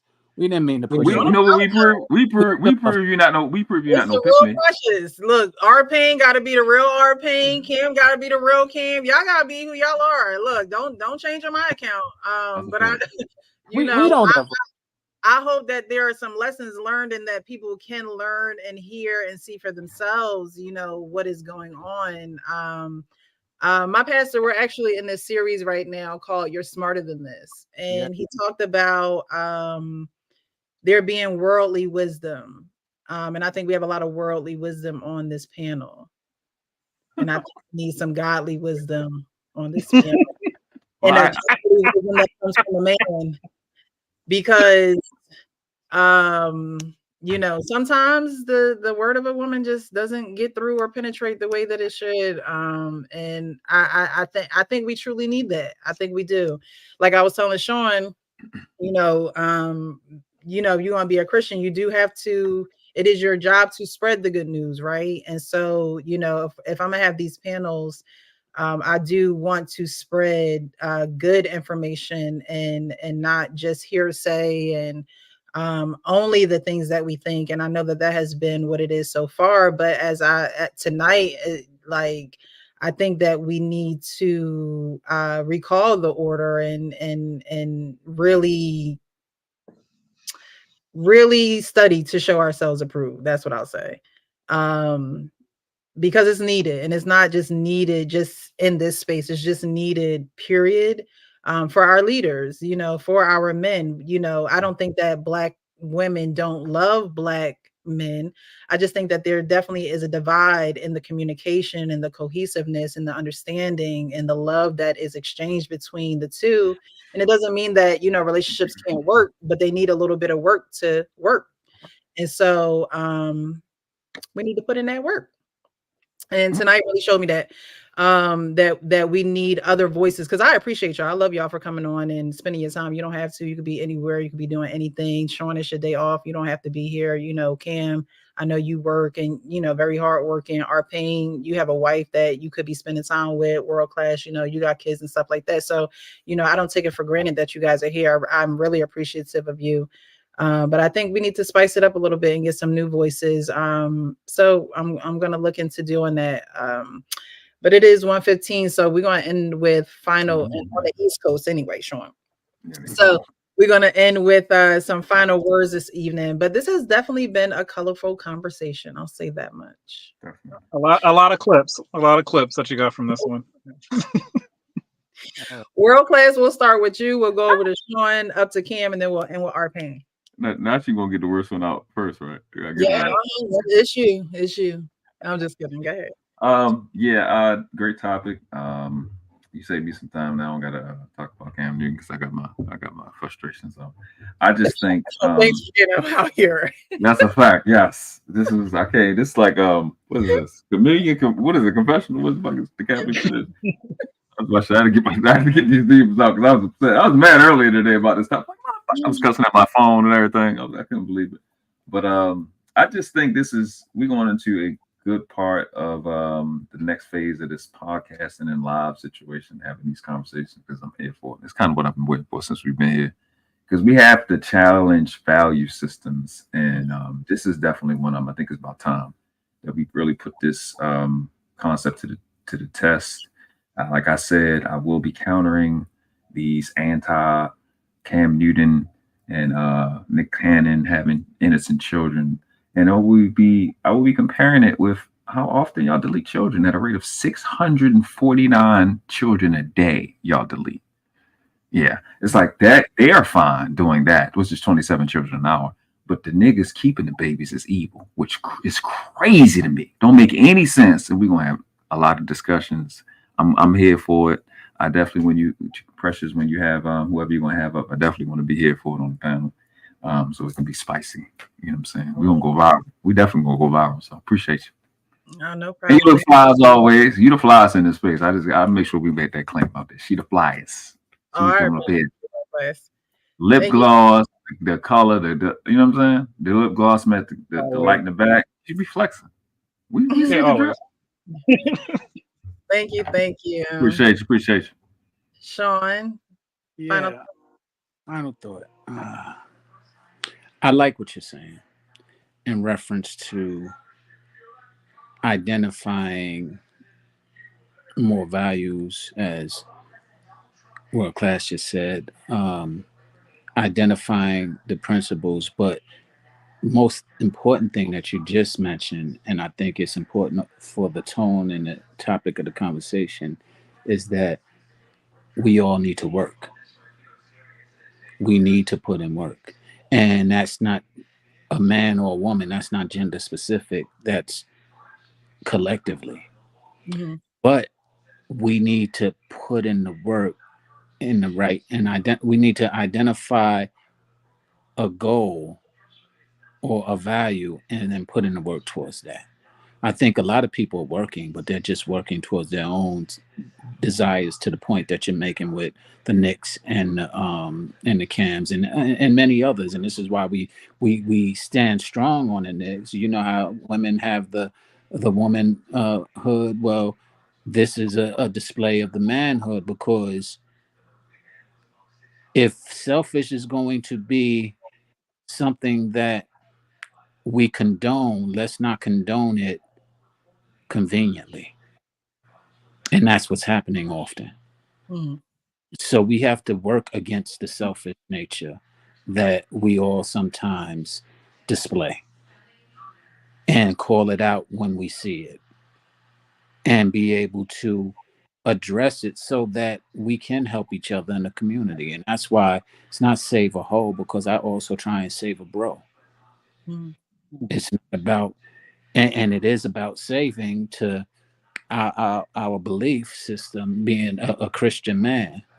It's about, and that's why when I made mention, and you counted it very well.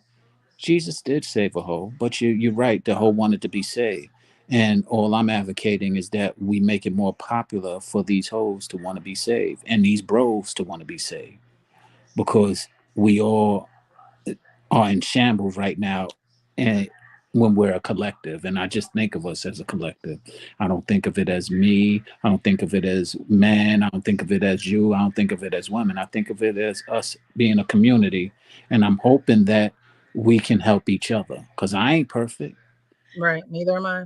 But what lends me perfection is knowing that I ain't perfect, and knowing that you guys, women, and as well as the brothers that are on here, can lend balance to where my imperfections are, can lend identification where I'm blind, and being able to trust in that. And as I always say, the root of it all is that we don't trust one another. Yeah. And I hope that we can learn to do better. And if it comes to bringing somebody else in who can lend some guidance, or could help us trust, and God willing that you find that person, and God willing I'm still here and alive to have the conversation, because I don't take that for granted either.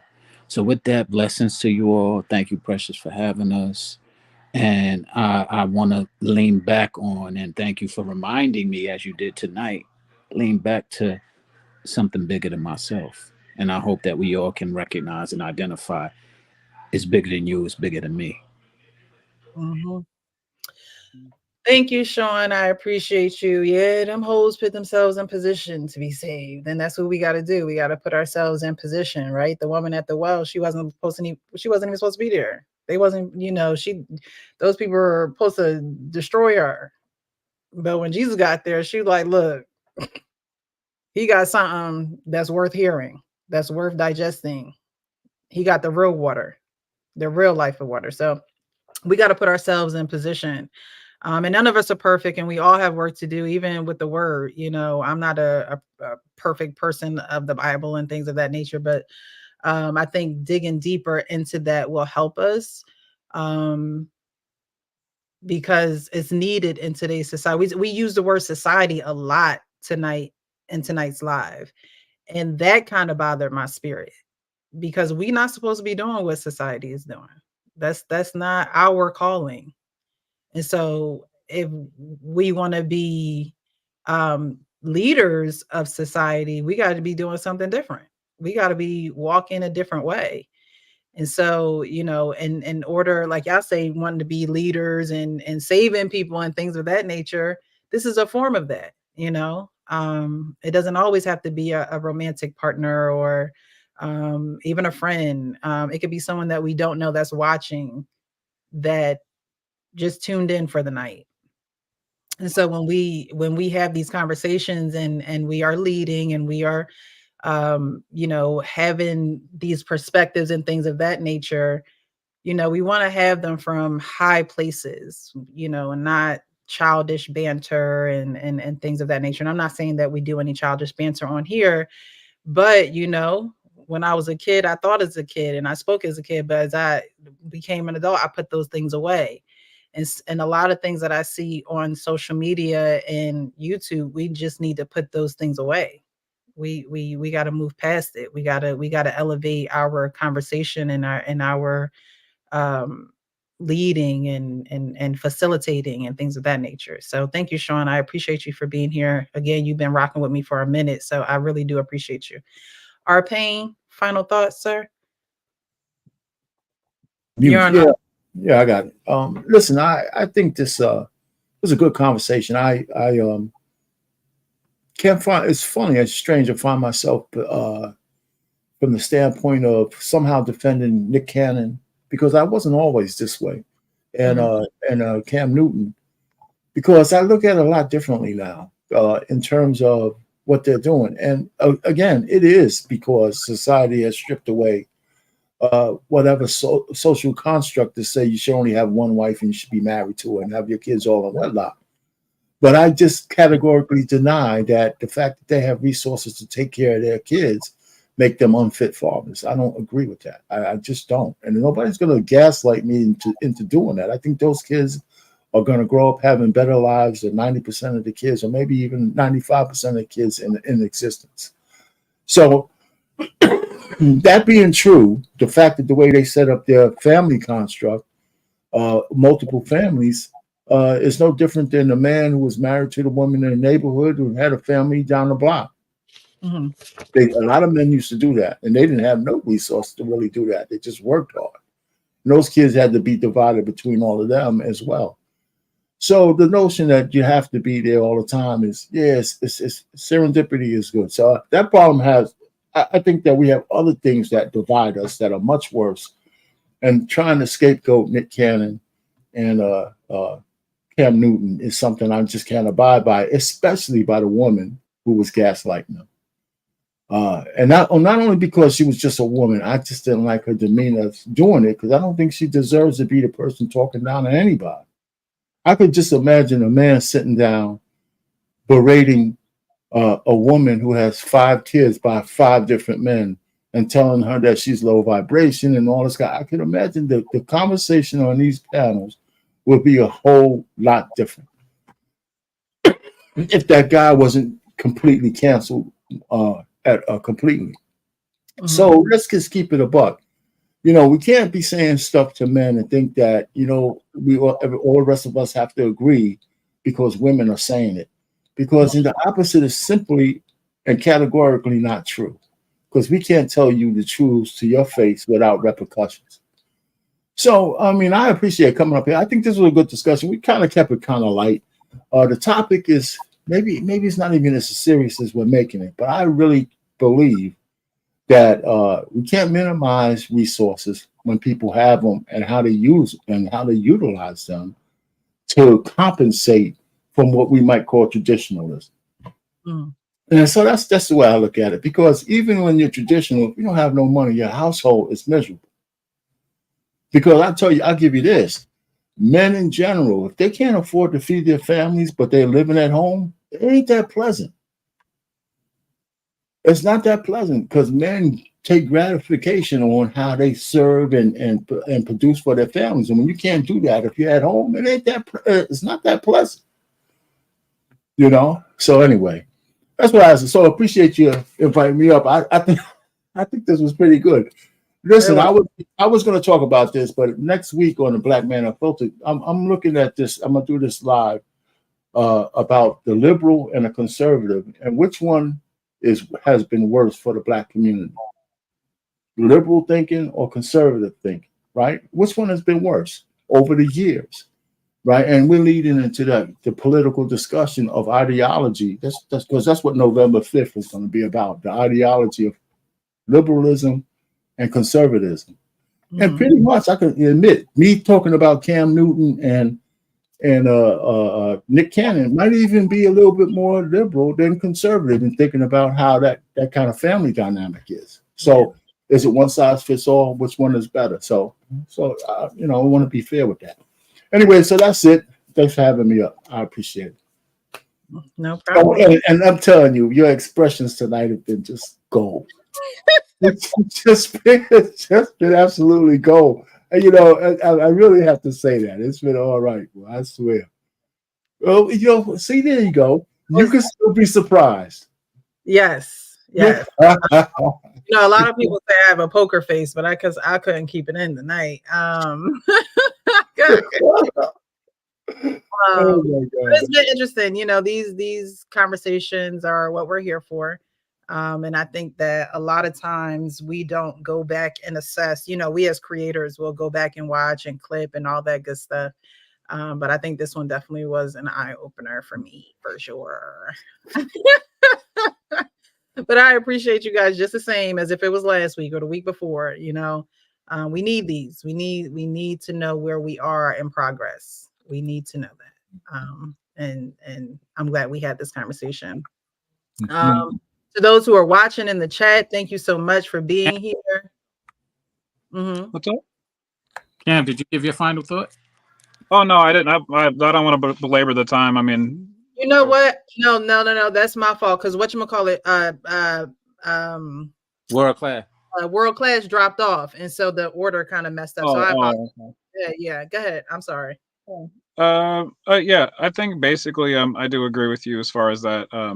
It says one of my favorite verses is knowledge of the holy is understanding, and so we really have to, and the other one that comes across is like, be transformed by the renewing of your mind, so you can prove, the good, acceptable, and perfect will of God. And so I like both of those because we do have to kind of really know how God kind of wants to order things, and so I loved everybody talking about order today. So also with that is just understanding the spirit of what God tells us what order is that sometimes that was the one thing about about uh Jesus, that he like walked in a particular way that sometimes was unorthodox, but it brought about a particular fruit, and the fruit is really what matters. And so I did like that was a conversation that kind of like floated around. But it would be definitely cool to have like some different conversations that kind of talks more about understanding how the order actually works. So I love the conversation. A lot of clips, a lot of quotables. You guys are hilarious. I enjoyed myself. So thank you. Thank you, Cam, so much for coming up. You guys know that we drop the link every week. And I think that more people should, participate. I'm not forcing anyone to do anything, but I think more voices and different perspectives definitely help the conversation, make it a little bit more colorful. So I do appreciate you, Cam, for coming up tonight. Those who are in the chat, Chicago Rilla, I do see you in the chat. I wish you were here for this conversation. I think you would have been great for this conversation.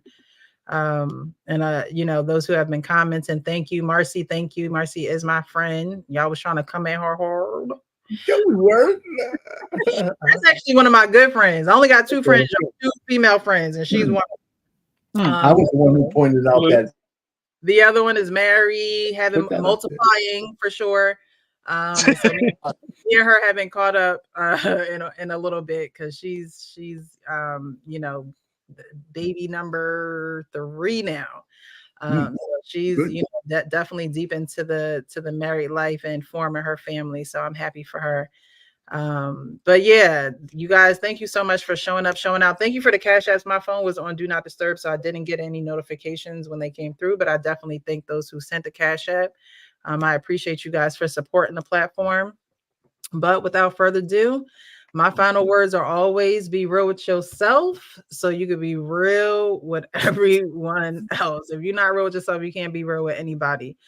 Nick Cannon seems to be very real with himself and how he's doing things for him and his family. And so if that works for him, it works for him. But I just, money comes and goes, and for him it continues to come, and so does the children. so for him, he's being real with himself. For Judge Mathis, he's being real with himself, saying, hey, I didn't have enough time for my wife. I didn't show her. She was third to me. I'm trying to be better. I wish him and his wife the best. He said he's trying to be better, yet he's on another flight. If you go and change, if you do something different, Precious, he was coming home. He said himself that he was on another flight. So if you want something different, you're gonna have to do something different. You can't continue to do the same things if you want different results. And women ain't gonna tell you that many times about how she wants you around. Like, she married you. That's why she married you, because she wants you around. She wants to be with you. And it don't have to be an everyday up under your skin type of thing. But when your life changes, you become empty nesters and your children gone, where does that leave your relationship? How much time do you guys spend together? Were you parenting through each other so you really didn't have to show up? You know what I mean? A lot of fathers parent through the mother, meaning mama talk to him, mama tell him I love him, mama make sure they get that money, mama make sure that they they know I love them. How? A child only knows that you love them when you directly have that communication with them. You can't rely on anybody else to do the parenting that you are responsible for your child to do it for you. even if it is the other parent. Now, yes, the other parent steps up and fills in the gaps when you're not physically there.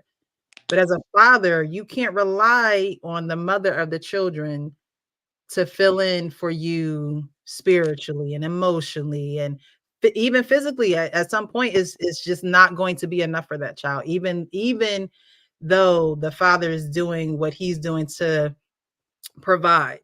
I think men can do a better job at, that balancing act. I think women actually do that a little bit better than men sometimes, the balancing act, because you have to. If a woman is at home and you're out working, a woman has to know how to balance, bedtime with homework time and cooking dinner, and it's just part of her role per se in the relationship. Whereas the man's role sometimes is a little monotone. It's I go to work, I prepare, or I provide. I may take the kids to practice, but outside of that, I'm sitting on my couch watching football on Sunday morning. It's real ABC, whereas mom is A through Z, so, I think that men could do a better job at that. And I think that recognizing that you can do a better job at that is the first step in doing a better job. And while Judge Mathis did recognize those things, the next step is to actually act on those things. And so if he wants his wife back, he's going to have to probably dramatically change putting her third into, moving her up to second. Now we gonna move her up to first. Like, you know what I mean? There has to be a dramatic change for her to not to go sign them divorce papers, because again, a woman is not going to beg for your time. She's just going to allow you to have it. You know what's interesting about what you said? What you appreciate, what you value appreciates, and what you don't value depreciates. And I don't think it's as much as juggling or knowing how to juggle. It's more about what you value to juggle, because obviously he's juggling a lot, just not in his relationship to the point that you just made. Yeah. And he needs to put that juggling act in his household or in his relationship, as opposed to in his business where he's been doing that juggling. Yeah, that's the thing too. A lot of men do know how to be sometimes better men outside of the home than inside of the home, because they're just so close to it. Those people on the outside, you ain't got to go home with them. You can help them, you can influence them, you can even feed the poor if you like. But you're not on that street with that poor man all night long and having to endure what he has to endure. So you get to leave that. Just like home, you get to leave that. But home, it should be where your heart is. Yes, you share your heart, but home should be where your heart is at. And so, when your heart is not felt in the home, it becomes cold. Ooh, those are bars. But and you're right. And both of the pastors that I have a lot of respect for, Darius Daniel as well as A.R. Bernard, both have shared, acknowledged when they were neglecting their house and how they had to pivot in order to reestablish the order in their house. Yes. We a lot about order, and those are great examples of what helped me understand the order that is necessary. I don't always have a relationship to apply that order to, other than perhaps my daughter or my children. But I understand how important that order is. Mm-hmm. And so thanks to them and thanks to a lot of these conversations, I learn better. And as I'm learning is how I'm practicing and how I'm helping to, like you said, make changes in my life. And then at that point, I can lead through example and hopefully attract what can complement my life. Yeah, that's all it's about. We're not going to be perfect, but we definitely can progress. We definitely can progress and acknowledge the areas that we need a little bit more progress in. And then there's nothing wrong with that. All right, guys, be real with yourself so you can be real with everyone else. We're out. Happy Tuesday. It's been great. I'll see y'all in the next one. Yeah, good night. Have a good night.